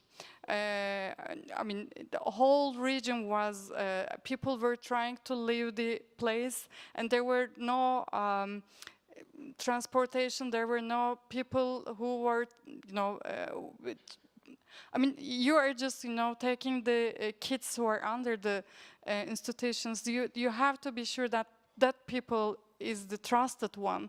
Already had some checks about their how they are trusted. So we managed to, you know, evacuate them to the cities which are not affected by the earthquake. And interpretation support was very important. Also, we provided during the earthquake because in Arabic, English, Spanish, French, and Ukrainian, because some of the Ukrainians and some of the Syrians were also living in the region, and also rescue teams came from the abroad. They needed to have that translation support, so we provided to them as well. And during the works that we are dealing, the number of the beneficiaries reached by the need assessment is over 150,000 right now. It is not the people that we provided service. That number is the people, I mean, we provided service for the need assessment over 500,000, and we dealt material, assistance material over 1 million. But via that method, we reached another almost 200 people who are in need. They were just stuck in the place, and they were not you know, ready to go to a place where they can receive the assistance. But we did it. I mean, we did the assessment, and we took the assistance for that people. And also, I would like to give some general information. I thought it might be helpful, but not the general information how affected the earthquake, but something different to show how vulnerable is that region. You know, almost 16 million people have been affected by the earthquake, and nearly 2 million of them are Syrians and the foreigners from other nationalities, which is half of the refugee population who lives in Turkey. 2 million is too much. And I mean, almost 5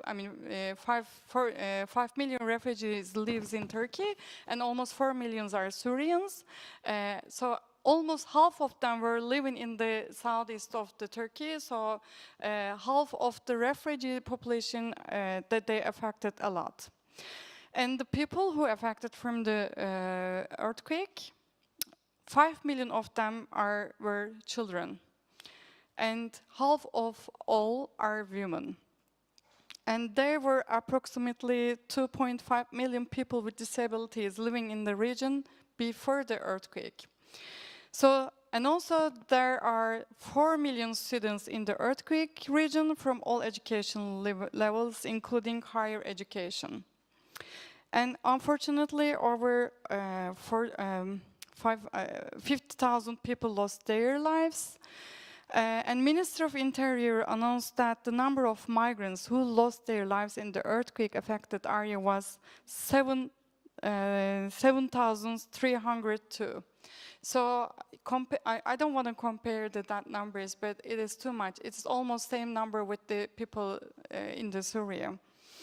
And nearly 3 million people had to change their habitual residence within the country, and approximately 60,000 Syrians returned to the country of Syrians after the earthquake. And Assam as Müge said that, we collected the relief items dispatched to the region in these compounds and meet the shelter needs of staff in the region, because it's also our responsibility to provide a safe place to our staff as well. As Assam, we work, now I hope I'm in time, okay. As Assam, we do work in all sectors such as humanitarian assistance, protection, child protection, health, education, mental health and psychosocial support, cash-based assistance, social cohesion, in a holistic approach with its local context knowledge, which is very important to reach out the needs and to use the limited sources in its best way. I just wanted to underline that, approaching to the humanitarian aid issue within the holistic method, and of course within the gender-based approach, is very important. It's very, very major things to provide better service and to use the sources, which is of course limited. So I'm just passing over the challenges, but before the challenges, maybe I want to share one important information about how the collaboration, how the cooperation and solidarity with the NGOs, with the civil society, by the business is important. To give some examples how we did it before with amfori before the earthquake as well. Turkey is just at the middle of the world, let's say, and it's always happening lots of disasters, and unfortunately, being in cooperation with the business is very important. For example, in the year 2020, when the Syrian migrants, Syrian refugees decided to leave the country to the Europe, they came to at the border, at the western border of Turkey, but they stuck. They couldn't manage to get over the border, land border. Their number was around 20,000, and they stuck, and they said that just after the pandemic period in the month of March, I mean, at the end of the February till the 20th of March. So at that time, we were also trying to find solution to serve them with the materials that they have in need. So I just called Müge and asked them if your member has already some materials to bring the people who are in need. And in 2 days or something, we were ready to deliver that items as well to the people who were stuck in the border without nothing, because people think that they left everything behind. They were carrying only their backpack with a family, so they didn't have anything else to cover themselves as well. Anyway, it was one example, and one other example that I want to share, and it's going to be my last words, okay? Just after the Taliban took over the Afghanistan in the year 2021, when the people tried to evacuate themselves, and they start to walk through to Europe actually, and they arrived to Turkey around at the end of the August, and they were also miserable, and they were nothing to for themselves, even their shoes. And everything was in need. So again, I called Müge and I said, do you have the list of items that people that they started to come in, enter in Turkey? And we have a list of the needs, and we want to provide that materials to the people. And in 2 or 3 days, I don't remember exactly, but we received lots of messages from the business members of the amfori, and we went there to bring the items to the people. And it was only 2 examples that were together for to provide service, to provide good, let's say, with cooperating, with solidarity NGOs like us, and with cooperating with the business like amfori. And thank you for the time. Thank you, Ayşegül.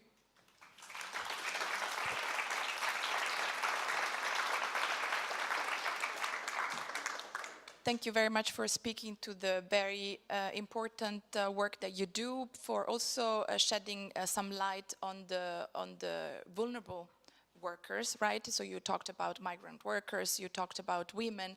So I think that's definitely something that makes the management of also very difficult situations, such as the aftermath of a natural disaster or an earthquake, even more complex. I think it's important to keep those vulnerability and apply those vulnerability lens when conducting due diligence. So thanks for also bringing this point up to the discussion.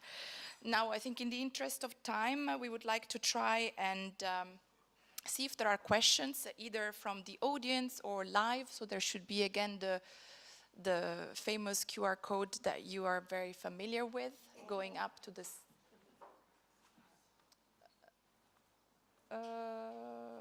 No, sorry, this is the last one. So this one, the Q&A.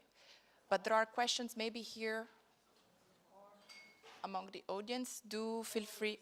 Thank you.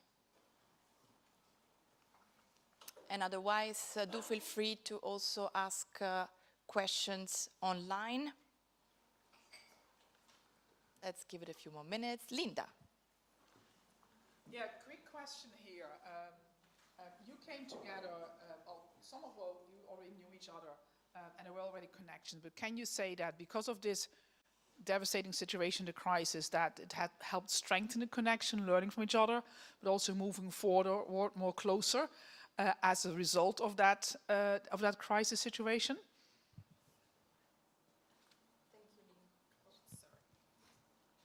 Thank you, Linda. Who would like to? Actually, yes, but I would love to say that no, because I mean, we have to be well prepared before the disasters. The point is that, I mean, yes, we are becoming together during or after the disasters, but we are not being that much prepared to, for the next. So, I think it is very important to be in contact and to be in touch with the organizations, with the all stakeholders in the regions to be well prepared, not only for the disasters. Disasters are only one major dimensions for the need, but also for the human rights. It's important to be together. And yes, we know each other just after the Syrian crisis, but because of the meetings, because of the organization events, we went together. But it's always good to be in touch, with all kind of stakeholders in the world, let's say, in the region that you are working in. I don't know if anyone wants to. And I also add one more thing about that. The people who are affected by the natural disasters, it can be also war, and they can be victims, are not the numbers, increasing and decreasing number. They are just human, and what we are doing is just for the humanity. That's why we know each other. We have to know each other well, just for the solidarity and come together from time to time. Thank you so much to both of you. Now looking a little bit at the questions that are also coming through. No, there is a question live. Maybe then let's give a chance to the person over there. Do we have a mic? And maybe we can take one of these ones. Oh, thank you. Thank you so much. My name is Pınar Kara, representing Minerva Business and Human Rights here. Thank you to all the panelists and to you, Valentina. This has been more than helpful and insightful. While we understand that the humanitarian response and, of course, the corporate response to crisis is very much important, I would like to, the question is not addressed to you, of course, Ali Bey, but like your example has intrigued our attention a lot. While you refer to fast fashion and the purchase order deadlines under which you're all working, of course. And we understand that you got, if I may say, lucky with your brands, because with whom you had good relationships and they didn't put you under pressure and supported you throughout this awful period. But there are also certain research on the field and reports based on that, which was also referred to by the Business and Human Rights Resource Center. And we understand that certain brands, international brands, actually put, again, pressure on all the producers affected by the earthquake in Turkey and Syria, and even requested to lower prices. Do you think that your case is representative in that sense? And do you know from other producers who have suffered due to the brand's responses to their situation, if I may say? And another one, again, this is also addressed to all of the panelists. Do you have any information about, while we understand that at the producer level, the situation was more, so to say, known to all of you, how about the farmer level and field level that were also affected highly by the earthquake? Thank you so much. Yes, of course, our raw material suppliers, like fabric suppliers, they have facilities in those areas. They delayed also 3 months, 4 months of their fabrics, but we didn't face any lowering prices or any penalties from our customers. Luckily, we didn't face anything because we're working with them more than 10 years. It's like a family, so we were in all together, and we didn't face any difficulties. We waited the raw materials to come in our facility, so of course there were delays, but no penalties at the end. Thank you for bringing forward your experience, and I guess that indeed perhaps there can be, and definitely as the research demonstrates, there have been other instances perhaps of less responsible practices, but we wanted to bring forward the message of how important it is actually to continue to act responsibly. Yes, we were all together. Thank you. I don't know if anybody else would like to. Maybe I can answer for the second question.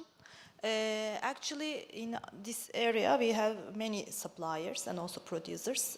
Some of them can continue their production as it is, but some of them couldn't continue, unfortunately, due to the lack of employee actually.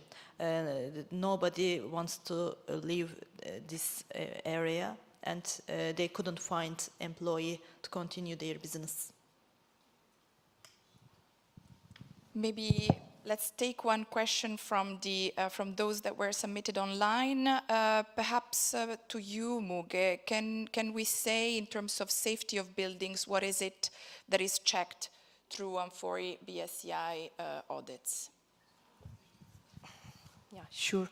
Normally, according to Turkish laws and the regulations, there should be a building occupancy permit for all buildings to see the safety of the building. So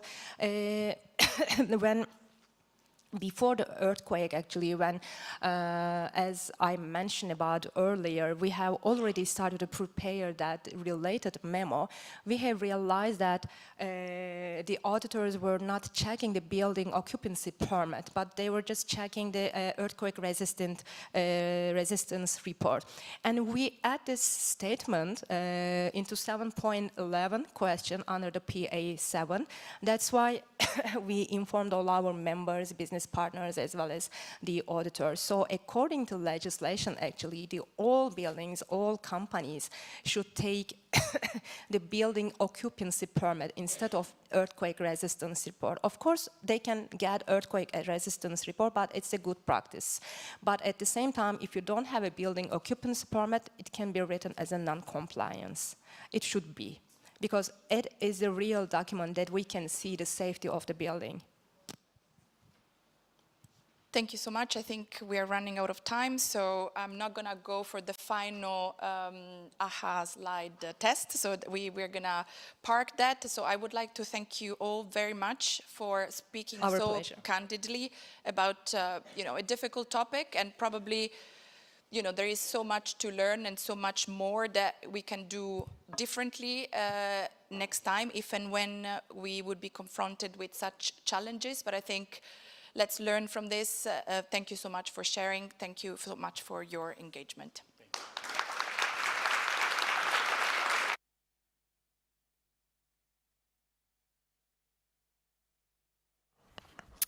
Definitely takes a collective, and it was very heartwarming to see all of the actors being able to do that in the wake of the earthquake that happened relatively recently. So I am going to propose that we do something maybe slightly awkward. Can you all stand? It's the afternoon. I'm sleepy. Maybe you're sleepy. It's kind of hot in here. Let's stretch. Let's just get a stretch in. Whatever you want to do. Get some blood flowing to our noggins. Okay, beautiful. Thank you, everybody. We have one more session before another coffee break, so we can get a little bit more movement in there, maybe catch the last of the sunlight. But our next session, we will be talking about vulnerable workers in Asia. We know that challenges of migration in Asia and the rest of the world are likely to remain and probably increase over the next few years. Among the migrant workforce, women are the most vulnerable category.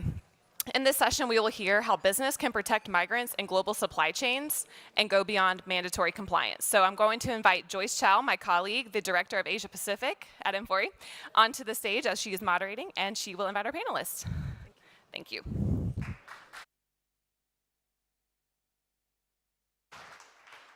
Good afternoon.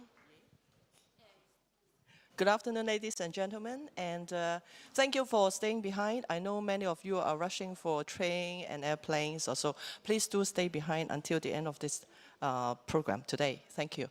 My name is Joyce Chow. I'm Director of Asia Pacific based in Hong Kong, and it's my 12th time to join our annual event, quite significant to me. It's my pleasure to chair the panel today. Without further ado, I would like to welcome our panelists first. First of all, Mr. Maximilian Potler, Head of Labor Mobility, and Social Inclusion from IOM. Thank you. And we have Phoebe Effin, and she is not just our Human Rights Manager from WWF, but also Board of Directors of amfori. And last but not least, my colleague from Bangladesh, Network Representative Saiful Milad. Thank you. Yeah, and I think it is very important a topic. We chose the topic vulnerable workers in Asia going beyond mandatory compliance because we believe the protection of migrants workers' rights shouldn't be driven by legal requirement. We should go beyond that. It is the basic requirement for all. And I think there have been a lot have been said in different panels, might have a relevant information related to this topic anyway. But today we do have some focus. So before we start, I just want to quote some information about this topic with you. Obviously, the challenge of migration in Asia can only be tackled through the cooperation of governments and business and also multi-stakeholders. Without collaboration, it can't be done. And business, however, do carry the heaviest responsibility to implement rules and regulation and best practices to ensure we build a decent workplace for all across the global supply chains. And why we choose Asia? Because if we look at IOM's study, and they have a statistic quoted, out of 164 million migrant workers globally, 15% is coming from South and Southeast Asia. And among them, 19 million are male workers and 4 million are female workers. Migrant workers contribute a lot. They are the heart of our regional trade in this particular region. And they contribute a lot for GDP. according to some statistics, it shows that in South Asia only, the contribution of the remittances sent by the migrant workers back to their home country is equivalent from 6% to 30% of the GDP. Their rights must be protected. They contribute a lot, not only for their home country, but also the trade that we benefit many people in other parts of the world. So before we start, I would like to ask you 2 questions. Can you show the famous QR code? The first question is, how many of you are foreign members? I assume, or you know the BSCI requirement. So according to your understanding, BSCI requirement, have you come across any non-compliances related to migrant workers' protection in Asia? Yes or no? Very straightforward question. 5, 4, 3, 2, 1. So we only have 24 members here. Those who didn't answer? Okay, still counting. Oh, I got additional time. That's good. Thank you, Elsa. She promised me to add additional time. Yeah. Okay. Ta-da. So we have 32. So the second question is about if we need you to just choose one from your understanding or your experience, which is the top concern of non-conformity or non-compliances in migrant workers' protection in Asian supply chain? Okay. I ask these questions because later in our discussion, we will get an overview and the perspectives from UN, IOM, our members, and also our team's observation. See whether we are aligned. Thank you. So recruitment fee, yes. Personally, I handle multiple zero-tolerance cases related to recruitment fee in Asia. Yes, indeed. Thank you. It fits, match with our common understanding. Thank you for your contribution of the input. That means you are not sleeping. Now, let's go to discussion directly. In order to have a better discussion as sharing, I decided to nominate myself to ask questions first, and I will group 2 questions for each of you in one go. And then the sharing will be more systematic, I would consider. So IOM actually started our relationship since 2016. We have signed 2 times the global MOU, and we have been working closely with their regional team. Max team based in Vietnam, Bangkok have been closely working with us, and I have the honor always been invited to join your consultation of various issues related to forced migrant workers in countries like Indonesia, Thailand, or say Malaysia, for example. We work closely with the team. So today, Max, thank you. Because of your interim assignment, you usually are in Asia, and save our travel costs to sponsor you to come from Switzerland. Max, from the perspective of IOM, can you share with us what are the current top concerns of, say, migrant workers' protection in Asia?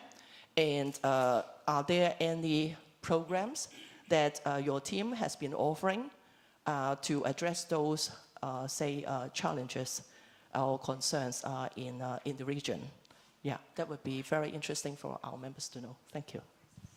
Great. Thank you so much, Joyce, once again, for the invite, and also to amfori for providing IOM once again with an opportunity to bring the topic of migration a bit more on the agenda. And was very pleased to hear throughout the 2 days now that migration, recruitment, in particular recruitment fees and other aspects, also migrants in situation of crisis, is coming through in the discussions here with what we at UN consider a private sector platform.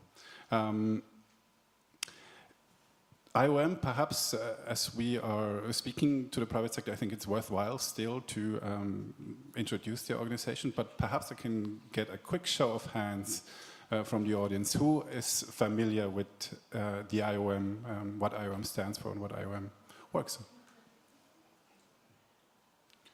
Okay, that's more or less what we usually getting when we meet with the private sector. So it's always a little bit interesting to see how we introduce our work in the topic of migration to an external audience. So IOM is essentially the United Nations agency working on migration. We operate, and really the emphasis on operate under the umbrella of the United Nations and tackle all kinds of migration issues and challenges around the world. Of course, at the core of the IOM is that migration is a positive force for sustainable development. There are several goals within the SDG agenda where migration is recognized as something positive. It promotes sustainable development in destination countries, even in countries of transit and also in countries of origin. Perhaps something that we sometimes tend to forget a little bit when we talk about migration, including here in Europe, as I can see from the news. Of course, working on migration at the moment within IOM also means we are working on a number of crises around the world, in all of the regions. So while we promote the development that comes with migration, of course, a lot of our work is also humanitarian and response to several ongoing emergencies. IOM is very operational. It mainly responds to the requests of our member states. We have more than 170 member states around the world and on all continents. We have offices in more than 100 countries. So we have boots on the ground and more than 500 offices.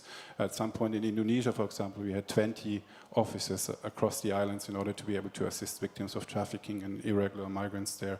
And we have more than 20,000 staff, so perhaps comparable a little bit also with some of the amfori members in our size, but nonetheless we are non-for-profit.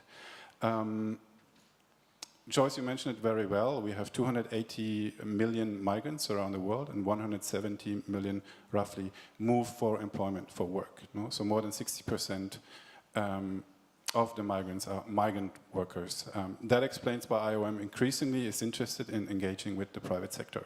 We do this at all kinds of levels. Of course, in our offices in the country, I'm sitting with the IOM office in Thailand, by the way. I had the labor migration team there. Should have said that in the beginning. So in Thailand or at the local level, we work with employers' confederations.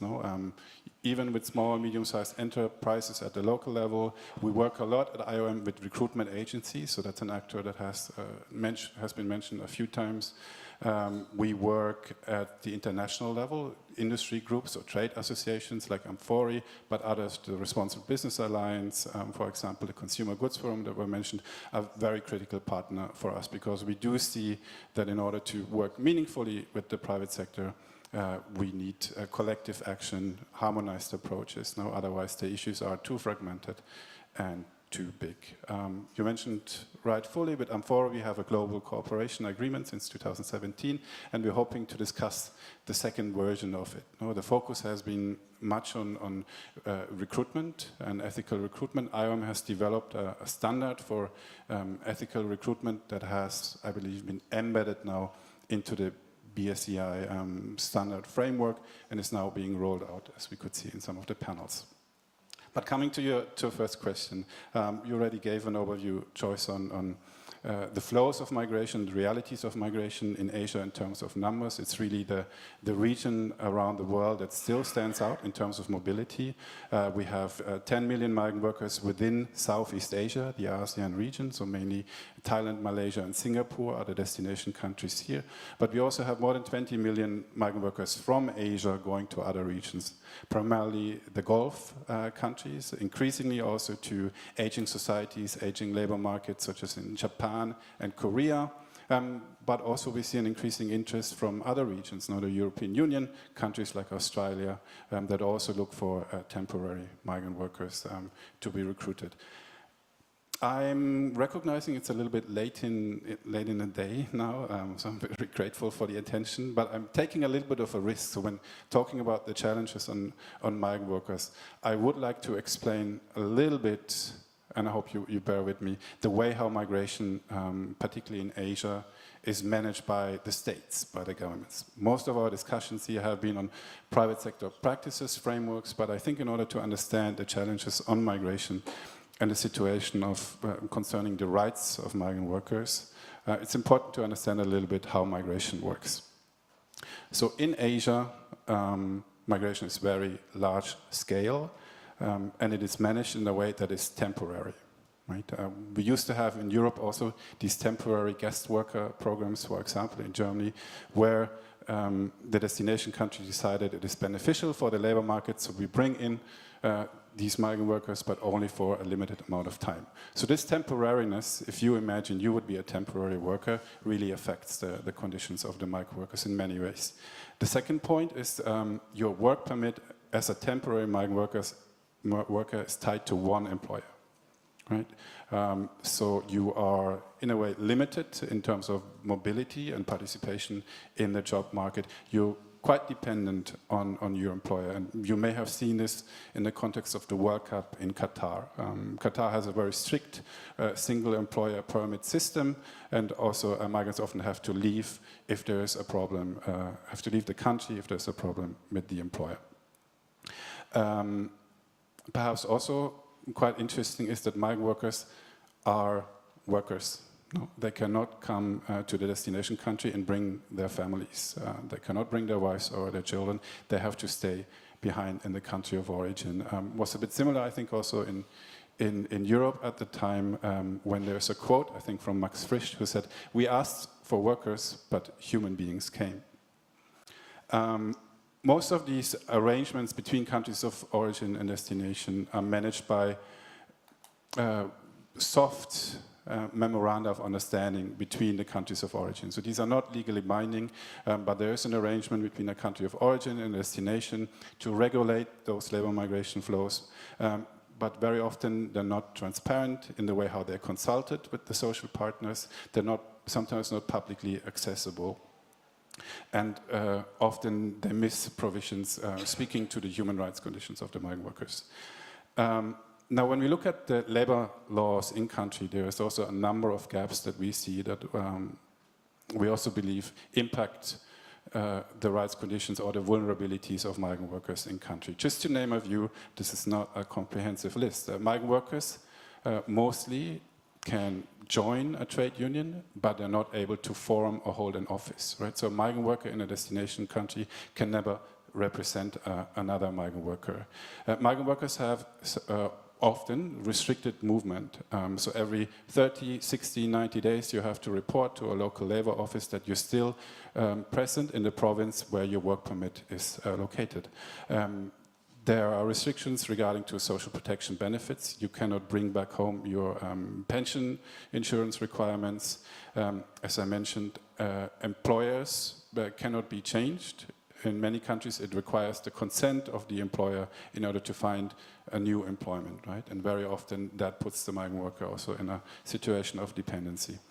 We see that even though migrant workers in theory can open bank accounts, for example, in Thailand, this is often not the case. Migrant workers need to provide many more documentations than local workers and end up not having a bank account or access to financial services.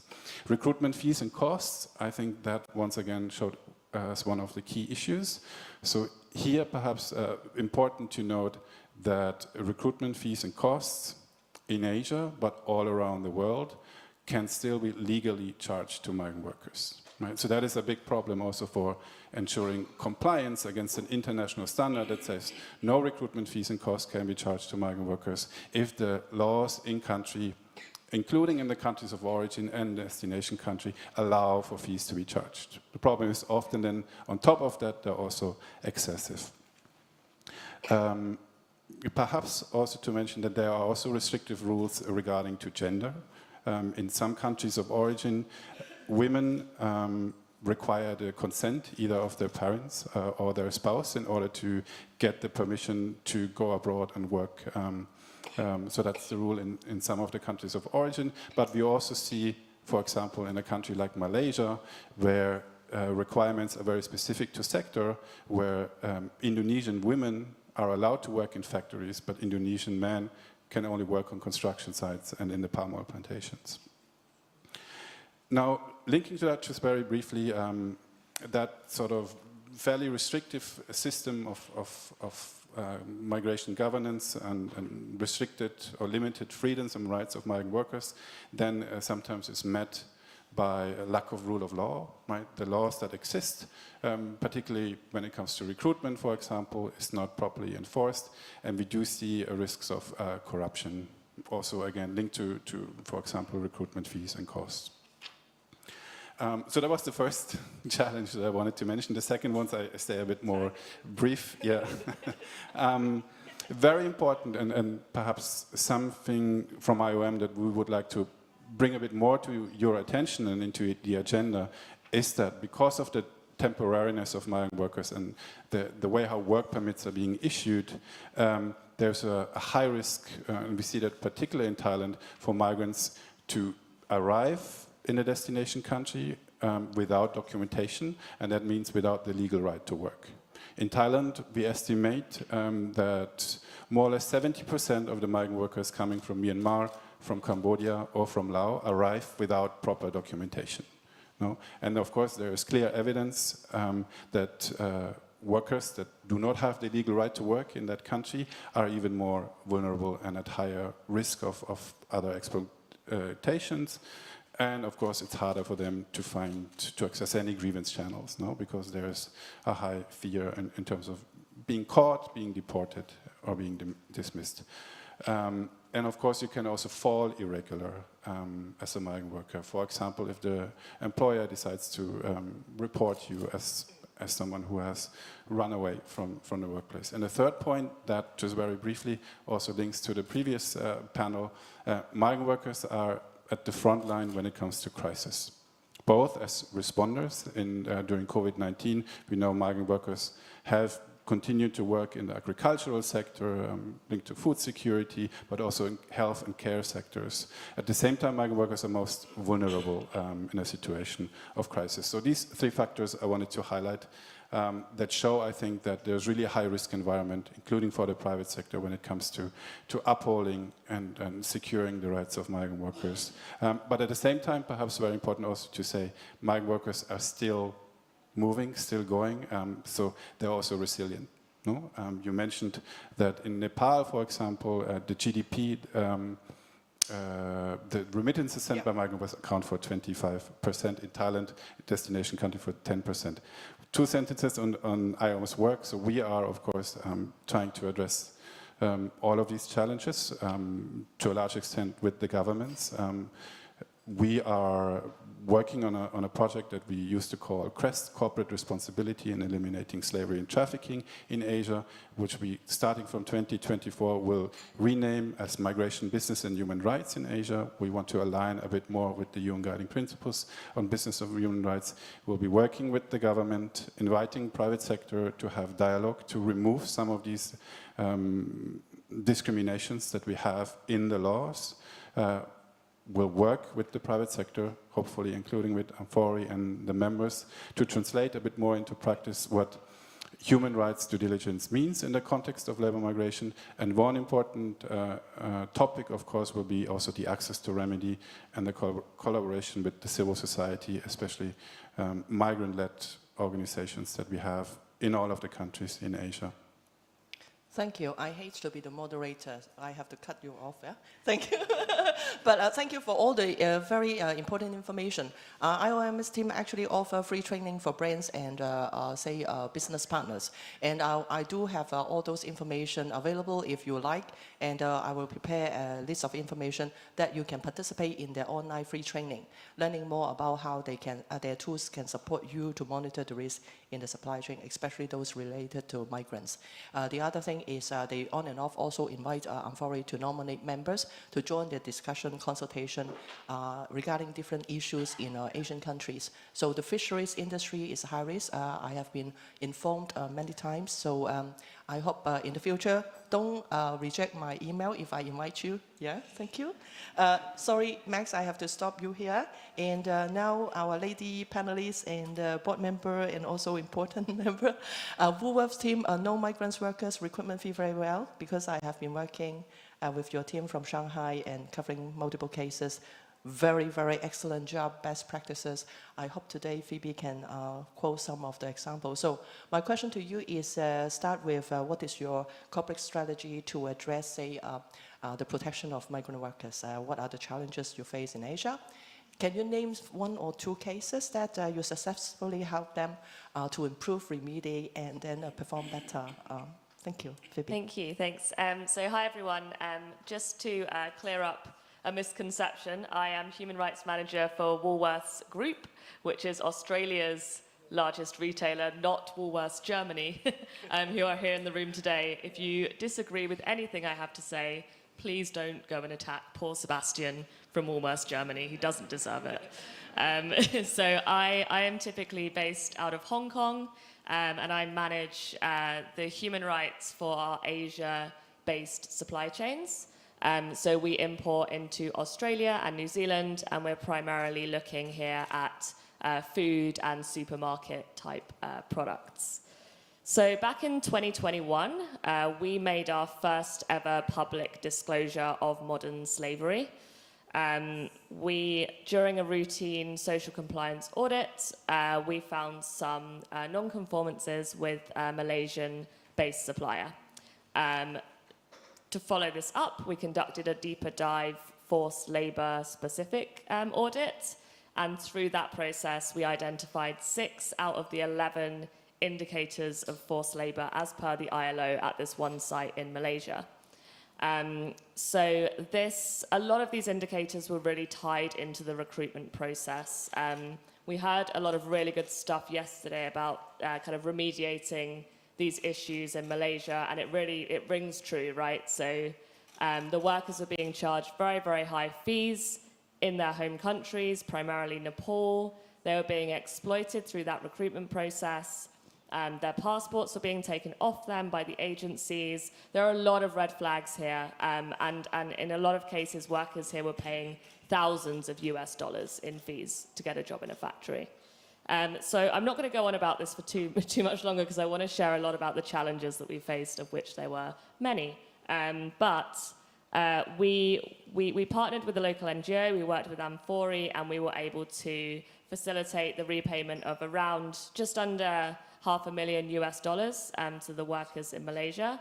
And we developed through this process a really close working relationship with the supplier. We now work with them to pilot some really cool stuff. We're working with them in Nepal to look at how to validate recruitment agencies and uplift the good guys, the good actors in that space. And we're working with them on some other worker voice projects as well. So for us, this is a really great example. However, I'm not just going to sit here right now, pat ourselves on the back and say, hey, look at us, look how great we are. Because to be frank, that's one case. And we know that recruitment issues, recruitment fees, violations of human rights run deep through a lot of Asia supply chains. So I kind of want to spend the majority of my remaining few minutes to share a little bit about our kind of learnings and some of the challenges that we face operating in human rights in Asia. First, in terms of learnings, and I cannot stress this enough, go and visit your suppliers. If you have suppliers in Asia, get on a plane, go knock on their door, visit their factories, and sit down and actually speak to them. I have a horrible example, but it's something that's really on the top of my mind, because it just happened to me 3 weeks ago. I joined a routine, just kind of like a scoping visit.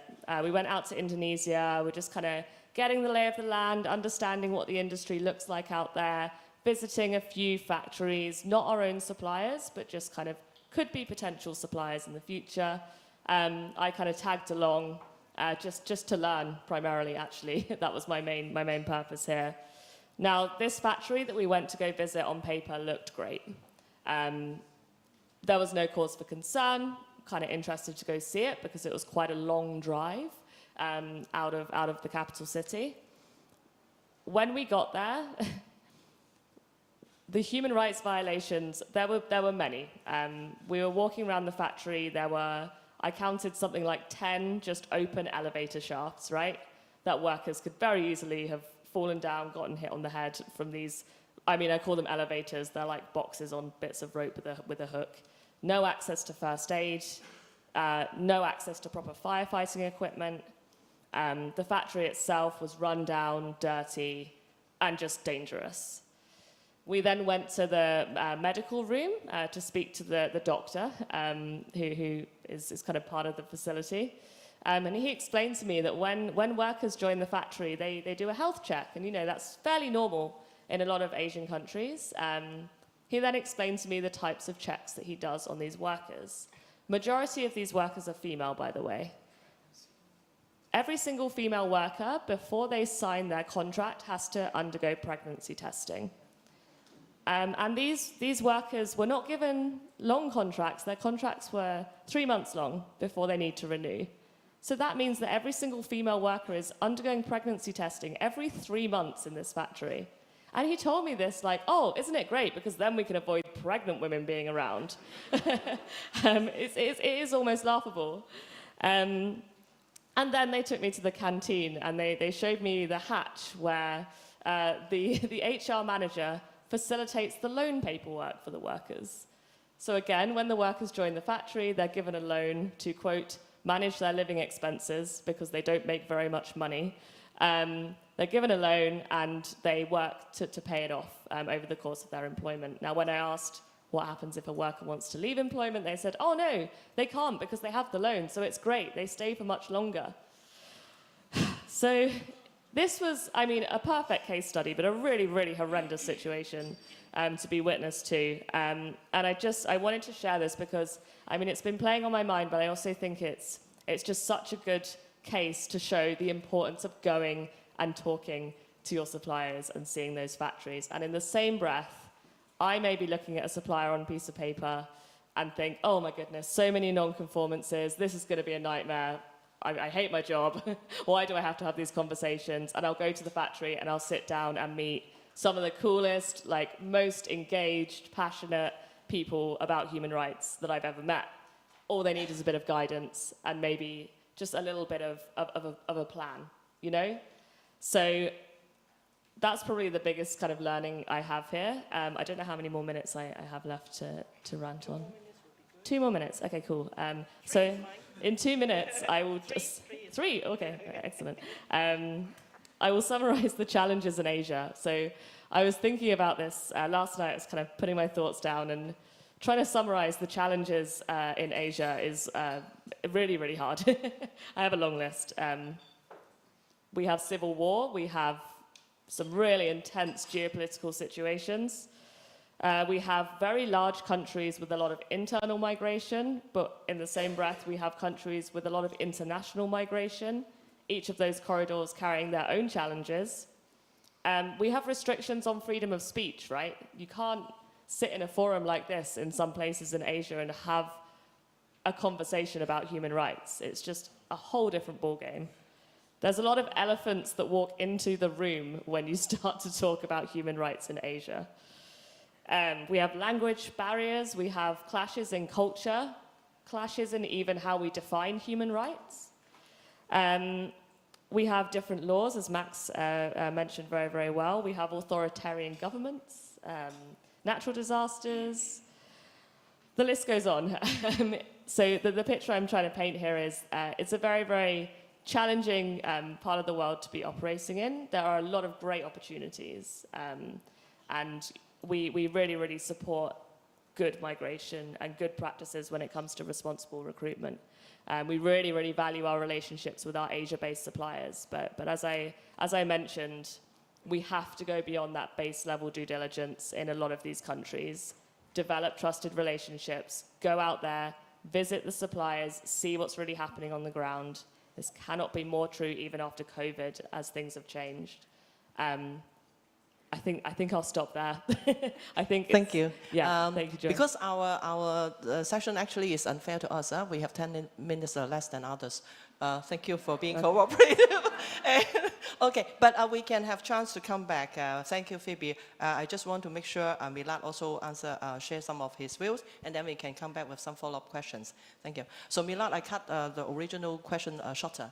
We don't need to repeat those challenges already, but maybe you can go direct fact, what have you, being amfori's representatives on the ground, support, what have we done to support our members to address some of the challenges? Speak for Change, for example, and different programs, capacity building for producers, and maybe you can name some of those examples. And the second part is, I know migrant workers are vulnerable, especially women migrant workers, and you can quote some programs you have been doing on the ground so that members know how amfori support them to address the migrant workers' needs. Thank you. Thank you, Jess. Good afternoon, everybody. Before I go on, looks like I have two part of the question. One is my experiences and how amfori has helped in terms of migrant workers and all. I'll start with a quote from Al Sharpton, the civil rights activist from USA, probably. You might know him. Next time you hear about migrant children near the border, just picture them as your own. Then think what you want the government to do. Coming back to the original question, first part, how amfori helps. And thanks for saving the time of not telling about the NC's non-conformities anymore. You people have already covered very well, exploitation, middleman recruitment. I found a very interesting one when I was speaking to some of the members present here, some of the stakeholders, one of the business partner as well, who gave me a very interesting perspective, which I must include here before I go on to your question, Joyce, about the recruitment fee. And also there is a strange thing called conversion rate to play around with, like you tell the migrant worker you'll pay them in US dollar, 20, 30, whatever, and then you cheat them or exploit them with a lower rate or something, Like there are so many other ways of indirectly influencing them or abusing.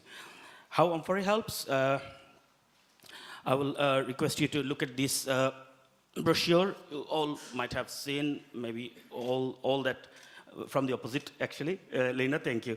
On the back side, you will read, our members have the power to change the world, and we help them do that. So what we do in terms of amfori's activities and all, we do the training programs, the capacity building workshops, as you know them.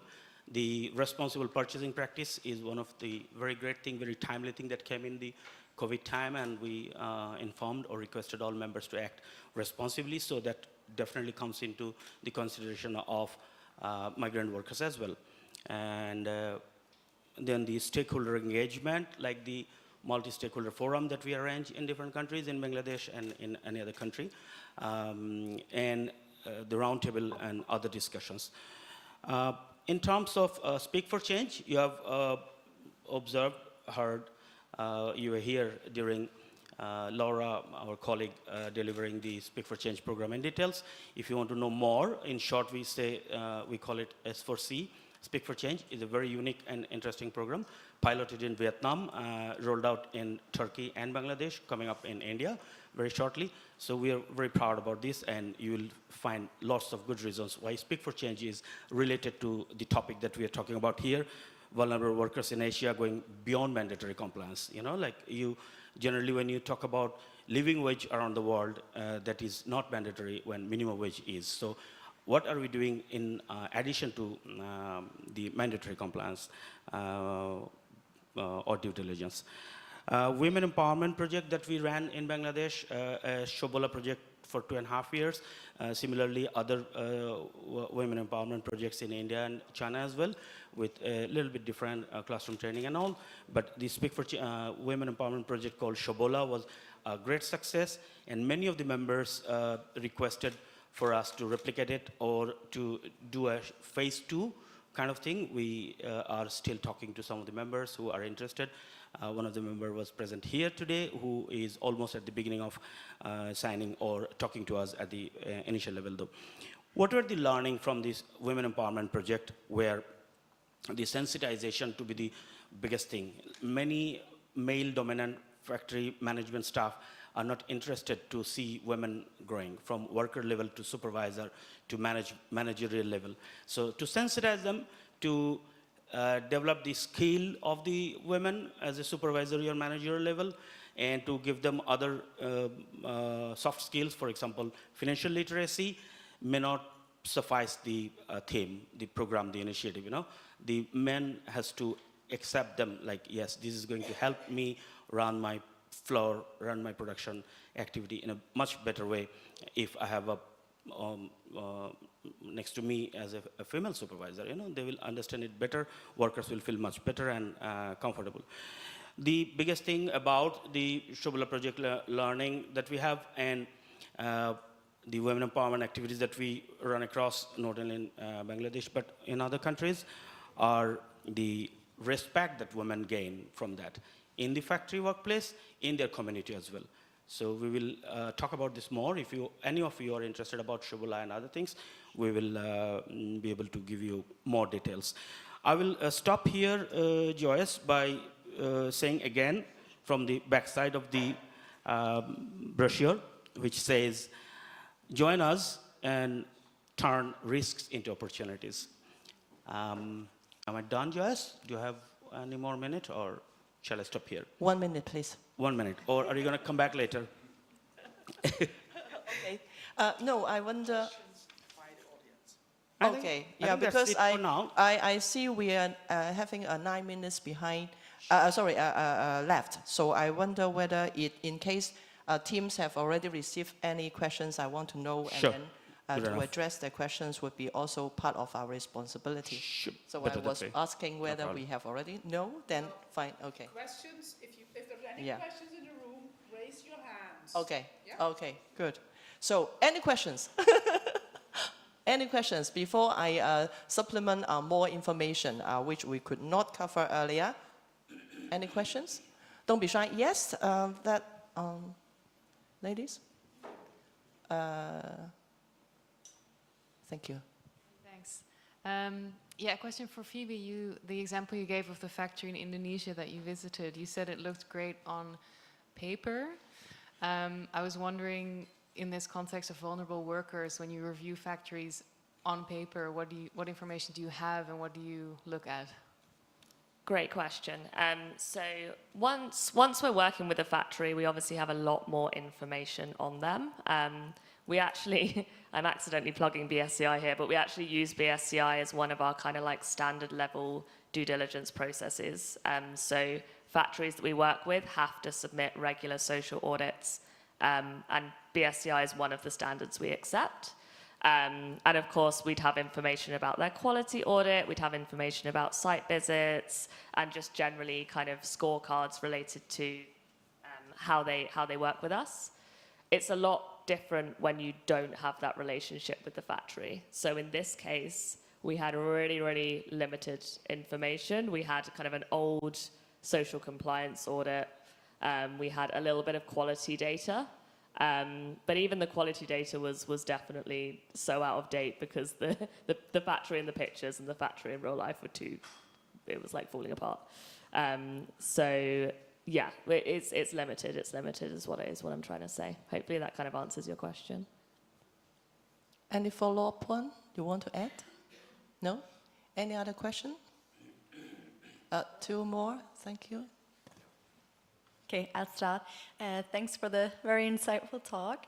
I have a question to Maximilian, because earlier you mentioned that, or all of you, but earlier you mentioned that migrant workers are usually very hesitant to voice any concerns using grievance mechanisms, for example.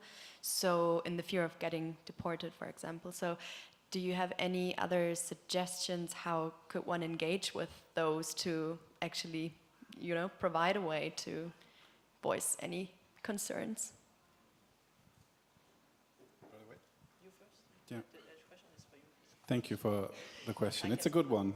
Yes, amfori perhaps will also have something to say on that. Perhaps from our perspective, if you look at the 3 pillars of the UN Guiding Principles, the protect, respect, and the remedy, the third one is often perceived as the hardest to solve, and I think, well, the UN Guiding Principles, of course, say it's a shared responsibility, between government and the private sector. And there are very specific barriers that are important when it comes to migrant workers. The simplest one is language, right? Is that channel actually accessible in language? Sometimes you have different dialects, even if we think of Myanmar migrant workers in Thailand, they often speak different languages.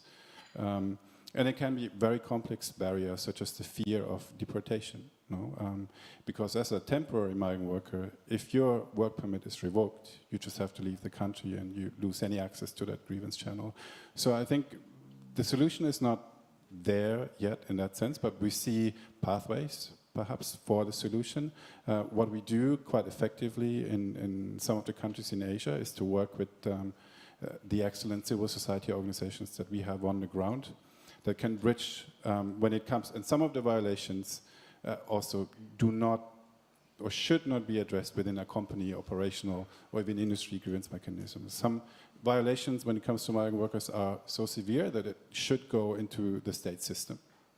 And this is where civil society can really help if they have the trust of the migrant worker community to bring migrant workers to the local labor office. And in Thailand, we have supported one organization for half a year. We had $80,000 in wages and benefits repaid to migrant workers, and with relatively little money. So that was very encouraging. Of course, training, capacity building to state actors, be it inspectors or local labor offices, I think is also very important. And then continuing to work on operational level grievance mechanisms. In IOM, we have a guidance on that we can perhaps also share to making operational grievance mechanisms more migrant-centered. But then, of course, we do also recommend and support industry-wide or collective channels as well. Yeah, there are several ways I can supplement. Because back in August, I was invited by IOM actually, having a meeting with some multiple governments in Asia. And they do have some very well-organized mechanism to support outgoing migrant workers. Even if they are facing challenges in country of destination, they do have a very good sophisticated migrant workers mechanism for grievances, such as the Nepalese government. And they have some website provided to us, and then we can browse through where can we find whom. And this is the official channel we can take reference of. The other kind of thing, of course, our Speak for Change program, obviously, is the choice. But we have to play humble because we are, compared with many other civil society, we come quite new. So we are collecting different references, programs in different countries where we can also leverage. Because in the conventional way of communication, amfori members are buyers, retailers, and trading companies. And business partners are the direct employer. So now we are trying to also strengthening our capacity building program, say grievance mechanism training. Actually, it was introduced in and responsible recruitment training. We also quite well popular in different countries. In Asia, for example, we started in Thailand, funded by the Thai government, now replicated in multiple countries.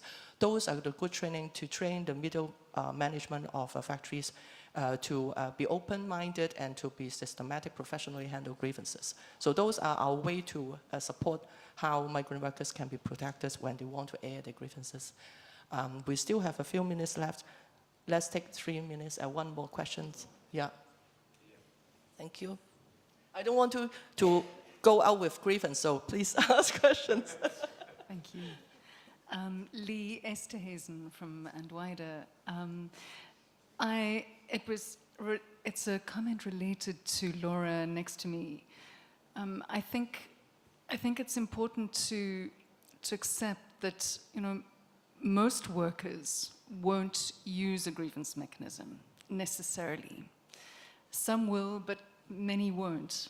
And I think it's important to recognize with migrant workers that many, as Max and Laura and Phoebe have acknowledged, will feel daunted by needing to raise their hand and step forward. It will feel too stigmatizing, too much pressure. And there are 3 preconditions for workers to kind of step forward and be ready to use a kind of a whistleblowing or helpline or grievance mechanism. The first is the cultural norm to complain and give feedback and have that feedback honored and respected. The second is the confidence to complain, the personal confidence to complain. And the third is the sense that there's nothing at stake. Very, very few workplaces have those 3 norms met. And so can we think creatively about how we can provide a channel for workers that doesn't place the burden on the worker? And I know, Phoebe, you mentioned worker voice in passing, but perhaps it's worth sharing more about that. Thank you. Maybe just to comment back, I couldn't agree more with that point. The burden is so often placed on the worker to self-identify as a victim or as vulnerable, say, and I think this is something we could all be collectively doing so much better, is finding those channels and those means to connect with workers in a way that genuinely makes them feel like they have a voice. In so many different ways, we all, I feel, need to be doing that better. So I just value that comment. Thank you. Thank you. And yeah, indeed, it's not a very complicated issue. It's not just one solution can resolve. But we are happy to collect different programs that we can leverage together. And cultural gap is, cultural adaptation is one of the key barriers when we implement a grievance mechanism in multiple countries. Due to time limitation, I have to very reluctantly to conclude here, but it doesn't mean we will end the conversation. Feel free to address your questions offline to us, and we are happy to answer. And actually, we have been closely working with our members, just like Woolworth's team. Recruitment fee, we spend hours and hours of talk between the business partner in Malaysia, the team in Shanghai, and then we find a remediation plan to say gradually 100% pay back those missing of recruitment fee. So we have a lot can share with you offline, those best practices. And our team in Hong Kong is not the only one. So I would like to leverage this opportunity to ask my team from Asia Pacific, Yolanda from China, Jill from China, Alan from China, Hong Kong and regional office, and also Muge and Natasha, India. So they are the one who can help you answer the questions and address your grievances on the ground directly. No need to wait once per year to come and listen to us. So you can reach out to them, recognize their face, and then talk to them. And thank you very much, Max and Phoebe and Milad. I'm so sorry because of time limitation, we can't do all the discussion. Thank you for your attention and stay patient. Now enjoy your coffee break. Thank you.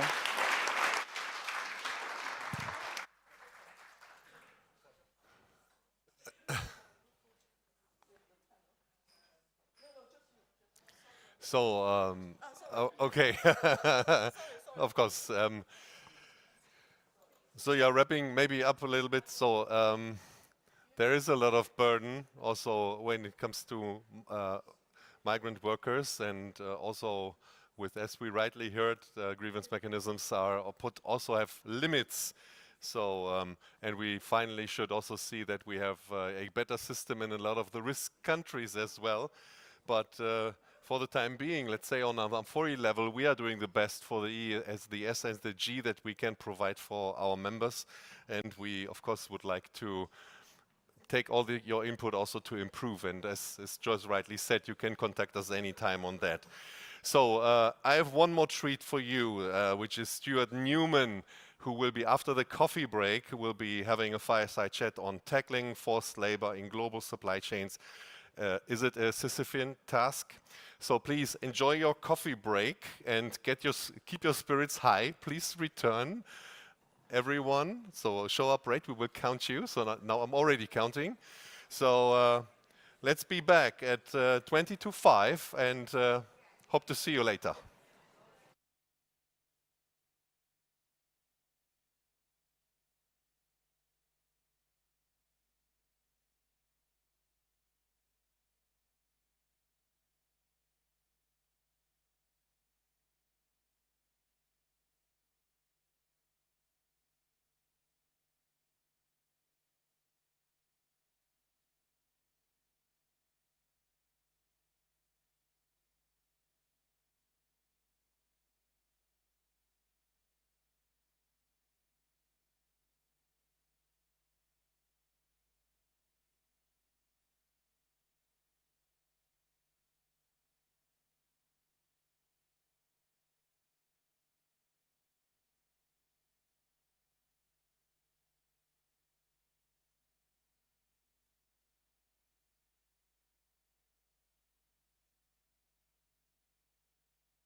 Hello.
Do you need this?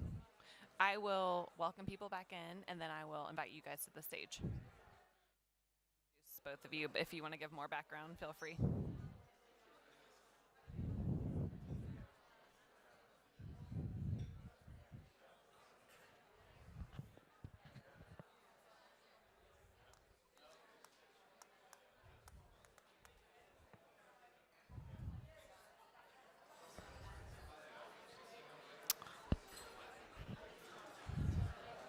Are we good? Yeah. Hello, everybody.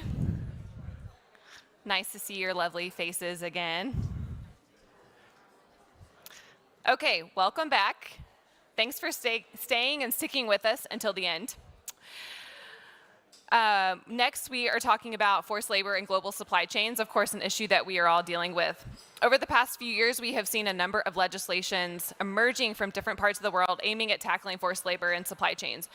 I will not bore you with the European ones, but I do want to mention one from my home country because it has shaken up the way companies do business significantly. The Uyghur Forced Labor Prevention Act has been a shock to a lot of companies. Certainly changed the way that they do business and absolutely shed a light on the need for transparency in supply chains. We've been talking about that for at least since I've been in this space for 12 years, but now companies are actually starting to hit the ground running when it comes to traceability and transparency. Anyway, there's also a EU legislation forced labor ban that's potentially coming about. We'll hear more from Stuart on the status of that.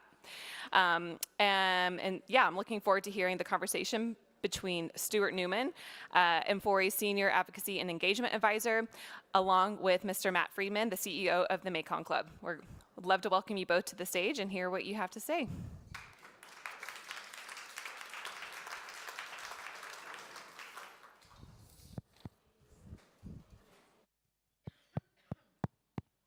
Good. Well, I hope everyone enjoyed their coffee. I have the dubious pleasure of hosting the last session of what has been a very interesting couple of days. I have a very interesting guy here who can speak on forced labor, Matt Friedman, who's the CEO of the Mekong Club. He's been working in forced labor and trafficking now for 35 years or so, but I think he can explain his story far better than I, and so I will leave him to do his own introduction. Matt, please. Very good. Let me just state that it's been a while since I've been in Germany, and I'm really thrilled to be here. And if it sounds like I have a frog in my throat, I seem to have gotten laryngitis right before this presentation, so I'll try to make it through this. My journey related to human trafficking started 35 years ago. I was a public health officer living and working in Nepal. My job was basically to take resources and to translate them into healthier people. At that time, we were finding girls 12, 13 years old who were HIV positive. Couldn't understand what was going on. This is a very conservative culture. We shouldn't have found that disease among that age group. So we went to go and interview the women and the girls, and we heard pretty much the same story over and over again. It went something like this. Human trafficking, a person would go into a village, flash a bunch of money around, and say he's looking for a wife. I don't want an urban wife, I want a village wife. Find a girl, 12 years old, befriend her, get to know her, and then go to the family and say, I'd like to marry your daughter. They're thinking, wow, he's rich, he's handsome, he's gonna take care of our daughter, he's gonna take care of us. 2 days later, they actually have a wedding ceremony. The entire community is there. After that, he goes to the family and says, I'm going to take your daughter to Kathmandu, but don't worry, I'll be back in 3 months.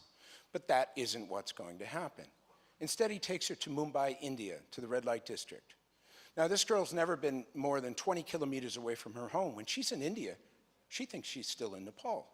He puts her in a room and he says, honey, stay here, I'll be back in a few minutes. As she was coming in, she saw all these people milling around, dressed funny. She said, no, don't leave me. He says, it's okay, I'll be right back. He then goes to the madam to get the $500 for having sold her to the brothel. He has the gold from the wedding and he hands the wedding pictures over.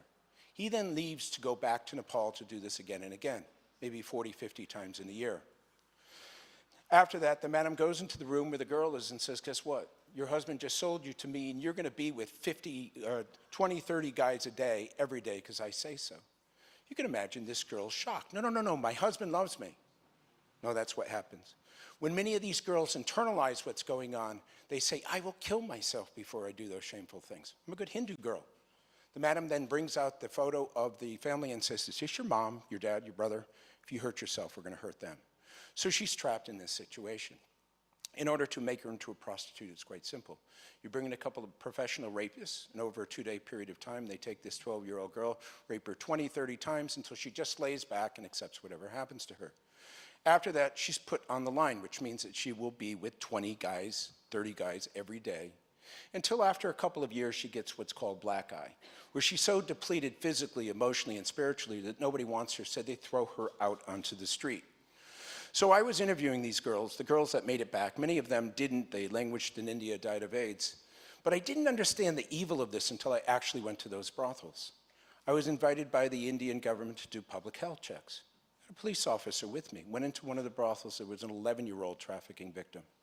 This girl saw this Caucasian guy, saw an opportunity, literally ran up, wrapped herself around me and said, save me, they're doing terrible things to me. I looked down at this child who was hysterically crying. I turned to the police officer and said, we need to get this girl out of here. He said, we can't do that. I said, what are you talking about? You're a police officer. He says, if we try to leave, we'll both be killed. To make a long story short, we left. We came back with a lot more police, but of course she was gone. Now I tell that story because I wasn't one of those 15-year-old high school kids that said, when I grow up, I want to be an activist. And in fact, I did everything I could not to be one. I wanted to basically, move up in my career, get a lot of money, a lot of power, prestige, and so forth. But every once in a while in life, we are tested. That was my big test. I didn't help that girl. After that, I couldn't eat, I couldn't sleep.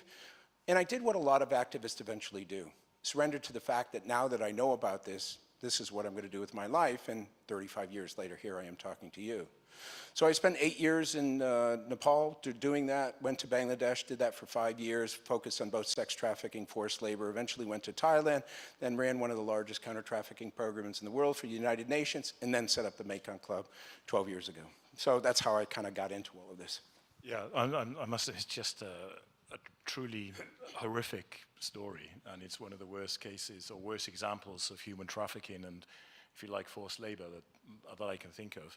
But what, for you, or perhaps there's many people out here who don't really understand the ILO definition of forced labor or what modern slavery really is. Perhaps you can fill them in a little bit on that, and perhaps with some statistics if you have any. Well, let me start with statistics. According to kind of the United Nations, 50 million people in what's called modern slavery. In fact, there are more slaves today than any other time in history. Had we done this talk 8 months ago, it would have been 40 million. But post-COVID, you had a lot of desperation. You had basically a Bangladesh garment working, making pretty good money. All of a sudden, COVID hits, and what happens? Her factory closes, not for a couple of days or weeks or months, but for years. She goes through her savings, she borrows money, she can't pay it back. Money lenders come and say, well, if you can't pay it back, I need one of your family members. They're going to end up in a brothel or on a fishing boat or whatever. And so as a result of that, another 10 million people were added to that. That translates to about 9.2 million people entering per year, 25,200 a day, or a new slave every 4 seconds. So if we count to 4, 1, 2, 3, 4, somewhere in the world somebody's entering into modern slavery, and the drum beats on and on and on.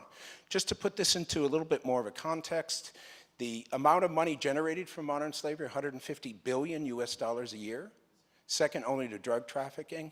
And the amount of money that's used to fight this is about 350 million, or 0.23% of the profits.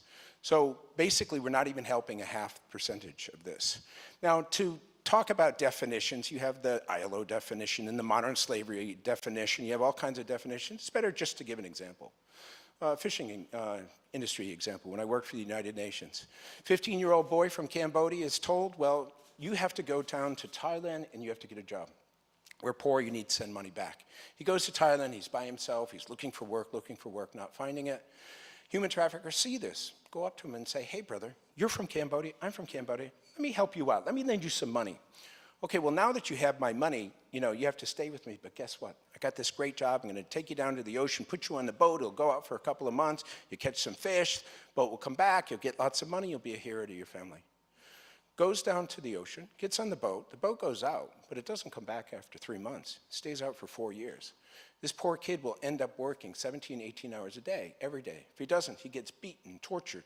The only food he'll eat the entire time he's there is rice and fish. Nothing nutritious. Imagine what that will do to your body. They often give them drugs in order to get them to work. If they get sick, if this person gets injured, throw them off the side of the boat. At the end of the 4 years, the boat comes in, guy says, give me something. Captain says, go away. You're illegally in my country. Guy says, I'm going to tell the police. Captain laughs and says, go ahead. We own the police. Another example of human trafficking.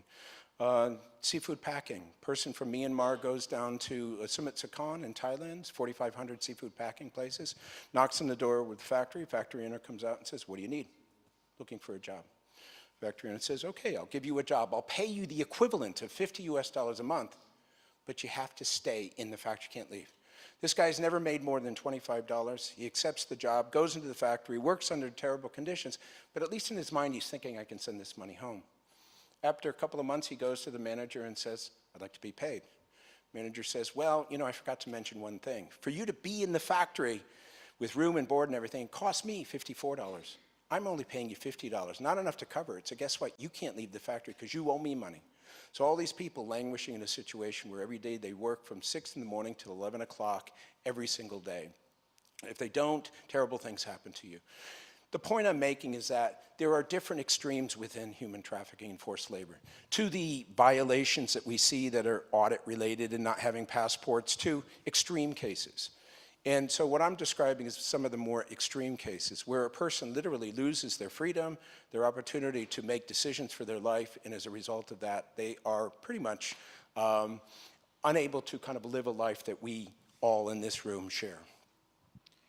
Yeah, and you pointed to there being different levels of forced labor, but there are also different areas of the world where forced labor is more prevalent. I think there's even forced labor within the EU. We know this, we have to accept this, and this is why, as Kelly mentioned, the EU regulation also includes examples of forced labor within the EU. But where do you see where the forced labor is most prevalent? And perhaps there's also some areas of the world where it's hidden, and the countries deliberately try to hide the fact that there's forced labor. I do a lot of presentations at schools, and I have a particular slide that has boxes that are empty, and I say to the group of students, could you guys list the countries that don't have modern slavery, human trafficking? And they'll put Sweden and Germany and the United States and Canada and so forth. And then after that, I basically say, there are no countries that we can put in these boxes that don't have human trafficking. The point is you find it everywhere around the world. Asia has the highest percentage, 55%, for 2 reasons. There's a lot of Asian people. China, 1.4 billion people. India, 1.4 billion. Then you have Pakistan and Bangladesh and Japan and Indonesia. All those countries have amazing population sizes. The second thing is the feudal systems that exist in that part of the world, and other parts of the world too, have never been completely dismantled. As a result of that, you just have, Beijing, very modern city, you go 20 kilometers out and you're going to find all this exploitation that's generational. It's been there for 100 years, 200 years, 300 years, never been dismantled. Middle East is probably the area that you have least amount of information, and that's just because there's very few NGOs there and they don't want you to know. But there's really no part of the world that doesn't have modern slavery. According to the statistics, United States, 700,000. And you tend to have a situation where Countries that people want to go to, and there's a lot of migrant populations, are going to be the ones that have a lot of human trafficking.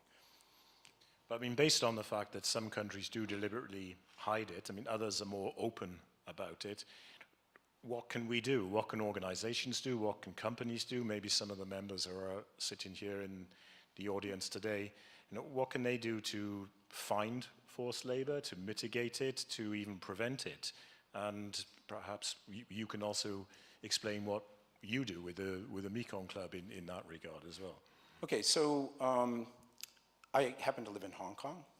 And Hong Kong is pretty progressive when it comes to a lot of things, but not when it comes to human trafficking. Hong Kong basically says, we are so awesome in terms of rule of law and migration and immigration, we don't have any human trafficking cases. Obviously they do. They have many of them, in domestic helpers and sex trafficking and construction and so forth. But the reason why they deny it is because the moment you accept responsibility for the fact that it exists, you have to do something about it. So most of the countries that deny this just don't really want to deal with it. There are some countries that are just embarrassed to have slaves within the country. There are some countries that just can't be bothered with the procedures, and so they have a victim identification process that is so specific that you'll never be able to identify a victim. And so as a result of that, it's a fair question. What do you do in a country where you have manufacturing base that's taking place and the government doesn't really care about it? Well, you just have to do your due diligence. You have to really kind of step up and do everything you can to make sure that, in fact, you are addressing the issue. The Mekong Club, the organization I work with, works with the private sector in a positive, supportive, non-naming and shaming way. We are an association. We have about 60 members. We're divided between banks, manufacturers, retailers, hospitality, tech, and so forth. And what we do is we bring our community together on a regular basis, and during the time we meet, we debate and discuss and identify what needs to be done. And based on that, there are suggestions for developing tools or trainings or apps or dashboards and so forth. We also do a needs assessment to identify where all these companies are in their journey. And then based on that, we sit down and we help them to get to a point where they're in full compliance.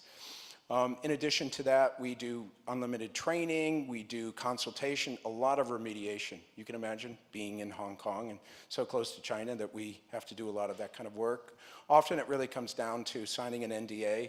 Somebody gets a call from BBC and all of a sudden the lawyers and the practitioners and everybody needs to group, and then we're part of that group, and then we figure out what the plan and the approach is and so forth. So we kind of define ourselves as kind of the one-stop shop for addressing modern slavery, but we're an NGO. You know, we do this because we want to change the world and make the world a better place, recognizing that the private sector has an awesome role, and a significant role, and an impactful role in really addressing this. And I'll say something about that a little bit later.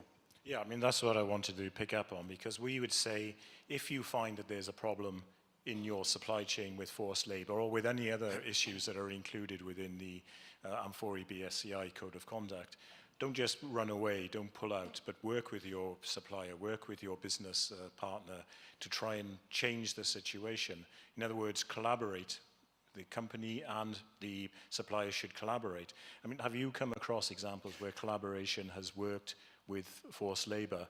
I'm guessing perhaps not so much with state-imposed forced labor, but certainly where there have been examples of what you described as perhaps a little bit lower down the definition of forced labor. Okay, well, I'll just give an example. Okay, so a company does an audit, finds that there's 15 Uyghurs in a factory 1,000 kilometers away from Xinjiang.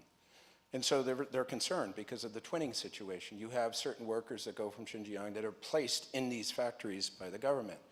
And so we were called in, and then we talked about it, and the questions that we came up with was, how long have they been there? How did they get there? You know, what is the relationship that they have with the factory? So we went through that process and came to realize they'd been there for 20 years, and they had been very much part of the workforce and integrated in everything else. But the interesting thing about companies is, while we recommend that they try to fix it, there's kind of an extreme, there's a continuum from some companies that the moment they hear Uyghur in a factory, it doesn't matter, they're going to just terminate.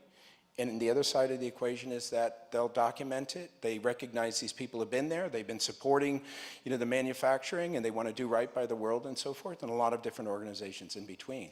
It's really up to the personality of the particular organization to decide how they approach that situation. Yeah, I mean, we're also hearing fairly recently that there can be contracts between a business and a supplier, Yeah. And the supplier will say, yes, we have Uyghurs, but they're here voluntarily. That's right. So it's unlikely, but how do you as a company perhaps mitigate against the possibility that it's not voluntary and what you're being told is not wholly accurate? You know, a lot of it is, you know, there's a lot of compliance people in this room. You know that this is an art and a science, and some of it is good luck, and some of it is just sheer bad luck. You have to just kind of go with your gut feeling, and you have to kind of identify, do you really feel like this situation based on the, you know, triangulation of different data will result in a situation where you actually feel like what you have there is what it is. And with audits, there's a lot of companies that try to hide things. And I think part of the reason why they do that is a lot of suppliers don't understand the context of why they're doing this. I was in Malaysia, I walked into a factory, and the guy had all of the passports on the desk. And I said, why do you have the passports on the desk? He says, because if I give it to the employees, they'll all run away. And I said, that's exactly the reason why you can't have them. And then he said, you can't go around hitting people on the top of the head when they're not working fast enough. And he laughed and said, oh, you know, when I was in the factory, we used to do that. You know, in the East, we do things differently from what we do in other locations. And the point I'm making is that he kind of felt like he had to do this because somebody else wanted to do it. He never internalized the need for this. And I had to sit down with him, and after a half hour of saying to this isn't about East or West, it's about what the world is doing, the direction we're going, and everything else. He said, you mean really this is important? And I could lose my business if I don't do this? Yeah. And all of a sudden he had that epiphany. So part of what we've been doing more is focusing on suppliers. We've developed a supplier portal. We kind of have it on our website, but it's for anyone. If you have tools, if you have things in multiple languages and you think it's relevant for suppliers, give it to us, we'll put it on there. And it's not to promote anything other than to help the suppliers to get the information they need in a way that they can actually digest it. Simple, straightforward, clear, concise.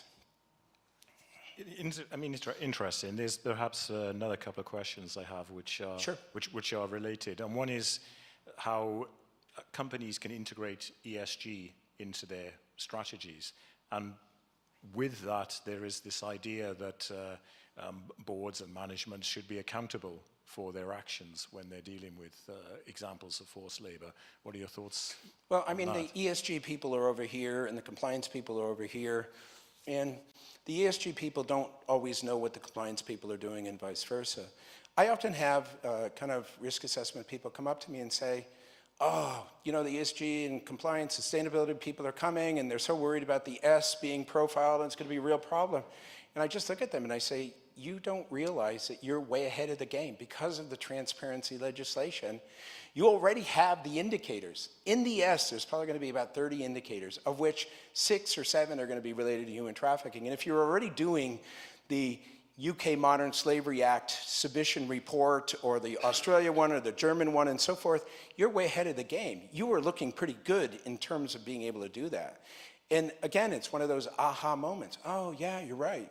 So we are kind of doing it because those indicators are very similar to what you'll see in ESG. And so what we try to do is to basically say, don't fear this, look at this as an opportunity. You know, and so the bigger companies are already prepared to be able to do this. It's the one that don't have to fill out those transparency legislation forms that or reports that are going to struggle a little bit because they haven't gone through that process. But what we're seeing with the transparency legislation is, for example, in Australia, they want to go from 100 million Australian dollars to 50 million.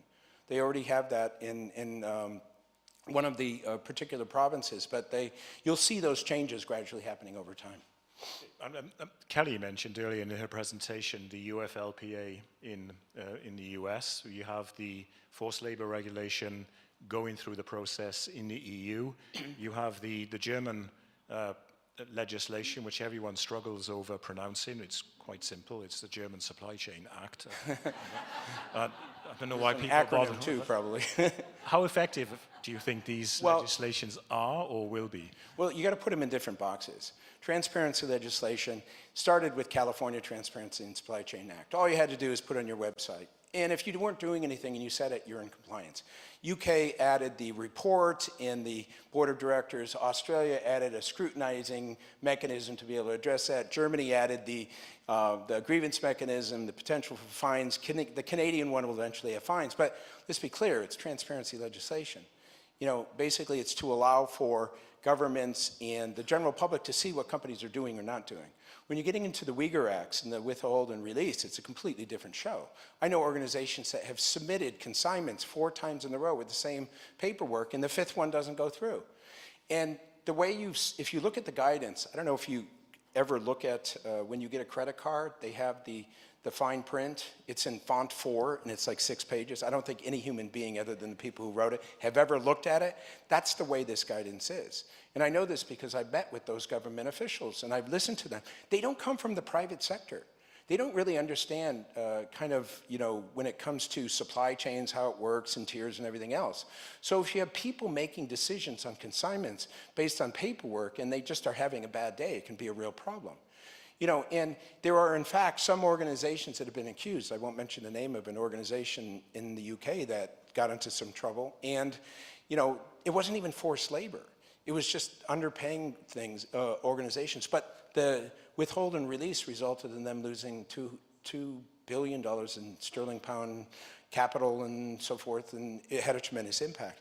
Because listen to what we're talking about. We're talking about slavery as a term. That has an emotional reaction to all of us. You know, abortion and war and slavery and just, you know, there's certain words that have a reaction. You put that next to a brand, and all of a sudden people are saying slavery, slavery. That particular brand has a devastating impact. There was a bank that was fined 1.3 billion Australian dollars because it allowed for online sexual exploitation of women to take place. It wasn't so much the amount of money for the fine, it was the fact that that particular bank had 100 years of a positive legacy that was tainted by modern slavery. You don't want to be on the receiving end of that. So finally, when I was researching you, I came across a little quote that you said, which was, "We can all be heroes within our professional work." What did you mean by that? Okay, so let me just tell a story related to that. So years ago when I was in Nepal, I desperately wanted to do something to address human trafficking, so I decided I was going to write a book. As part of that book, I went from shelter to interview the women and the girls. Went to one shelter, there was a girl named Gita. And every time I approached her, she said, no, I don't want to give my story. But as I interviewed everyone else, she's sitting there basically listening to everything that's being said. When I finished, I was getting up and leaving. She comes running over and said, "I changed my mind." So Gita sat on one side of the table, the rest of us on the other side of the table, and over a 3-hour period, she told the worst story of rape and torture and disease. Honestly, I'd never heard a story so bad. Finally, I turned to her after a long pause and I said, "Wow, Gita, you must be so angry at the traffickers for the horrific things they did to you." She paused and paused. And she said, "No, I'm angry at you and you and you." She pointed at us. She said, "Where were you?" Said that every single day she woke up praying for somebody to come and help her. Nobody came. Said that she went to school till she was 12. She knew that everything was illegal and right out in the open. She said she wasn't angry at the traffickers. She said they're just bad people being bad people. Said she was angry at the good people, at society, for allowing a 15-year-old girl to be commercially raped 7,000 times only to eventually get AIDS. She was dying. Now I tell that because Gita was pretty much calling us out. There's about 25,000, 30,000 do-getters like me around the world that focus on this against 500,000 greed and incentivized criminals. The only way this is going to go away is if we as a world come to accept the fact that a line in the sand has to be rid, and we have to accept this as being something that we as human beings need to address. And so what I often say to people is that, you know, if I could get the 200 people in this room to do one thing a year, that's 1 times 200. If it's 1,000, it's 1 times 1,000. We get 10 million people, that's 10 million. What can you do? Well, you can basically learn about this issue. Guess what? You just did your one thing. You don't have to do anything. How easy was that? But if you go and tell another person you've done another thing, you tell another person you've done another thing, raising awareness is a big part of the process. Post on LinkedIn and so forth. You can be a responsible consumer. Make sure your company has the policies. If they don't, internally work on it. Go and look at the companies or the brands that you're working with. And you know, if you see they have a policy, congratulate them. If they don't, say, "Listen, I like your products. I'd feel much better if you had something." Yeah, you can do it in a very respectful way. You can volunteer. We have about 70 volunteers that work for us. In fact, my youngest volunteer was 9 years old. She saw me in a documentary and she came to me and said, Mr. Friedman, human trafficking is terrible, I want to help. I said, you're 9 years old. She said, so what? I said, you're 9 years old. She said, 9-year-olds are the new 15, 16-year-olds. Give me a chance. And so I said, what can you do? She said, I can find anything on the internet. And so I basically had some second-year Yale Law students try to get some stuff. They couldn't find it. Gave it to her. 2 days later, got the whole dossier, everything I was needed, because it was her God-given gift. It was what she was good at. Every one of you in here has something that you're good at. It could be public speaking, it could be writing, it could be selling t-shirts, it doesn't matter. Apply that to volunteerism, it makes a difference. Fundraising or basically donating. At a time when 10 million more people have been added to modern slavery, we have 25% of the organizations didn't survive COVID. So we basically need resources. Skip a meal, donate it to one of your local organizations, that makes a difference. So that's what you can do personally, but I want to say one thing about your professional side of things, and I'll do that with just 2 quick stories. This story happens to be a banking story, but I'll relate it to your world as well. So I work with a lot of banks, and I did a keynote speech at the American Banking Association. When I finished, this guy comes running up to me and says, I want to tell you a story. I said, okay, that happens to public speakers all the time. Tell me your story. So he said he was taking his teenage daughter and himself from one part of the country to another. They got to the halfway point, and they pulled into a motel, and he got his wife and daughter settled. He was going out for food, and he saw this 14-year-old girl being dragged into a room. He knew it had something to do with prostitution. She was so young. I have a teenage daughter. So he went to the manager and said, I think there's a problem here. He went back to his room, and he's peeking out of the window to see if anything would happen. Sure enough, 15 minutes later, the police come. 15 minutes after that, the guy's being taken out in handcuffs. And so the girl was being taken away to a shelter and so forth. And he said, I wanted to tell you that because I felt so good. It was a milestone in my life. And so I said to this guy, what do you do? He says, I'm a banker. And I said, yeah, you're at a banking conference, I get that. What do you do? He says, I'm a risk guy. I do compliance, I use red flags and typologies to figure out, criminal activities. Do you run human trafficking cases, forced labor cases? Oh yeah, we do that. What do? We write a suspicious transaction report, we give it to the authorities. Dude, don't you realize that by you doing that, you're making the world a better place? You're a hero. Don't you realize that? He said, what are you talking about? Yeah. I mean, you're protecting the bank, but at the same time, you're protecting those people from situations. Maybe the cold face of those reports have police doing exactly what you saw that day. It was like an epiphany for this guy. So a couple of months later, I'm in Singapore on stage, and all these bankers are there, and I told them that story. And I said to them, you guys, as compliance and risk assessments, you guys are heroes. Do you realize that? You guys should be giving yourselves a pat on the back because you are doing work that basically identifies criminal behavior and helps the authorities go after that. You should be really proud of that. I had 10 people come up to me afterwards and say, nobody ever says that to us, but you're right. The same with the world that you come from in manufacturing. I saw factories in Southeast Asia 30 years ago, and they had some issues and problems. 30 years later, look at where they are. Many of them are functioning, they have trained people, the salaries have gone up and so forth. I would argue that in some ways the private sector has done more to address forced labor than many of the NGOs of the United Nations, because you are closer to the action. And by you doing this, you are making the world a better place. So to get back to the question that you asked me, you're heroes. And you need to look at your work from that perspective. Yes, many of the things that you're dealing with seem like you're turning lead into gold, but at the same time, what you are doing is really addressing things that helps the private sector to be better, to allow for these people to have more opportunities, to allow for them to live a better life, to allow them not to be in a forced labor type circumstance. So that's what I mean when I say that people are being heroic. Great. Well, maybe some heroes in the audience tonight. Do any of you heroes have a question for Matt? And we don't have a QR code because I don't do this modern technology.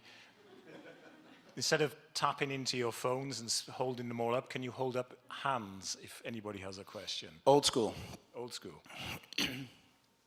On anything. No questions? I don't see any hands or phones. Okay, fine. I have one final question before we wrap it up, and I hand over to my colleague to do the wrap-up of the 2 days. Yeah. In situations where there is forced state-imposed forced labor. And there are some people who would argue that you just leave. You pull out, you don't try and do anything because you can't do anything. What are your thoughts on that exactly? On that question? Okay, so if you look at China, you can work in China, and China has been identified as having, through the Xinjiang situation, forced labor imposed. But other parts of China, you can work. So there's an example of, in a particular location within China, you have the vulnerability, but other places isn't. I don't know if you guys remember, 4 years ago, North Korea, the issue of the North Koreans were being used in China in various locations. It looked like it was going to be a real big issue. Then all of a sudden, something else replaced it. But that's another example of, if you get into the political realm of people being put from one country to another, and then in these forced labor situations, it creates a certain vulnerability. Myanmar is an example of, you have, I don't know if it's, in certain locations you would have forced labor that is condoned by the government and so forth, but you have manufacturing plants that are there. I would argue that in order to allow for that corporate business world to develop, to try to do what you can to stay there, providing it doesn't create issues for you in terms of withhold and release and so forth. So, I mean, I'm always going to err on the side of try to do what you can to make things better when you can't, but you have to make that final decision based on the reality of your organization and your risk levels and so forth. Okay, very good. One last chance for questions, because we're up against the deadline now, and I see none, in which case I will say, Matt, thank you very much. It's been a pleasure to speak with you, and thank you very much. Interesting.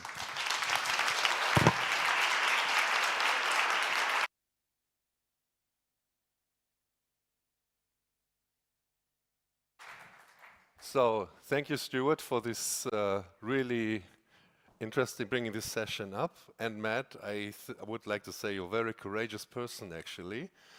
It seems like common sense what you're saying and what you're doing, but you're pinpointing the problem with very clear words.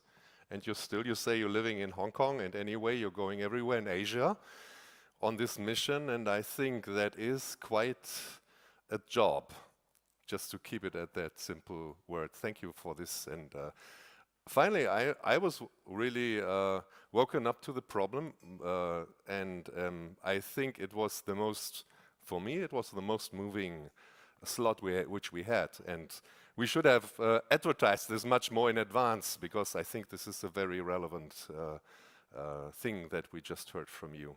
Thank you.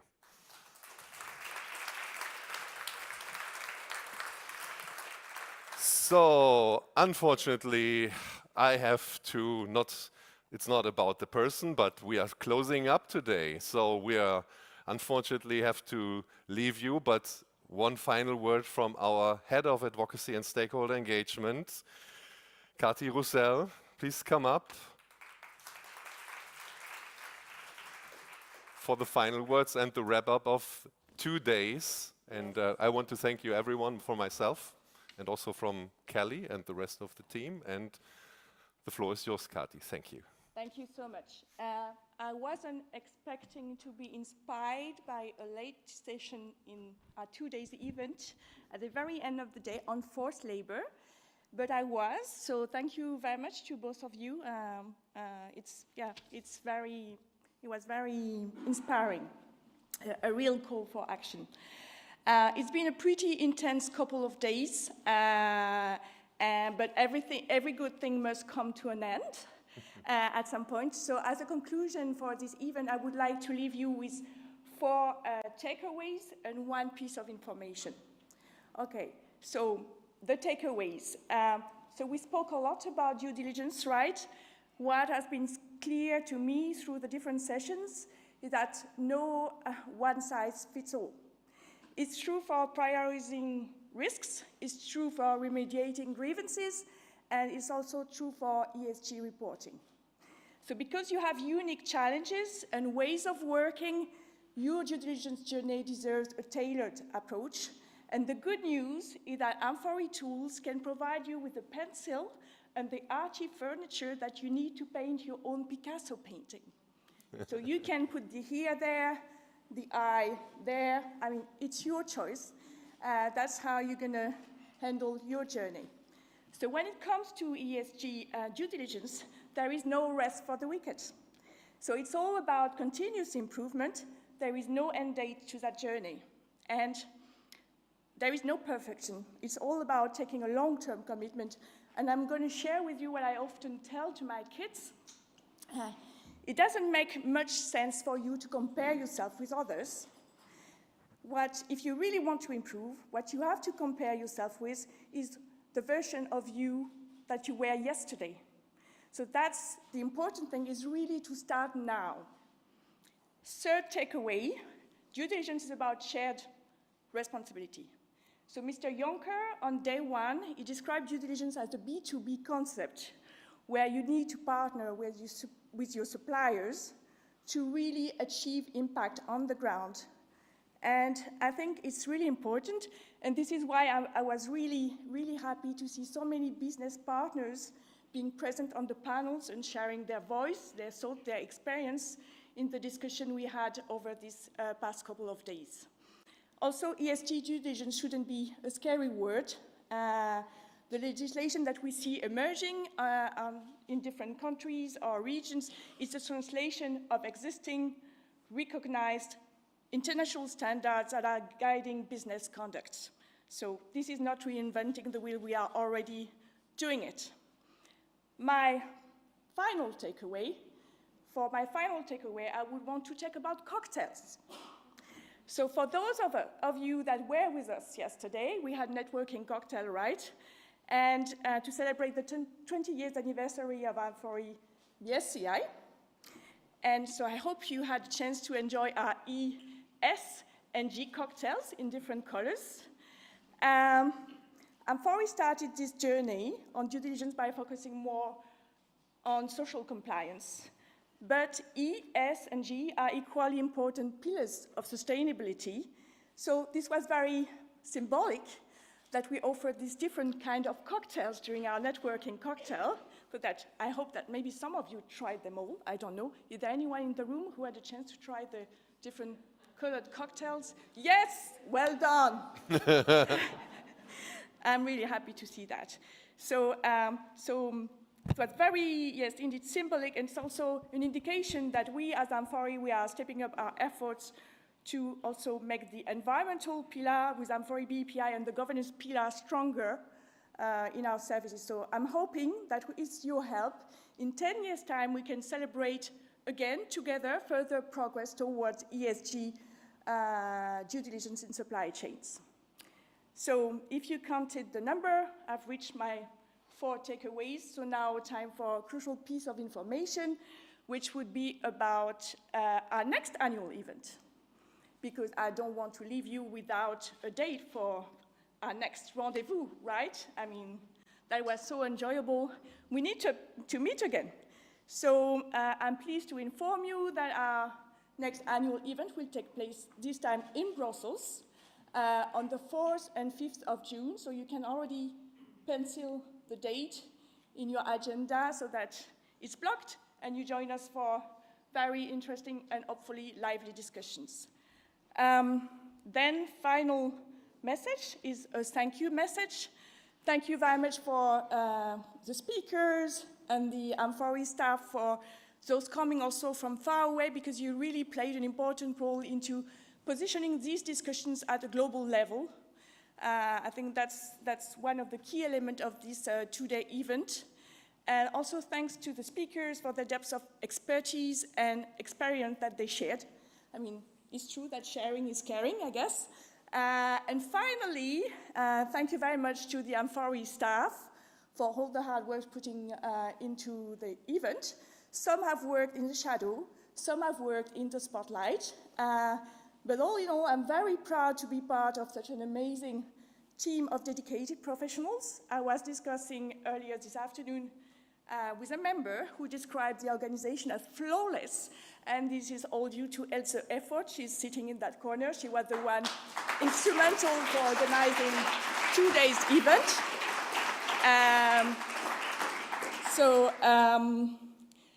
and make it that enjoyable. I mean, it's really a reminder that collaboration is not only necessary, it can be fun as well. So you still have a chance to share your feedback about the event. As I said in the beginning, it's all about continuous improvement, so it's important that we also learn how to improve future events so as to get them only better. And I'm going to stop there, and I wish you safe travels and see you next year. Thank you.